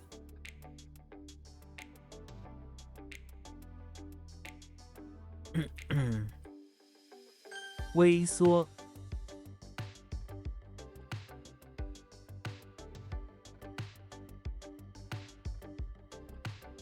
完整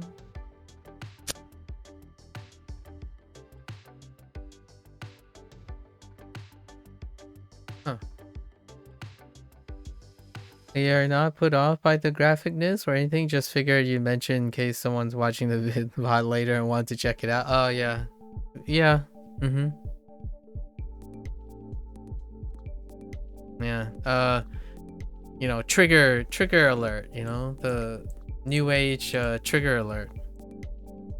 The current versions that I find funny are people who they put out like cooking content. I watch a lot of cooking content. And cooking content in the sense of from a person who's actively participating in cooking content to gain experience.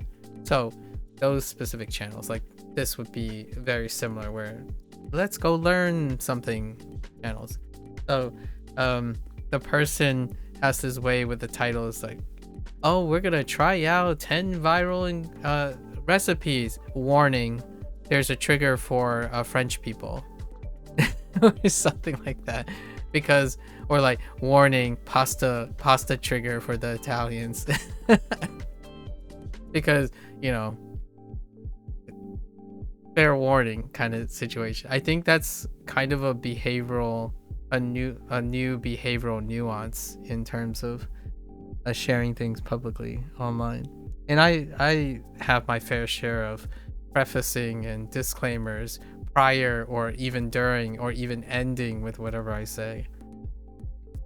I think it's a relatively excellent habit to have, despite others might be like, yeah, just put the fries in the bag already.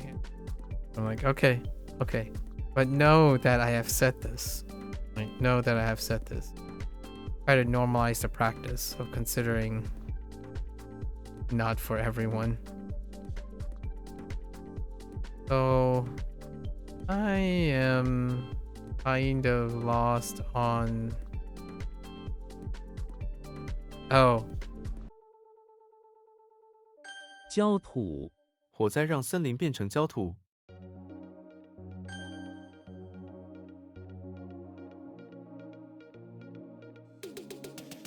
快速，快速成长。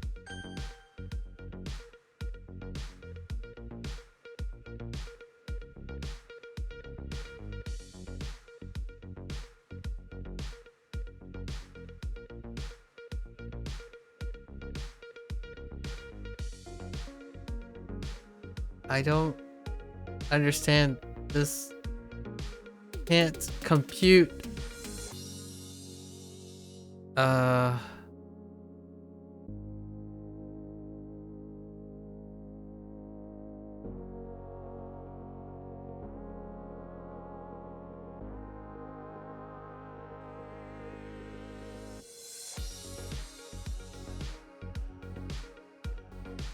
I don't compute how these things make sense together.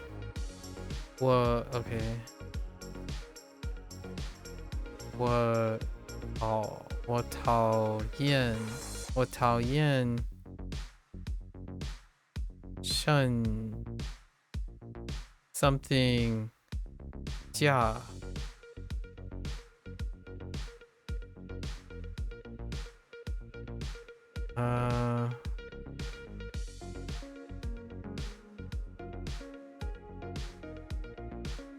How does that make sense?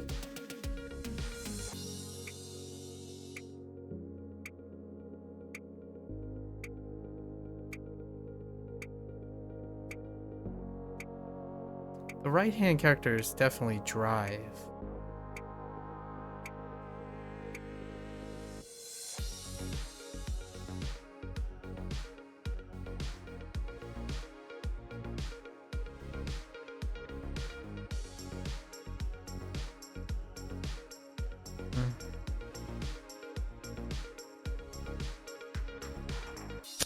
I think I lost the middle, which is a problematic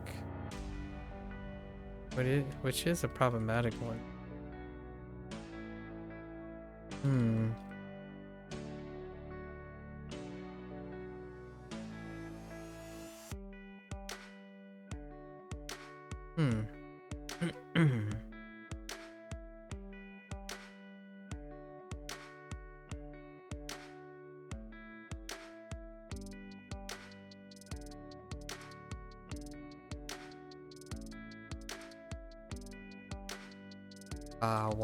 把玩，老人在把玩玉器。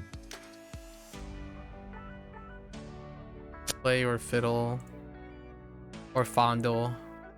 Fine. Play is fine. It's fine.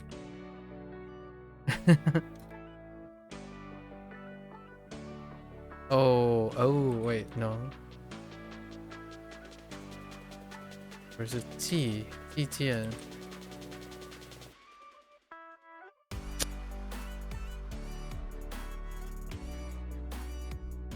Huh. 防汛，政府制定了防汛计划。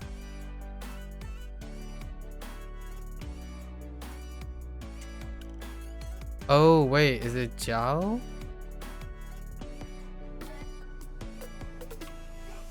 No. Oh. Hold up.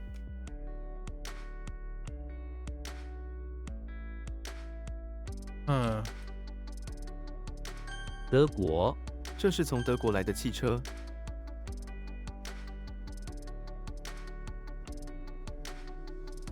科学，科学很无聊。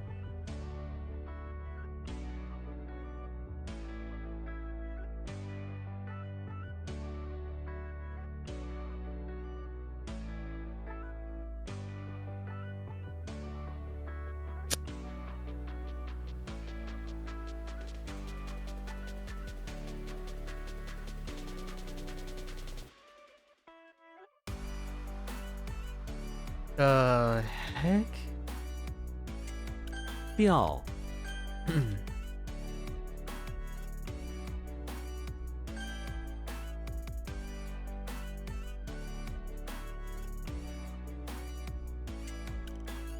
Ay, ay, ay. Oh my goodness. I'm not sure.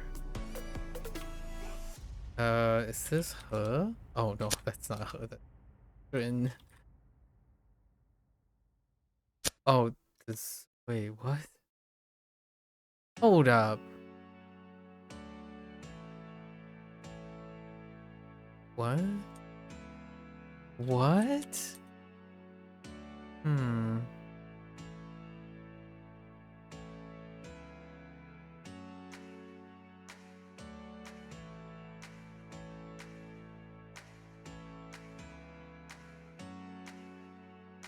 Heck.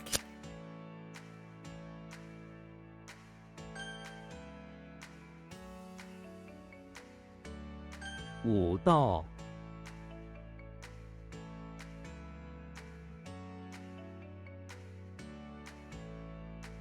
I swear it's Tian. Oh no, no, that's definitely Jiao. "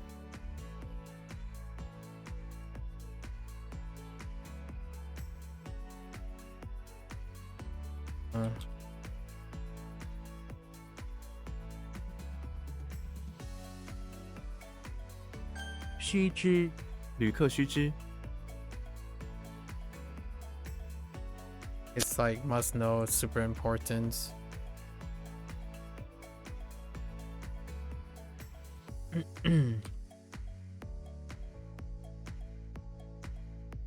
选票， 2/3的选票。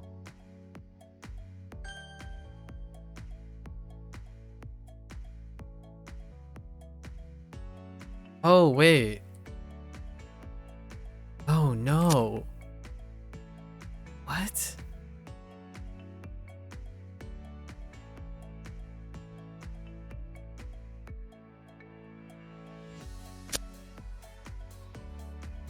Hold up. I think I know what that is. I don't know what's happening here though. I really thought it was... Uh-oh. Oh no.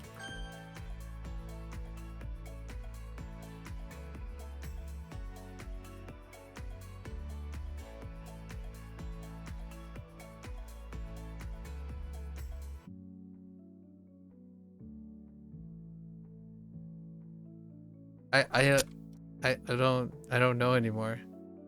It's gone.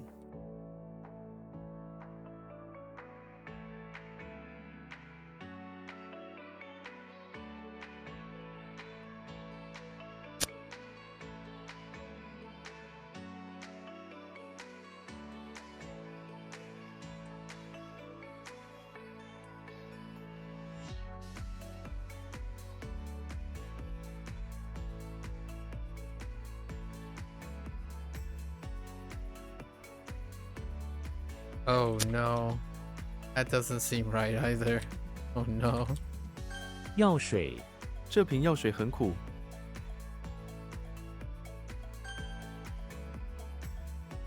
I think I might have figured what this one was.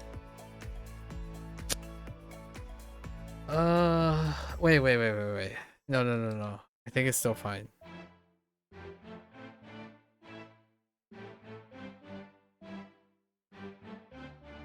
What?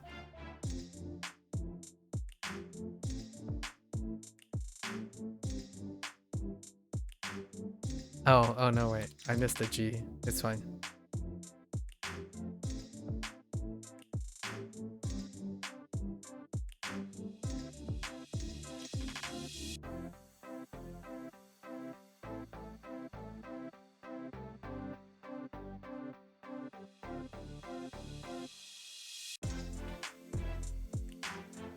Oh, maybe it's like...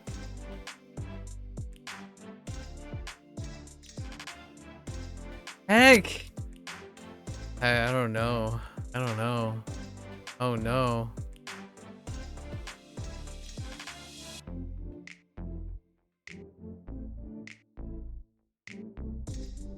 Happening here too.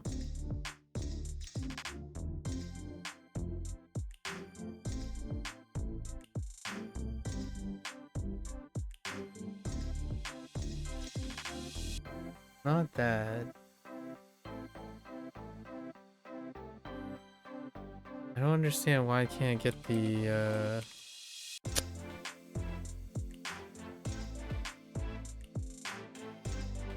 I really thought this was...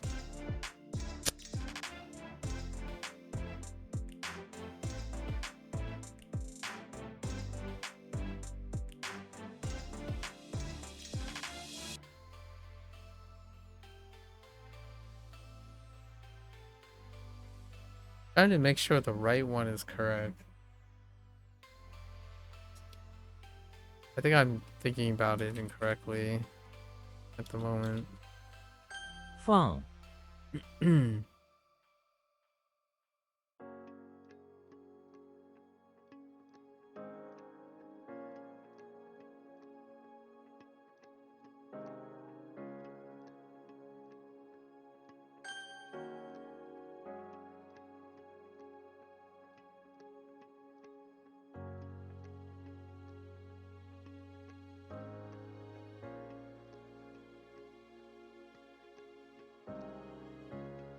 就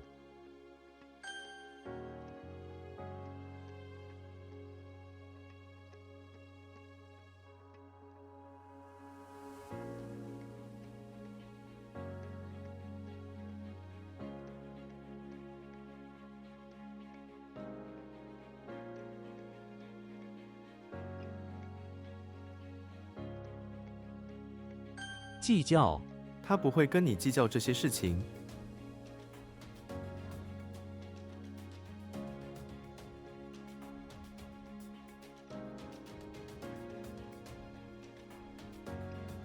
Calculate, plan, bus over. That's fine.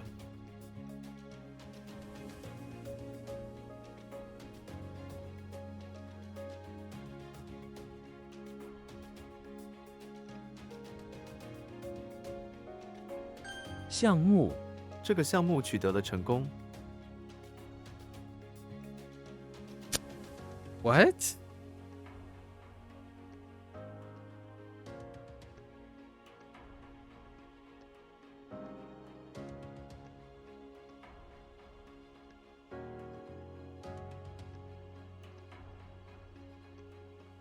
Okay, what if I got the right thing right? It's not Jia. What else could it be? Could it be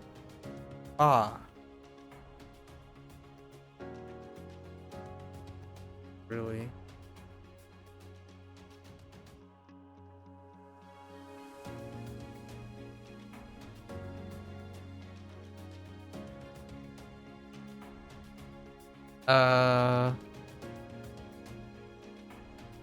Oh no.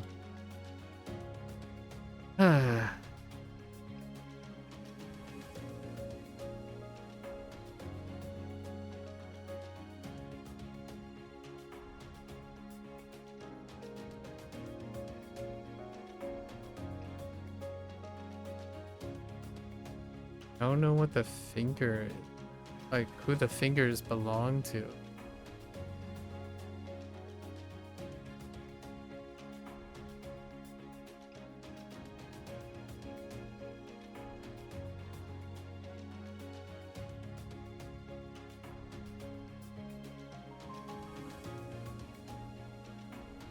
Not that.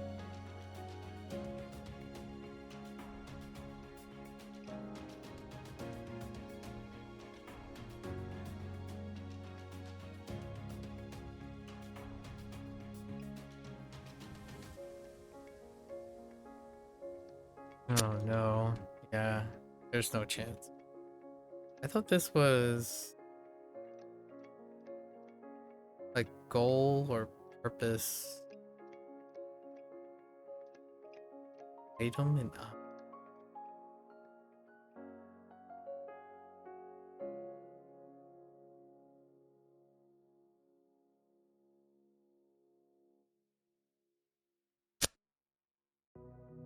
yeah, no, that's fine.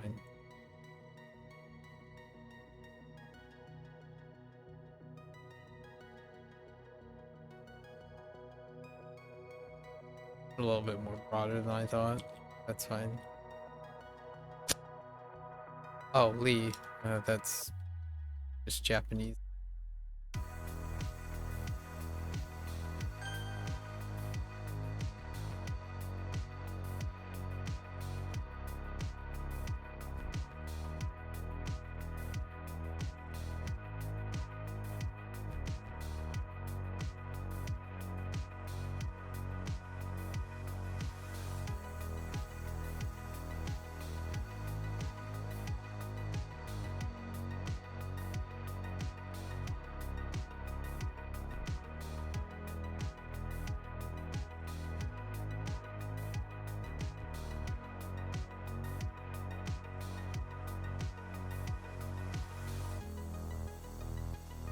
There are not a lot of boars. Not a lot of boar, like boar or pig things. Kind of a disappointing child.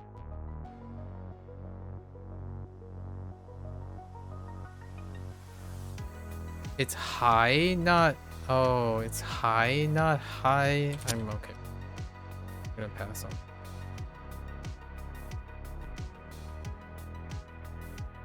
利益、保护人民的利益， Just that's fine.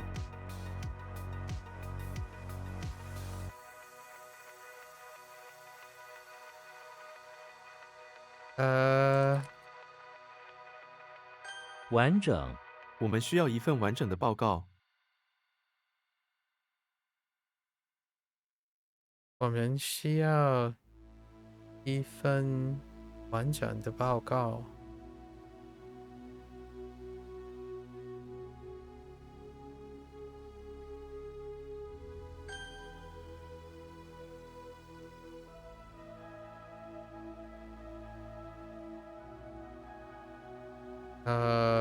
Excuse me?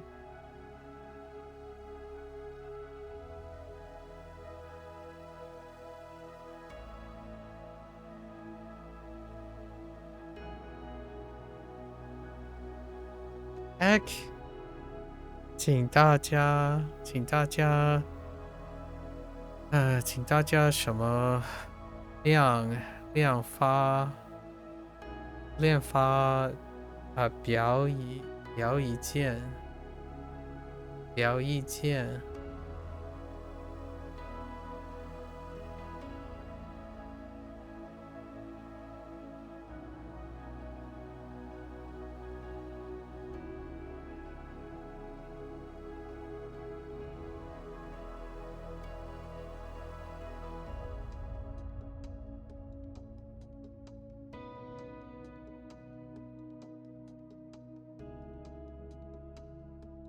I don't know where the burner is coming from.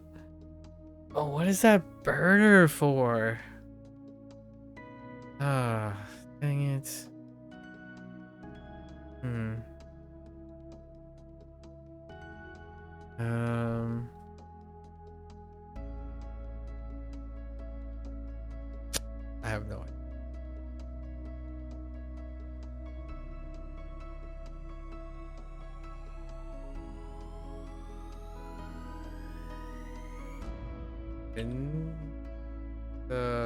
权利，我们开派对的权利。 or rights here.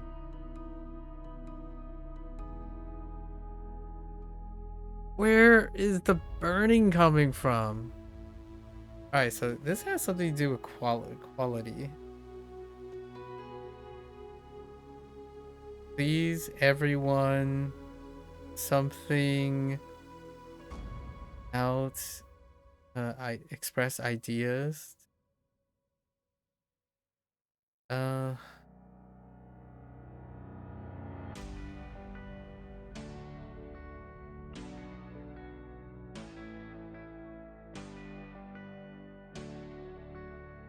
销量 doesn't make it.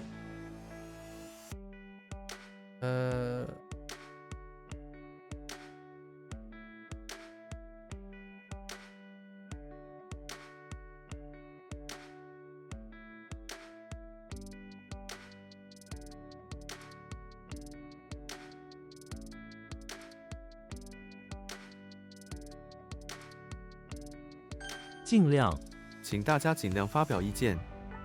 发表意见 Oh, like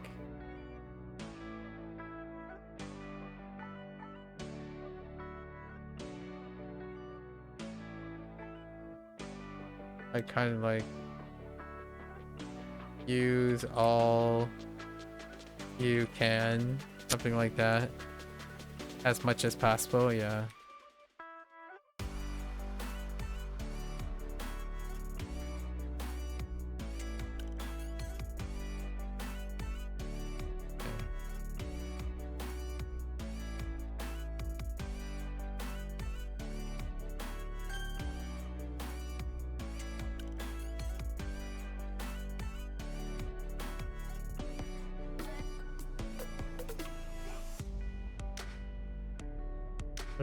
How do I have to know something?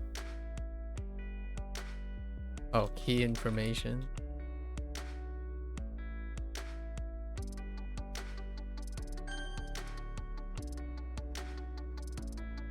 Understand what's going on here. Oh. What? Oh no, wait, I'm writing the meaning. I already know the detail. What am I doing? I already know the meaning. What the?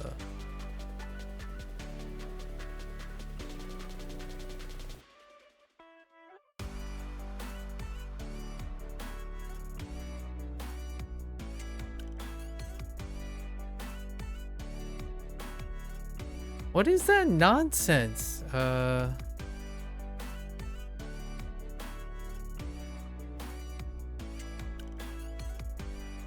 Dude, owls, I tell ya.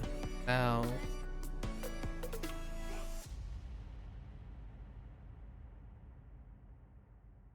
Have gloves?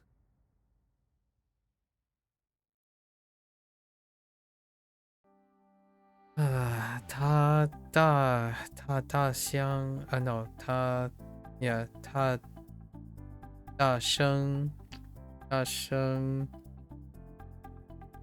yi da something qian.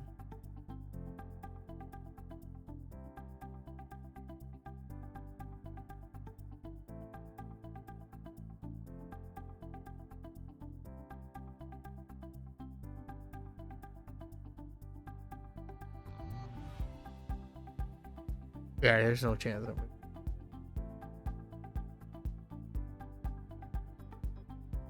I haven't connected whatever the glove is to the mouth, whoever it is.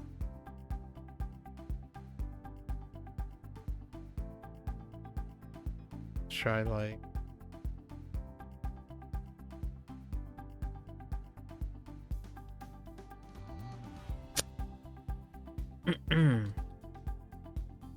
and this is a really big disappointment. So, oh man. Oh, and that is Ma. Oh man. All right, that's a double. That's a double. Second.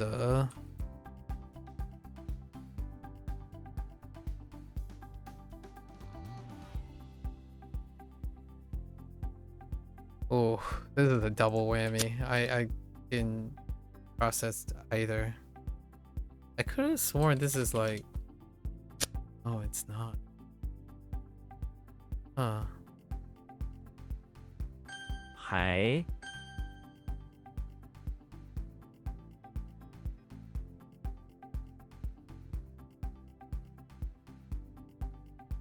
This again?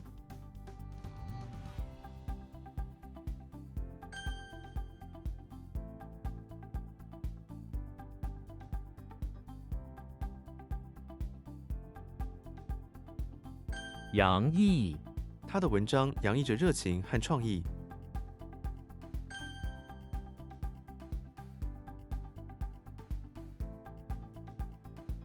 哭泣他为过去的回忆哭泣。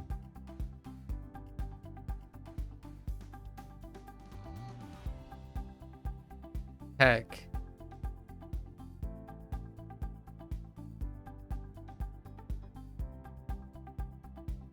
首席他是团队的首席科学家，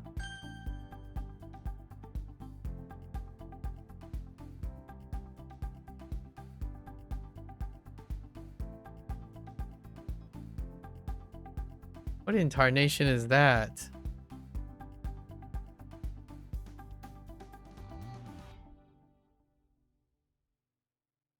Oh, it's like 硬币我希望我有一枚硬币。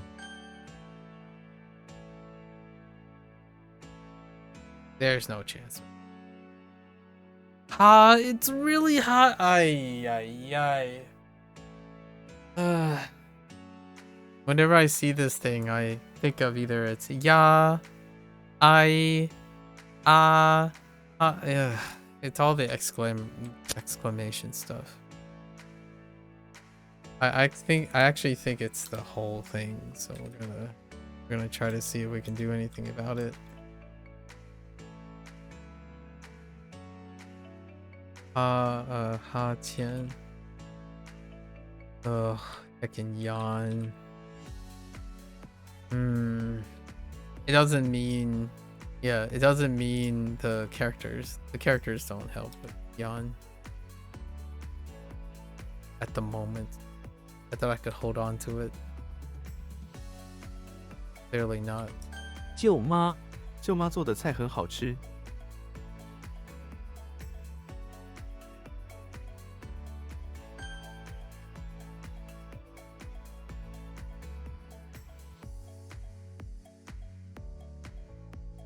受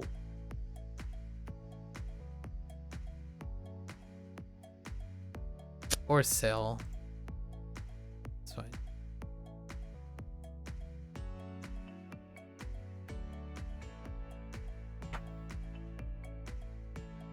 How is this so rough? Oh, you grab the finger and you start. Oh, wait. No. Yeah, what's going on with this?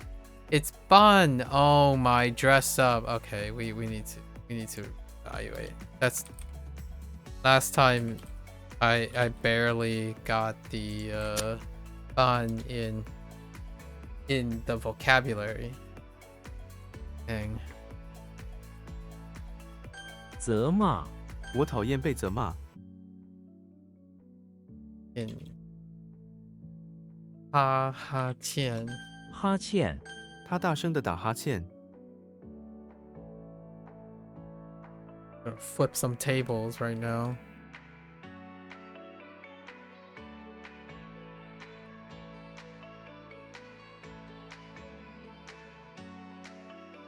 住宅这是我们的住宅。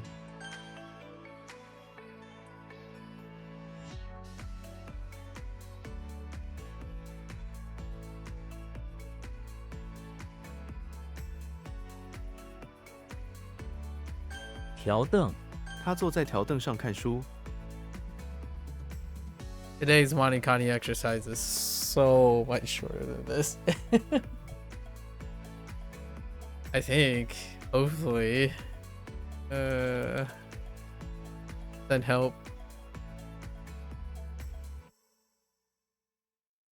What? Oh. I typed the wrong. I hit C instead of Z.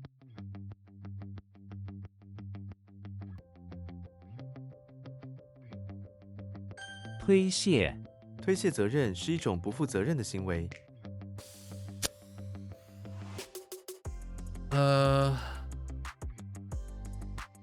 Push towards or skirt. Yeah.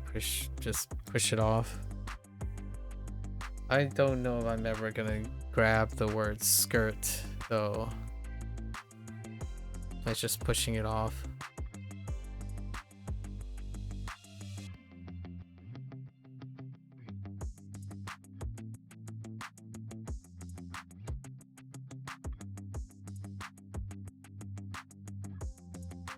“渡船”这条渡船可以载很多车辆。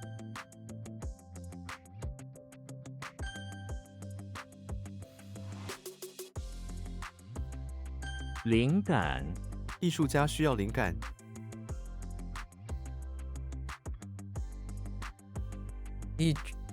艺术家需要灵感。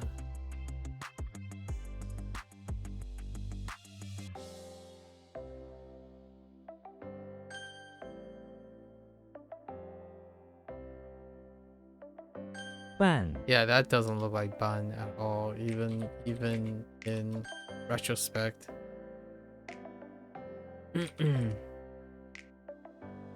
威胁、他觉得被威胁了。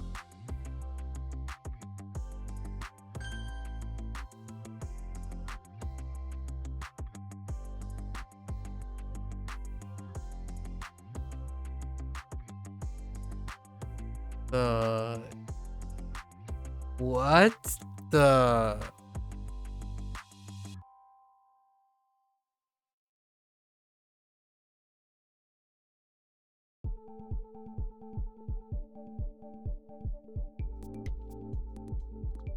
What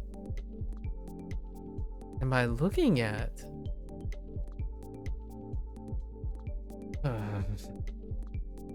Something 在瓦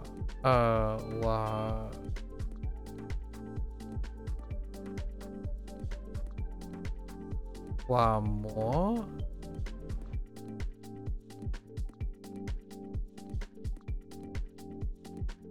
What?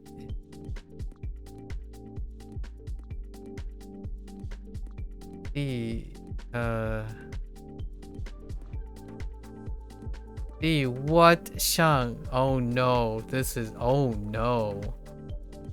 I have some disaster right now. This is a disaster.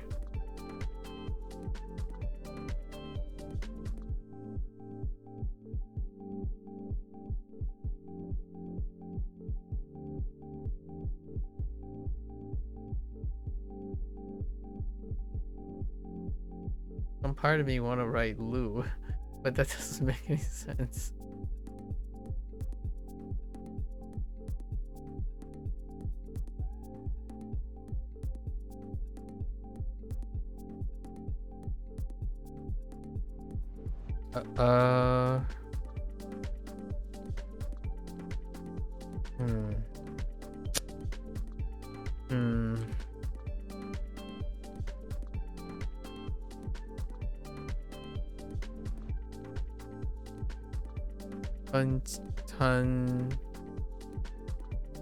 分餐落度 The heck? Or 露宿 Okay, that's flowers. And flowers is... Oh no. Oh no. Oh no. Okay, fine. I think.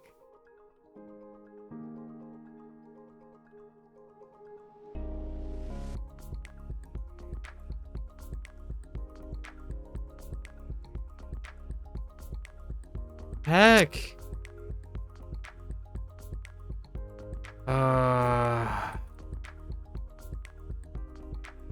聘请他们计划聘请专业的顾问。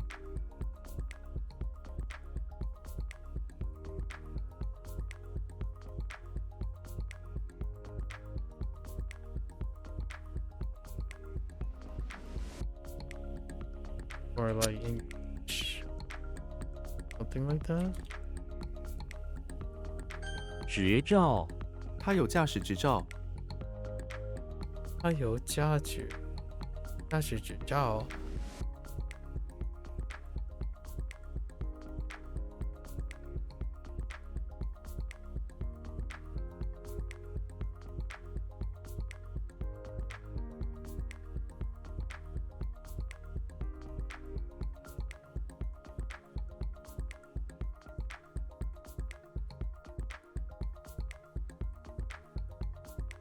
I don't understand how those two.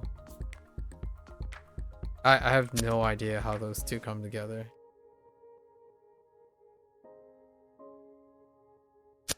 Like engage, initiate, invite. Yeah, okay.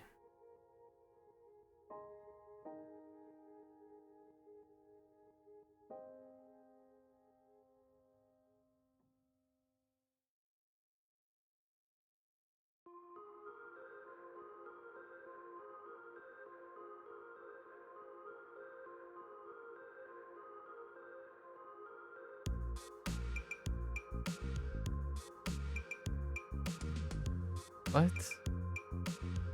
Like I've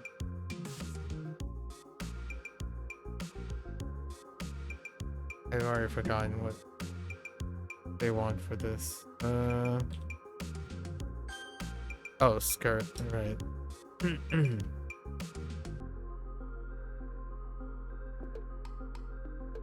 呼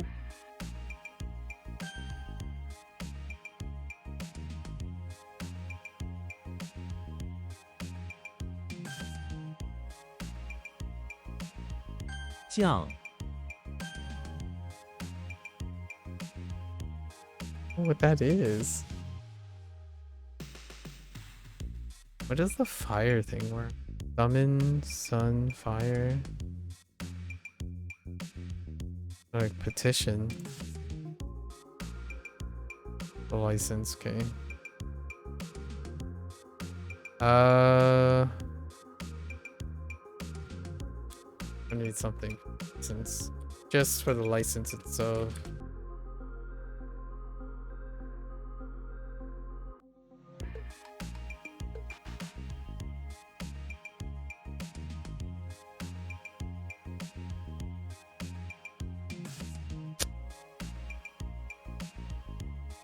末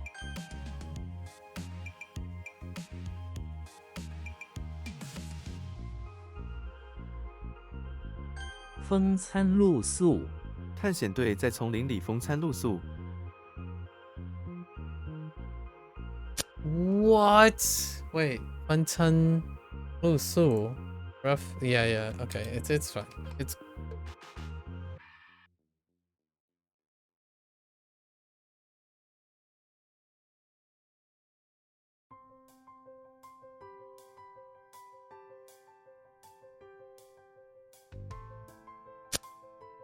prepare to fuss about. Okay. I don't like fuss about. I don't think fuss about works.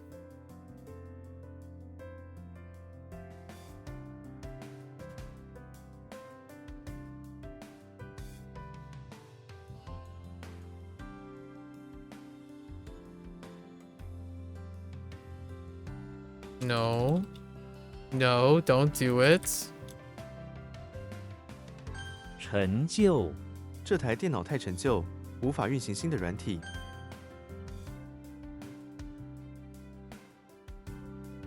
Oh boy. Yellow? 意 Oh.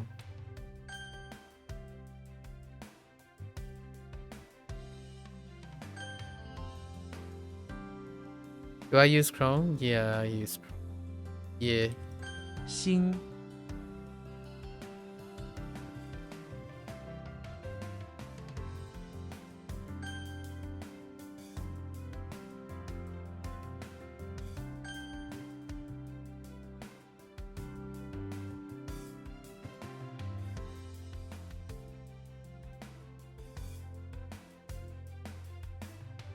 I can sing. 秦朝，秦朝是中国的第一朝代，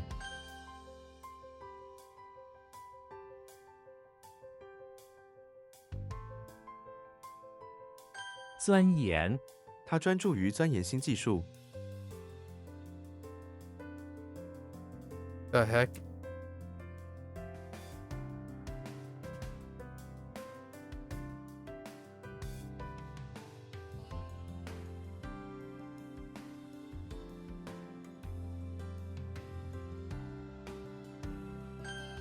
That's tough. 同， That one's tough too. What happened here? I'm just drawing a blank. What happened? What happened? Oh. Wait. Oh.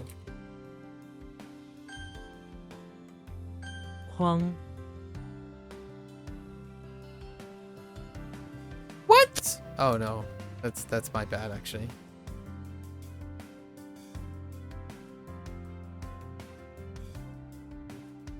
巡警，这个城市有很多巡警，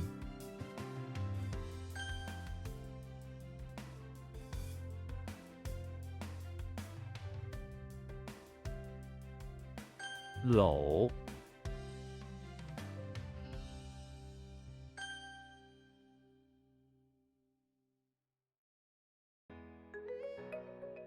耕作，他们使用新方法来耕作。 You don't know if you heard of it, but you plan to return to Duolingo, but you found that extension Duolingo. Yeah. You did mention it. Actually, I haven't heard of it until you mentioned it. Like before. You mentioned it before, actually. It was when I was talking about like the forum thing, being removed or something, and you mentioned that you can look at solutions.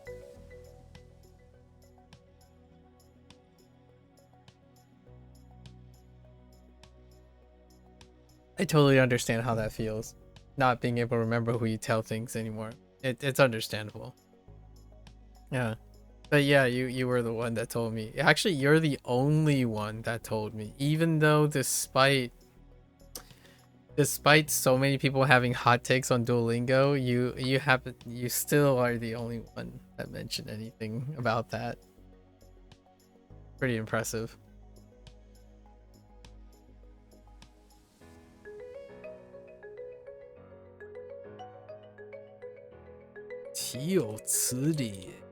Ah. 岂有此理！他偷了我的书，还说是他的，实在岂有此理！ You have the memory of a goldfish? That's nonsense. Nonsense. Well, earlier today, we spent like, coincidentally, this is coincidental. Today, in the beginning, like the first 2 or 3 hours, Mika spent like maybe an hour or two trying to rationalize that she has the memory of a goldfish. So she took a human benchmark test and found out that it's either average or above average.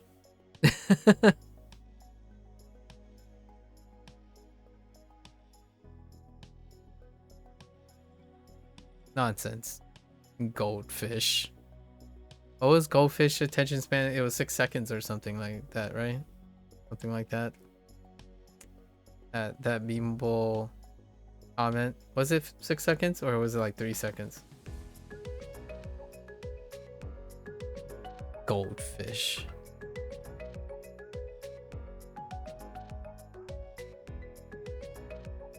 Oh no. Oh, yeah, this one's rough too. 修，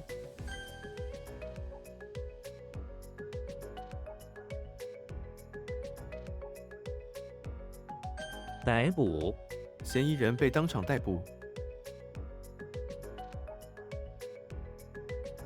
Man, I'm so unhinged lately. I've become so unhinged. I'm only doing 2 tasks right now and I'm so unhinged. Get back on. Goldfish actually has pretty good memory? Oh. Yeah, I don't know where that saying comes from. James, I don't know where that saying came from about the goldfish thing. Like having short attention span or short memory. I know goldfish are insane. You know what? Goldfish, this is like a ironic use of goldfish as an example, but goldfish are like, what do you call those? Tiger fishes or scorpion fishes? I forgot what they're called. But they're like weeds. Like goldfish are like the hardiest reproducing fish. That's the part that I know more about. Like if you start introducing goldfish randomly into like ecosystems, they will outpace pretty much the entire local ecosystem. Yeah, they're like weeds. Like mint. If you accidentally grow mint in your garden or something and you let it out of control, the mint will take over your entire garden. They're so hardy. It's kind of like rats and cockroaches.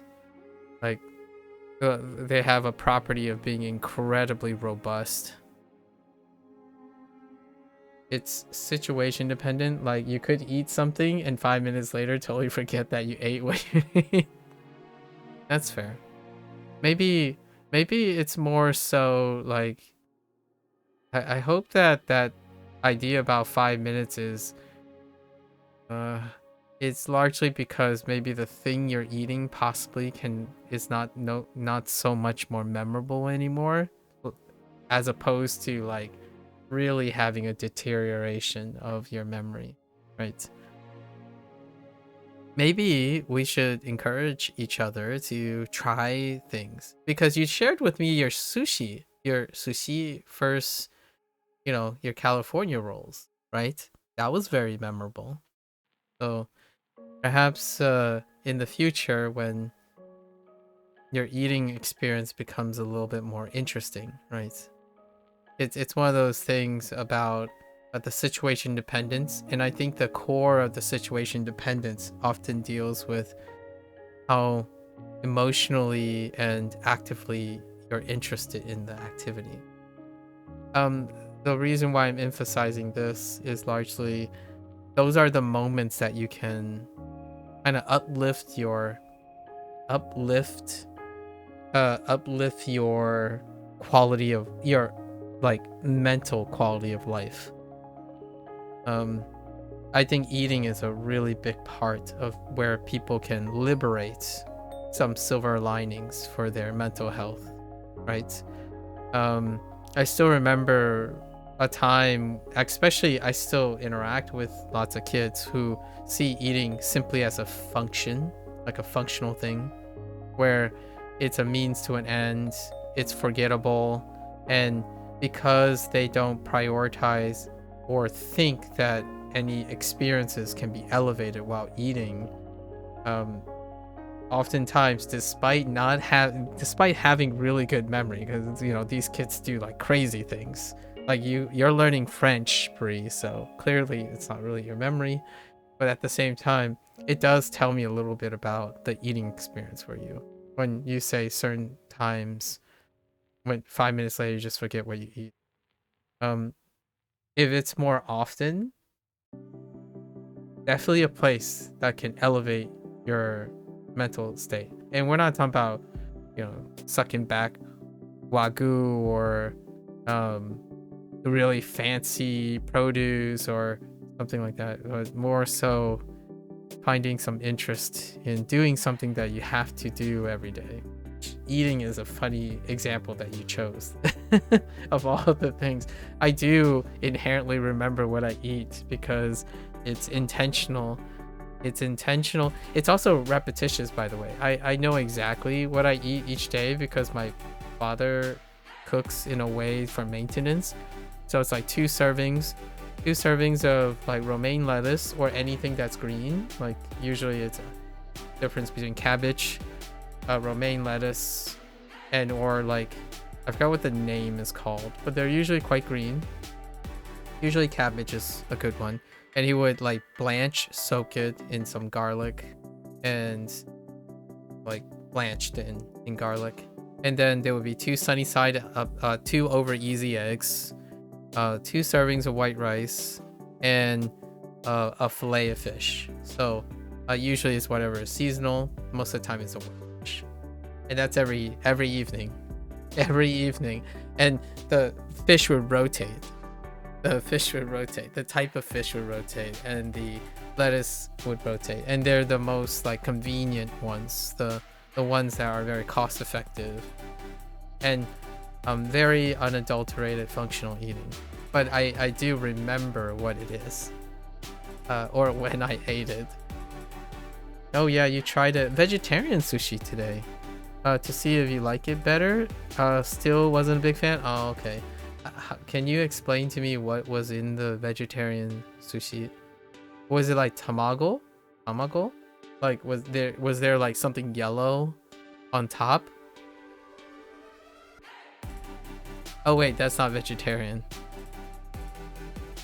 My bad. I forgot tamago. Eggs are not considered vegetarian. Wait, are they? It's veganism that excludes eggs, right? I know I'm asking such a simple thing, but nowadays I'm not even sure what categorically is vegetarianism. I'm guessing vegetarianism is still like eggs are fine. Or is it not? Yeah, veganism is the no animals products. But vegetarianism is ironically like not animal. Or I think that might be Presbyterianism. Egg is vegetarian? Okay. Because I thought maybe it was like not like Protestantism but Presbyterianism where you eat vegetables and also eggs or something like that. Oh no, that's fish.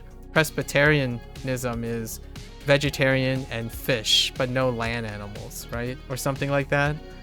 I remember I sorted this out back in the day in my like academic years because I'm gonna be real. The higher and more you like think about things, also people are very particular about their things. I don't know if I've ever shared this joke like this story before. There was a time when I went to a gathering of I think it was like 11 intellectuals in the early days. And I don't have eating preferences. Oh, pescatarian. Thank you. Oh, that makes sense. The pesca. Oh, that's an easy way to remember it. Fish. Oh, that's where the pesca comes from. Pescatarian. All right, nice. I didn't even realize that's how it's spelled. Ah, pesca. Or fish. Okay. So, in these 11 people, right? In these 11 people, I was the person that I eat anything. I'm a vacuum, right? And when I was younger, I was even more of a vacuum because whenever I social eat, Kirby's got nothing on me. I was even stronger than Kirby. Usually I eat for maintenance back when I was younger, much like a lot of kids these days. However, I eat for maintenance, but whenever I'm social eating, that's where like all my money and stuff gets dumped to. Because it doesn't happen very often. It happens like maybe twice a year. Other times I would eat tofu, like 2 servings of white rice, tofu, some peas and carrots, and some like chicken breast, and that's it. Like day in and day out. So most of the time, I like spending money in social eating environments. Buy food for the group or something like that. So, in this, though, there were 7 dietary groups in the group. Like, the group of 11 people had 7 exclusive dieting conditions. So in a way to negotiate this, basically everyone fanned out and went and get their thing, and then we meet back. So everyone went to their specific places, and then they meet back. So what are the 7? Not repeating the same thing day after day. So there was one group couldn't eat something because yesterday they already had it, right? There was another one where they always eat the same thing. There's one that only eats things restricted to a childhood. So like not like things that they're consistently eating and developing. They have to eat, they have a compulsion that you have to eat something reference to them. Vegetarian, vegan, religion, actually 2 religions. So technically 8, but and then food allergies. We had food allergies and aversions. The aversions and food allergies are 2 different sets. So it was kind of wild. Like that's kind of why I talk about food quite a lot in a like more exploratory way, because the more you know, the more things become particular. And I don't think this is laborious. I think it's really funny and interesting to interact with people. Like obviously I was slightly lactose intolerant, but if they wanted to go get ice cream and stuff, ideal, I manage with it. Oh, and then there's also spice tolerance, was technically not a deal breaker. So there was spice tolerance for 10, but that person was a little bit more flexible, right? And then keto, it was a keto guy, but that kind of overlapped with the other thing. So keto is a little bit more flexible, right? Keto. And then one person came, but they weren't really planning to eat because they were IFing. They were intermittent fasting. And I think at the time there was a chance one of the individuals was during the holiday season. So I'm pretty sure it was like Ramadan. So and kosher. One of the individuals was kosher. That's how I feel about humans. I think it's really funny when you imagine going to a party, right? Imagine going to a party in this is what happens in like scholastic and metropolitan areas. You go to a party and you have like 20 guests. There's a chance there's at least 15 dietary constraints when you go there. So I can't even imagine what it's like to plan something where the cultural background allows for such wide variety of diversity. For the record, like this is extraneous. This is extenuating circumstances, because these were meet and greet parties where multiple scholars came together, and the initial ones tend to be incredibly diverse in terms of the things that you want and things that you like. Generally afterwards, the groups kind of separate into their conveniences and whatnot. And at home, like, I don't have dietary preferences unless it kills me, or like it causes me to have explosive diarrhea or something like that. Sorry if anyone's eating right now, but I get bubblies from like straight up drinking whole milk and stuff, which I don't usually do most of the time anyways. And there's wonderful ways nowadays for people to separate the lactate from the lactose, right? For people who lack lactase in their system. Which, by the way, I don't know if people know. Maybe this is a misinformation. I don't know. But recently, I didn't realize that lactase, the expression of lactase, was a recessive gene. Like, what I mean is, it's less common than having it, which is really interesting. It kind of changes the dynamics of how I reflect upon back in the day when I like share, oh yeah, I'm lactose intolerant. But in fact, historically or like genetically, when taking into account the acquisition and expression of lactase was a gain of function, not a loss of function. So that's kind of an interesting thought, where like lactase is actually the new thing, in human systems, not an old thing. So as in, if you're thinking about lactose intolerant, that is actually the more apt things. And it's kind of a little bit more complicated. It's more adults. Adults, naturally, when you age, you're supposed to reduce the expression of lactase. Because when you're a baby, you're a silly little goober, you still have mother's milk, right? Your mother's milk. So in fact, when a lot of people say like, oh, you know, now I get bubblies from creams and cheeses and stuff as you're getting older, it's because it makes kind of biological sense, in the sense that when you become an adult, you're no longer looking at sources of dairy.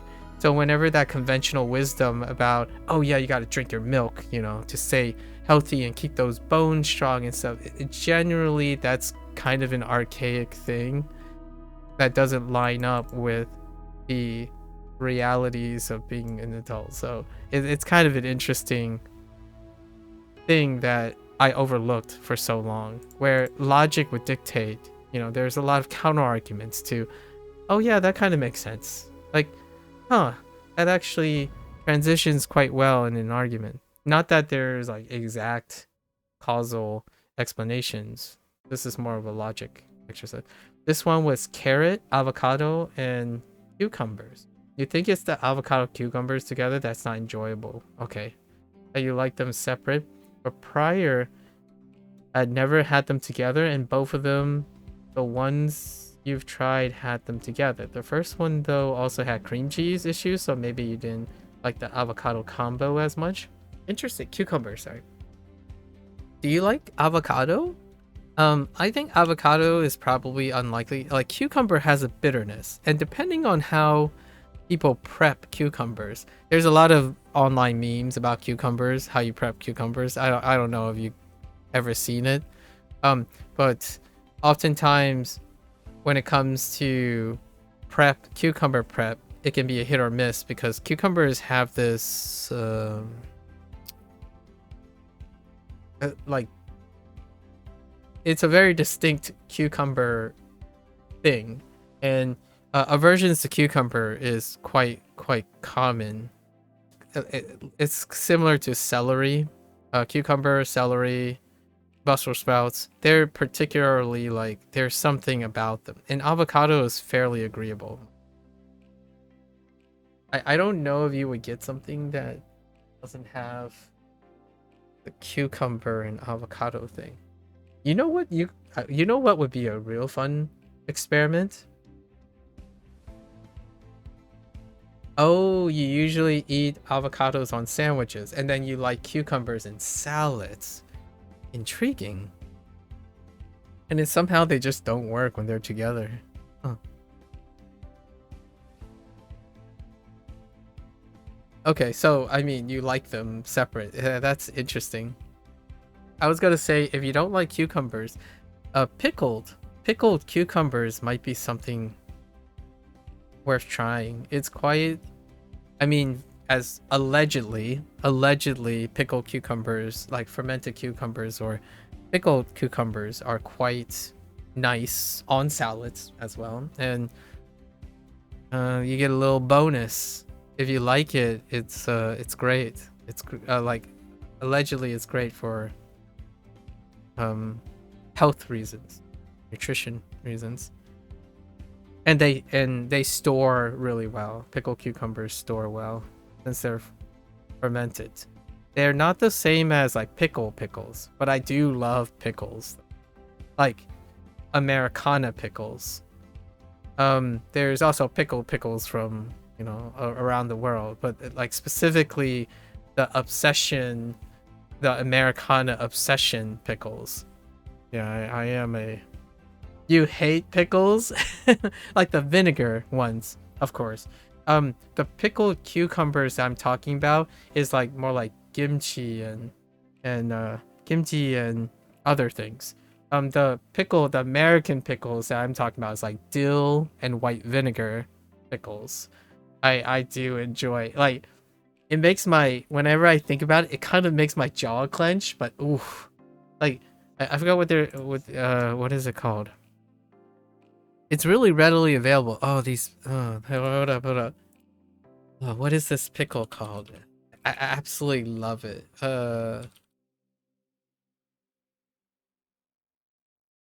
Bought it for some time. What is the brand? Hold up. It has a really fun. Oh, Grillo's. Oh my gosh, Grillo pickles. The container is wildly annoying, but Grillo's. Grillo's pickles. Breathe life into me. Never had those before. Maybe you'll have to give them more. Yeah, pickled. The pickled cucumbers that I'm thinking of. The word pickle is very deceptive. There are fermented cucumbers, and they appear a little bit reddish. There's more like an Asian variety. So what I mean is, you've been talking about sushi, right? Sushi. Oftentimes, wherever there's like Eastern cuisine or something like that, there's also options for like pickled cucumbers. Pickled cucumbers are actually palate cleansers a lot of times. So they're the ones that is served on the side. It's kind of like a seaweed salad where if you're eating something to complement, like maybe something that doesn't agree with you, you might want to try to complement it with something else, and then it brings the food together. Sometimes not necessarily having to change out the food. Oh, your partner likes Grillos? He loves the hot ones? Oh, okay. Grillos, man. Oh. Whenever my father got some Grillos, it would be like, I have one, and I'm like, all right, I'm just gonna eat 3 more.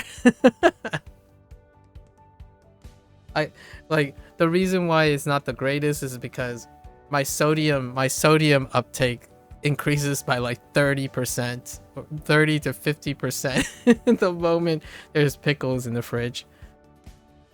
Anyways, fermented stuff could be cool. They usually look a little bit reddish.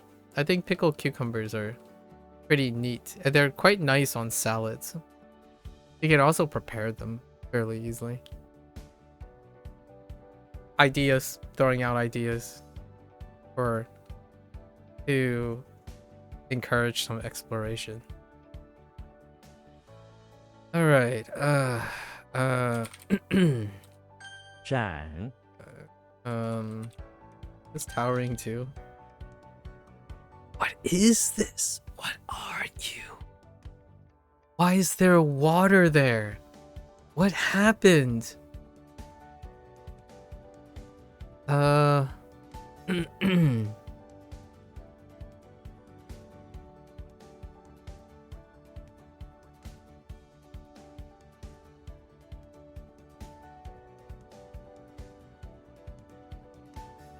Oh, 板上. Oh, 地板上.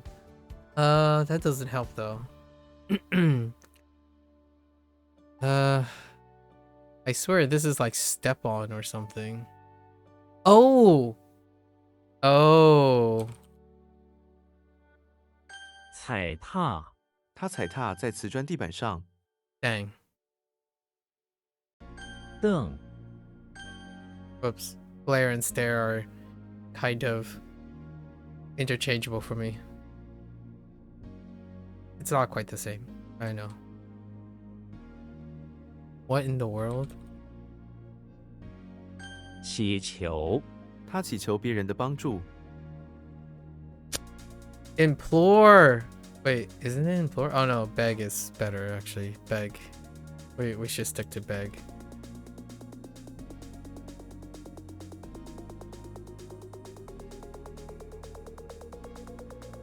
Heck? Oh, 萌芽. 干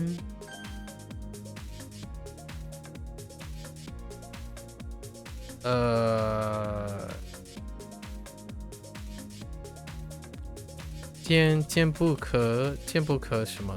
坚不可坚不可摧，坚不可摧，友谊的力量是坚不可摧的。坚不可摧。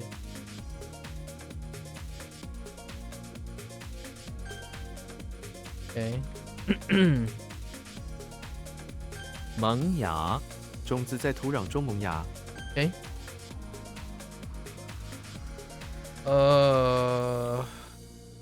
忌口 ，heck， 哦，忌口。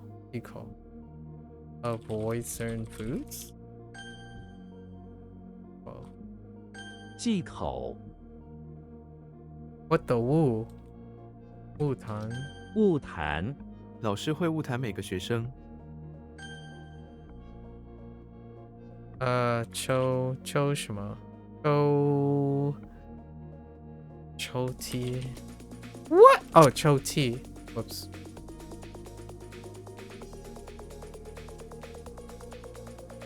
陷阱，他不小心落入了陷阱。抽屉，我打开了抽屉。 What in that? Wait. 雅，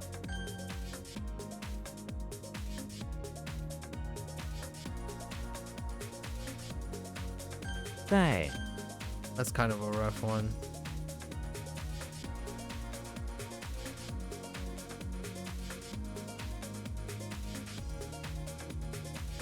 甩掉，他加速跑步，甩掉了追赶他的人。 Or throw off, it's fine.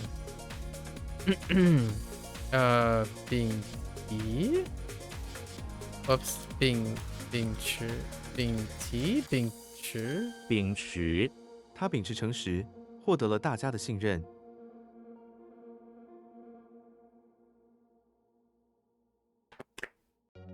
池 I think there's a turn of phrase for this one. It's slightly different. So you're like holding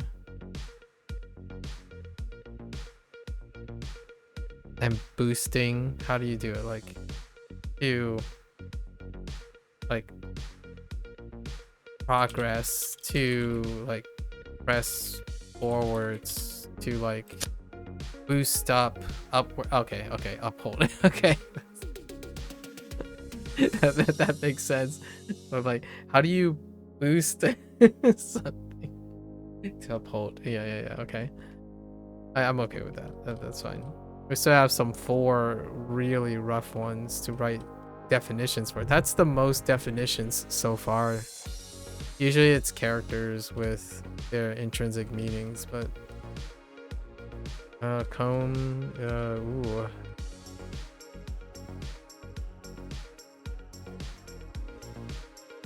What?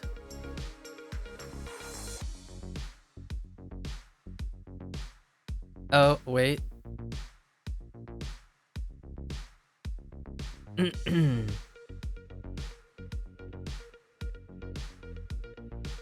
What is this? Oh my gosh. Alright.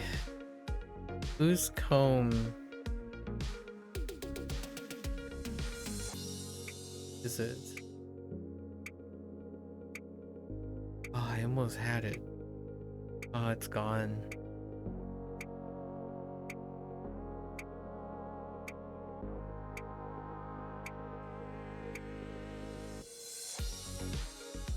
How about, what does it look like? It could look an R. No.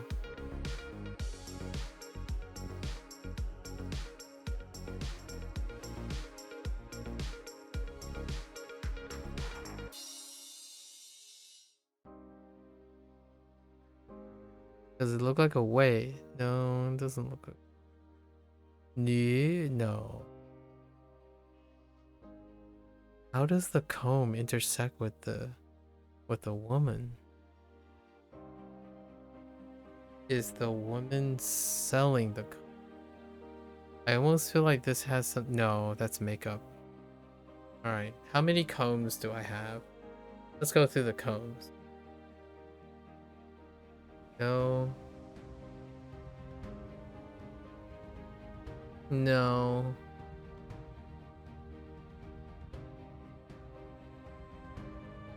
No.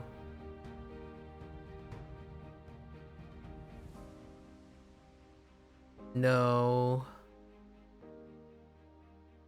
It's not that either. There are more women ones. Yeah, there's no chance.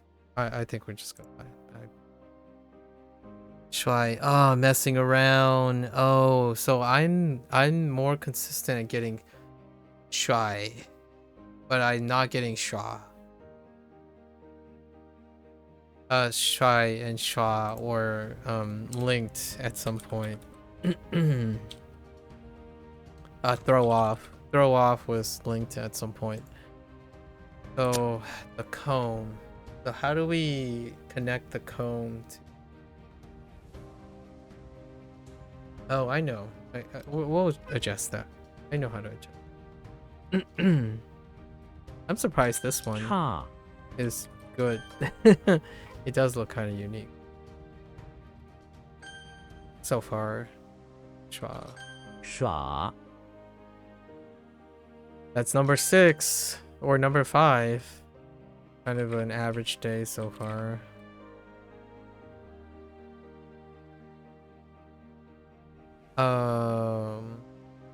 Shangdong Ting. Excuse me? Oh, I typed the wrong thing in the front. It's fine. Oh my gosh. It's not that, right? It's not. Oh no, it's grain stock. Grain stock. It's fine. What is this turkey spray nonsense? This took me so long the first time too. Oh! It's like why? 怀 And it just means why. I don't have any other examples. So man. Okay.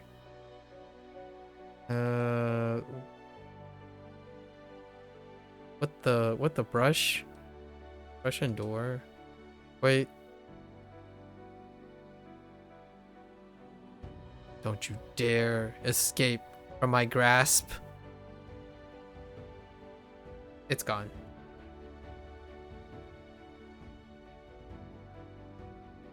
Oh, wait, it's back. 肇事者目击者指认了肇事者的车辆。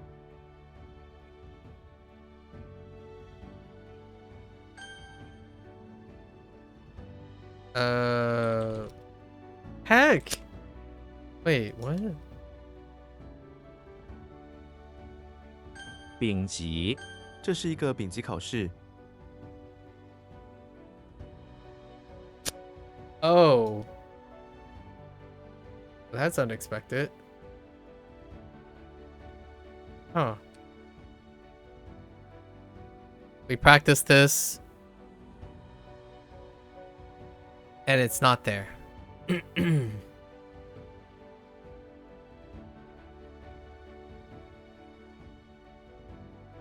Yeah, it's just not there. Oh, wait, it is there. But it's really loose. 掐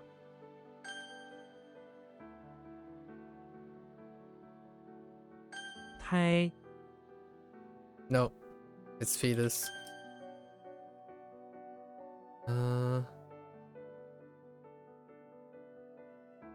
What? I don't know. 虚垒 What incarnation? Heck!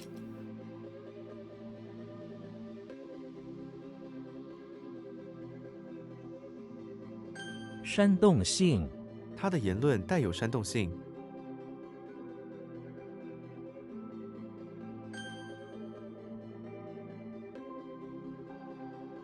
Uh.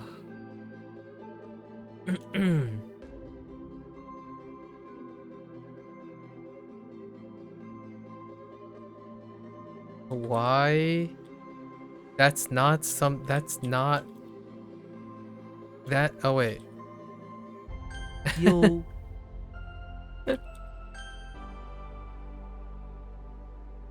Okay. 真火焰火焰在空气中跳动， Oh. Old? 揪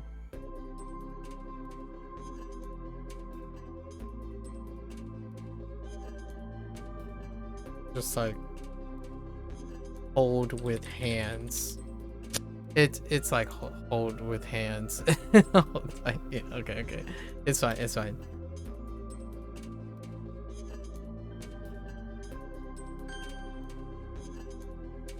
Uh. 盐 What happened here?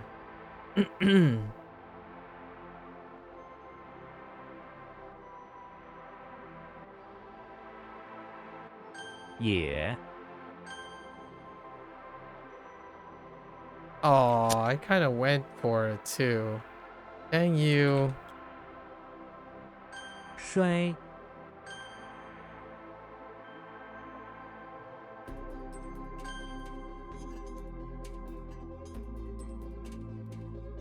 君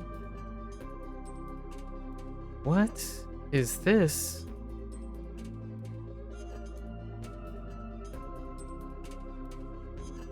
Like, fix the rake. Oh, monarch.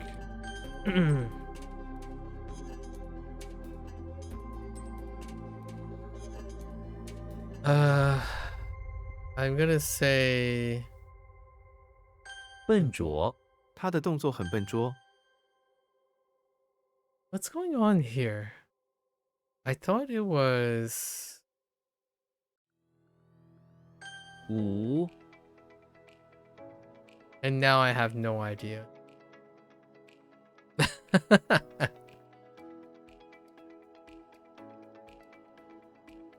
The classic, obviously I know what it sounds like, but how do you translate?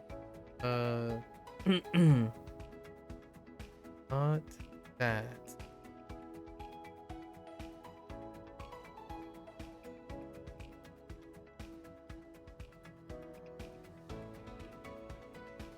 I don't think it's that either.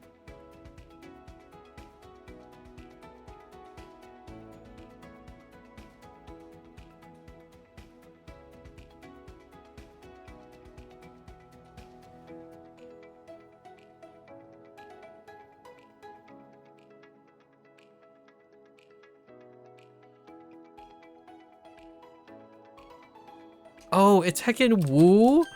Oh my. Ugh. I swear proper nouns are gonna be the end of me. Oh my gosh. How many do we have? We have basically like 5 Chinese locations, 5 Chinese regions, so states. And then we have like 5 dynastic period name. And then like maybe 6 people. 6 people. Like 4 religions. Maybe like 9 locations. It's wild. And like 4 or 5 rivers. Getting Wu and Huai. Okay. I really should brush up on some geography and stuff in China. Like it's freebies for Japan, but it's not freebies for China right now. Like the closest I can get is like Huan Jian, or is it Huan He? I don't even know anymore. Like Yellow River, Like that's the closest I'm gonna get. And then like Beijing and Shanghai, those are fairly common. But you know, when it comes to Japan, you got your Tokyo and your Osaka and stuff. But you also have like Kyushu, like Fukuoka, like you know Fukushima, Hokkaido, and Okinawa, right? Things like that where it goes further out. But man, China is whack. Like I am not getting like Sichuan would be the most one, and Xi'an and I don't know how it's read, and the the places in my head. You think I'd be a little bit better at the dynasties because I video games, but man, what is the most common dynasty that I would know? Like during the three warring period, right? The three kingdom period. So Qing. I don't even know. Qing. Is it Ling? And Wu? Yeah, I don't even remember anymore. I'm gonna play. We're gonna definitely end up playing a romance, like a grand strategy game or something.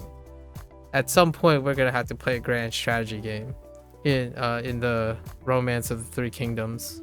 At least that.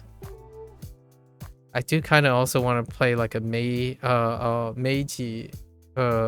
periods or Edo period like thing in Japan or something. It's gotta happen at some point. What is this? What is this nonsense? Okay, hold up. We actually worked on this.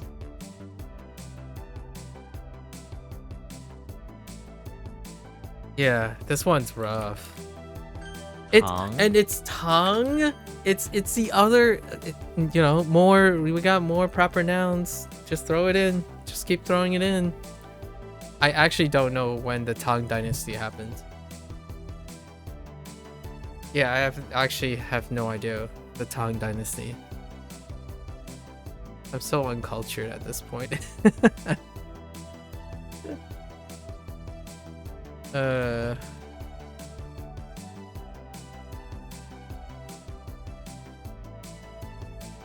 肇事 警方已经锁定了肇事车辆。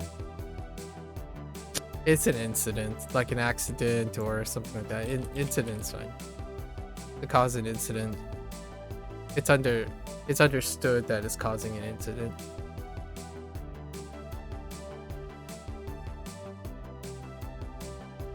I've gotten so complacent at omitting. I don't even write to anymore. I don't use articles anymore when answering these prompts. Nor do I use like nouns that are used as adjectives. Like basically when something happens, like if an event, usually event happens. So if it's like happen events or cause an event, it's just the event. Like the rest of the sentence explains what's happening with respect to the event. So often, like, it's becoming, my English is becoming more and more shortcutty as we're going. Meanwhile, on the Japanese side of things, Wanikani, like, we're going more and more specific on those. It's kind of reflexive of their respective languages, honestly. All right.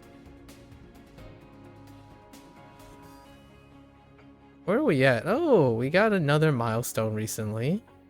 Another 300 milestone, right? So what is that? Did we cross 2,000? Oh, we crossed 2,000. Oh, we missed the 2,000 celebration. I don't really celebrate, but... Right? Am I crazy? 900, 900, 1,800, yeah. Fun times. Fun times. Alright. What do you look like? You look like a Xiang. 相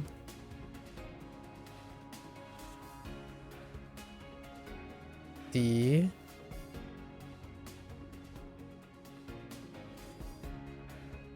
安 Ooh, you're a little rough.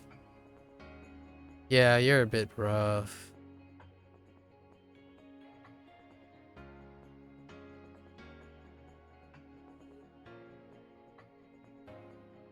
Yeah.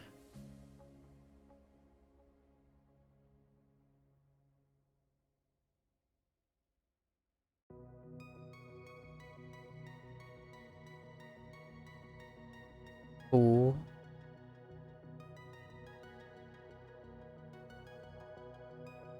Jiang. Jiang's a little weak. 我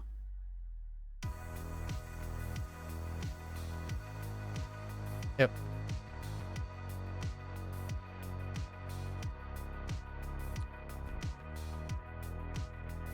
Rui, Rui Xie. Oh, no. Rui Xie.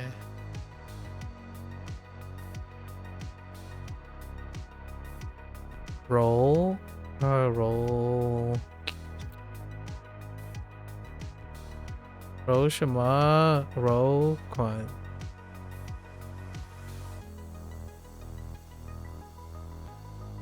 温柔，温柔，温柔。嗯，链子，链子。波幅。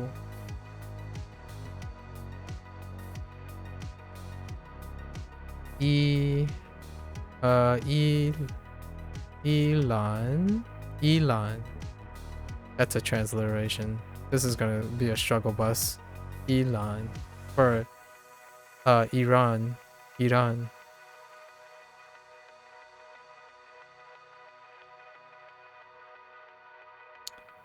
Proper noun. 任何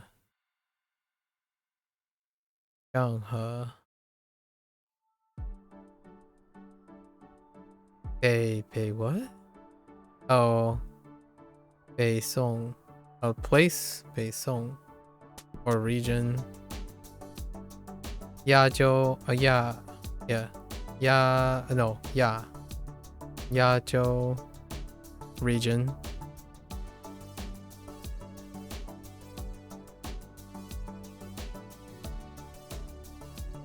Bo ooh, what the oh 伯母伯母 okay. 南宋 wait, is this Nan? Or am I doing a Japanese thing? Oh no, that's Nan, right? Nansong. When it conveniently overlaps, it almost feels like it's too convenient.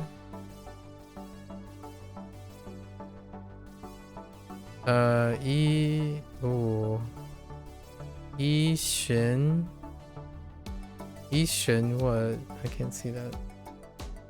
Oh no, it's Yidian. This is transliteration. Yidian for Eden. Yidian Yan. I wonder if Japanese does like wait. What would Japanese do? Maybe like or yeah, it could be e. Eden n maybe. Eden n or eden no n. Maybe they do something like this where they do like combine the katakana and then add the park, which is n. It would be interesting to get a lot of these in Japanese at some point. This one is particularly important to me, Garden of Eden, because I'm pretty sure I heard this phrase before. Anime related. Garden of Eden. Eden themes run pretty deep in a lot of the anime that I've watched over the years.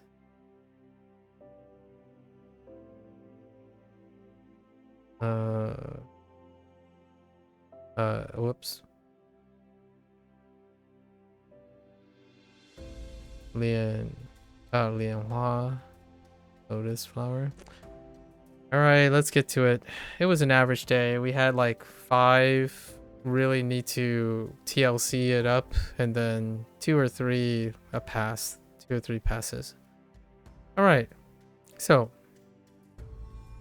we have Xena, who's in front of the chapel, hired to guard.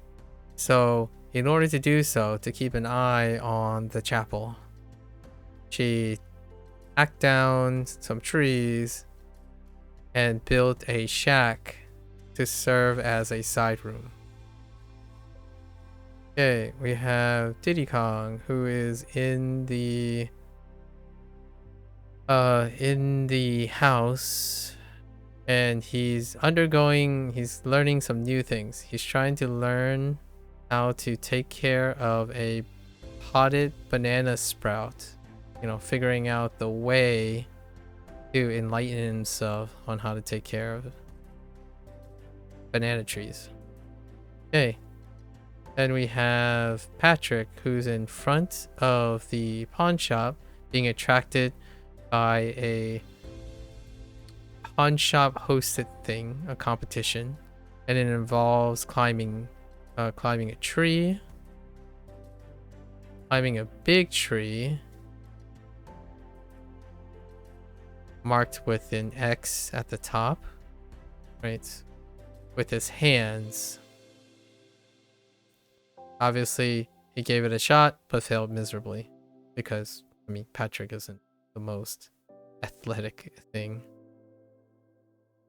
Okay, then we have Jimmy Neutron, who is in the electricity plant, showing off his new nimble design so that he doesn't have to lift a finger or be on his feet.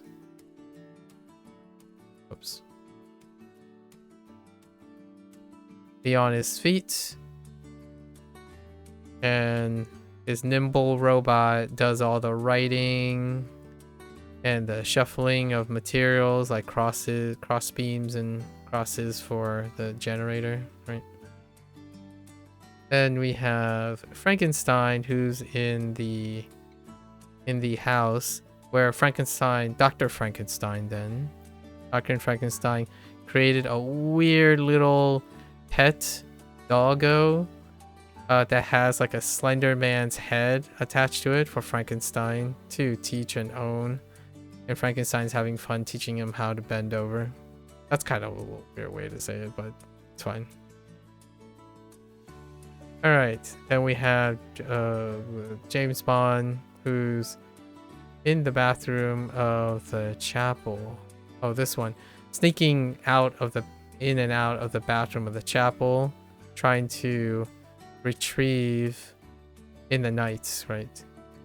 Well, in the night, moon. Trying to sneak out a long, kind of like bloated looking, swollen looking artifact through the bathroom window or something like that. We got Bart Simpson, who's in the office building, being hired to take care of a white potted tree. A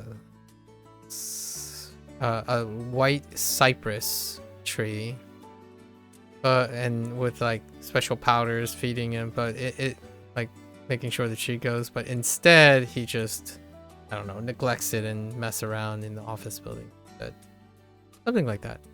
It's good enough. Alright, Joma. Joma, how do we do this? Joma. Oh, and it's responsibility. Why? Why did I not remember the response? Man, it's fine.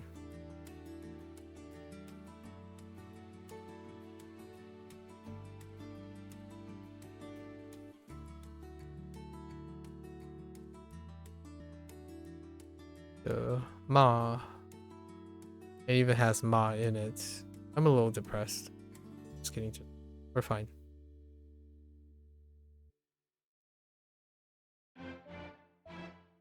They're kind of tall.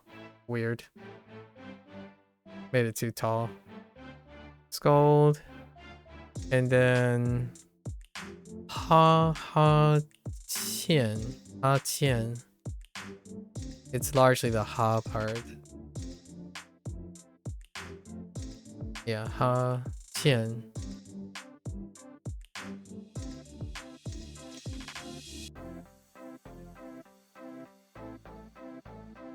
Yan.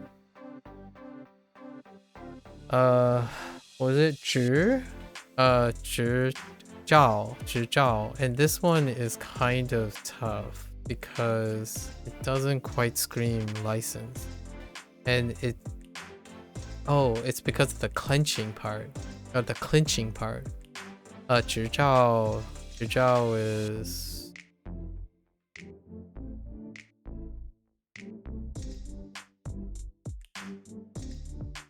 Oh no. I don't know how to totem anymore. Ah! I lost the totem. Oh no, I lost the totem. We'll come back. Ban. Ban is kind of tough because it doesn't look like a bun. It looks more like a fun. Or fun. Dress up. We'll have to work on that. Make the fingers something related to Bart Simpson somehow. And schwa. Schwa is... Need to throw in some sort of connection with a woman.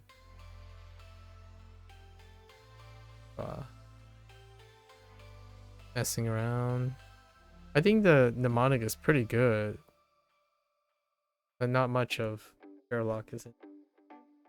Or implied in the two characters. And what is Zhi Zhao? I know what it is. We have totem, and I'm kind of... Wait. Is it coming back to me?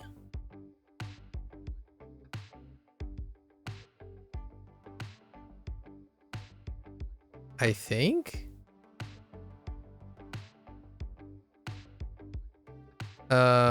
And then like... I think that's a little... No, I'm not sure if that's exactly right. I think that might be it. Zhi, and then Zhao. Zhao is illuminate, so...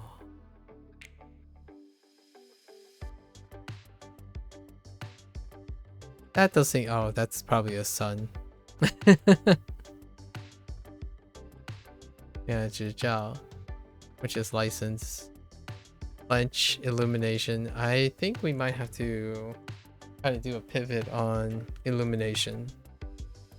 Illumination is typically something that deals with a gaining of a permanence or qualification or something. So let's go. I think oh man. Actually, I might want to look at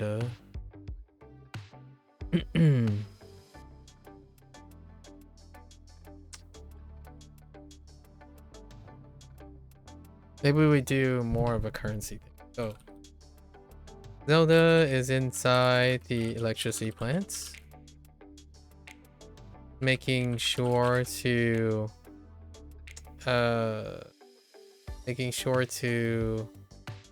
perform her responsibilities.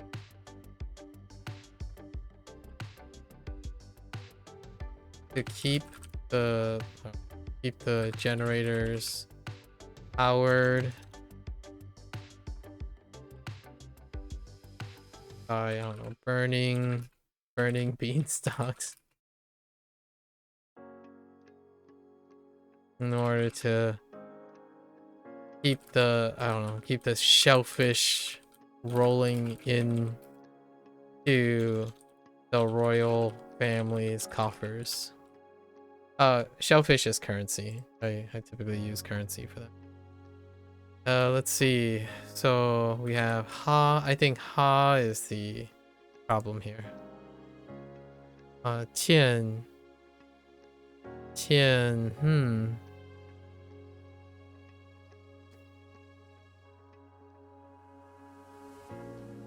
I'm not sure. Yeah, so lack laughing. If you lack laughing is kind of boring, right? Oh man, that doesn't help. What is it? Glove and mouse and Harry Potter? Oh, this is where Harry Potter like slaps Voldemort in the face with a glove. It's kind of funny though. Alright. Harry Potter is in front of the auditorium where he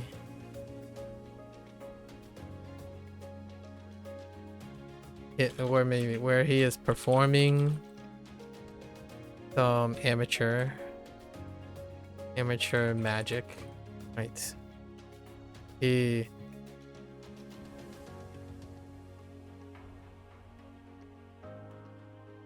by casting a spell with his mouth and wand, he was able to make, I don't know, his gloves, a pair of gloves, and entertain the audience while they wait for admission into the magic show. Okay. Tian is lack. That's not gonna help. Tian is pretty good. So let's do, I don't know, I think it's kind of funny for Yan.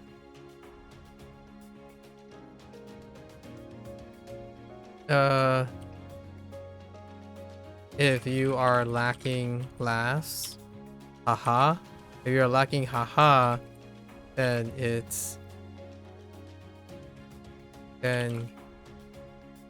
you will yawn out of boredom.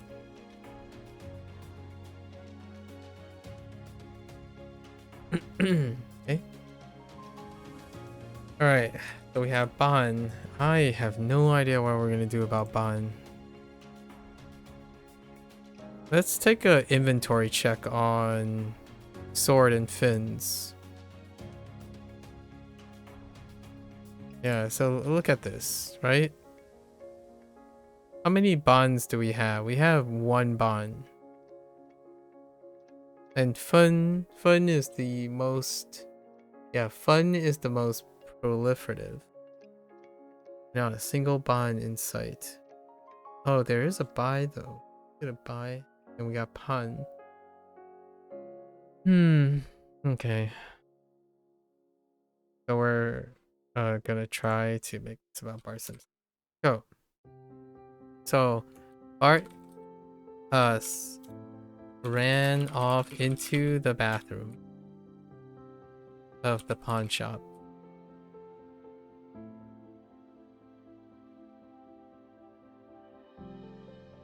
So that he can dress up like a merman?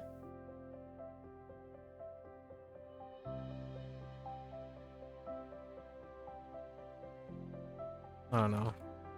Equipped with like dress up like a dress up with some stuff I don't know, swiped. He swiped.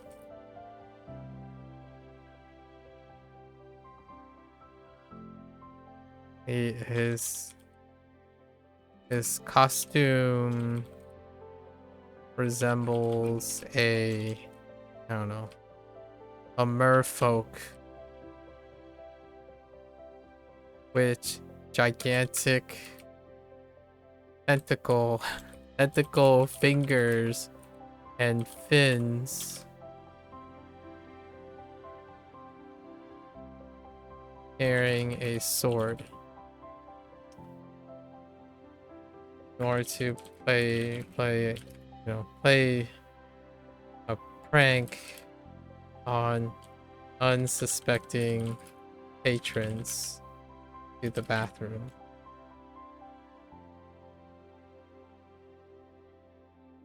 Okay. Oh, but the fingers don't really describe him. Maybe he swiped it. Just with things he swiped quickly, quite sneakily, with his with this 5-finger discount. I guess we're gonna link 5-finger discount with art, although it's kind of overlapping a little bit with Diddy Kong, who swipes things too. 执照 is largely because of definition. Actually, we might want to do illuminate. Affirm, certify, make. Oh, I did. Proof, quality, licensing. Yeah, qualify, licensing. Yeah, we license, like paper. British paper. Okay. Okay. So basically you clenched on to qualifications, right?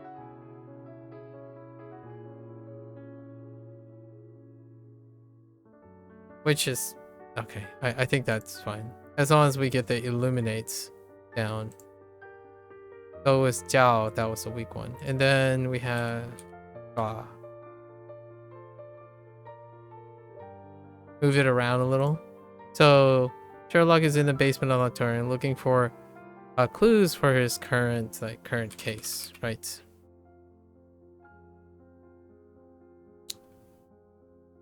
He was messing around.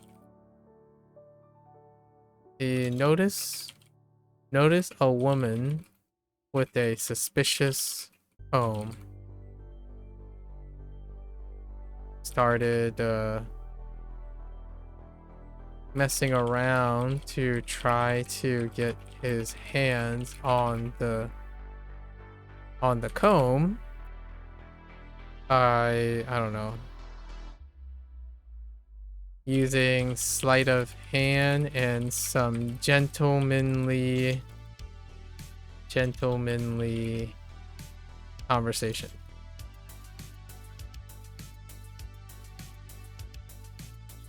With the woman with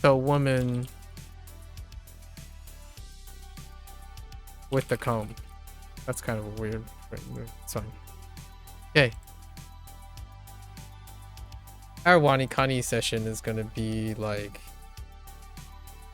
30 minutes tops today. I think today is day 4. Yeah. So pretty good. Alright folks, that's a wrap for our HanziHero session today. If you're gonna watch this later, 谢谢. As always, feel free to follow along, pick up HanziHero for yourself, give it a try. Let me know what you think. You're always free to come on by, share your stuff, talk about your days, your enthusiasm for language learning, maybe something that pops out on your daily activity. I love sharing like a tidbit here and there, right? Make it a habit. It's lovely to have everyone spend like a 4 or 5 minutes exchanging ideas, talking to each other, like, oh hey, you know, I noticed this really interesting thing, what do you think? And keep ourselves motivated and kind of almost encouraging each other to look for something that is kind of worth sharing. And it's not so much a competition, but more so encouraging one to be in a habit of wanting to share something, wanting to look and build value off of your daily activities. I think it's incredibly cathartic. At first, it seems small, right? 5 minutes a day seems small, but it can lead to a lifetime of building valuable little things here and there that creates value and attention and an incentive on top of that, right? It's the combination and accumulation of consistent routines that reflects language learning and other types of life skills. So you're more than welcome to come on by. 5 minutes, 10 minutes. You can hear me ramble for 4 hours if you want it. The idea is we want to encourage each other to share something. It's not only is an affirmation of your own self, you're actively looking to try to find something that is valuable in your life. I think there's not enough of that. Most of the time, it feels to me that the dialogue is with people who watch their watch other people's lives through the lens, but really find a lot of reasons not to do anything themselves in order to participate, both vicariously and simultaneously or asynchronously. So that's kind of what I mean by that. You're more than free to welcome, share your particular idiosyncrasies. I will probably have something to talk about. I'm genuinely, I make it my business, right? If I have the privilege of someone's time, I'll try to make it my business as much as I can. Usually because it's a win-win. Complimenting someone, thinking about something, encouraging them to be also interested and present in their life. Right? You can't underestimate how much that can move someone forward. Language learning is no different, honestly. Trying to keep someone motivated in language learning, get them to tell you something interesting each day, and they'll continue to do that themselves. Right. So until then, for those who are only interested in HanziHero, 大家下次见，感谢观看。Right. See you guys next time. Thanks for watching. I am gonna get up, walk around, stretch a little bit, and I'll be back for Wanikani. Thank you.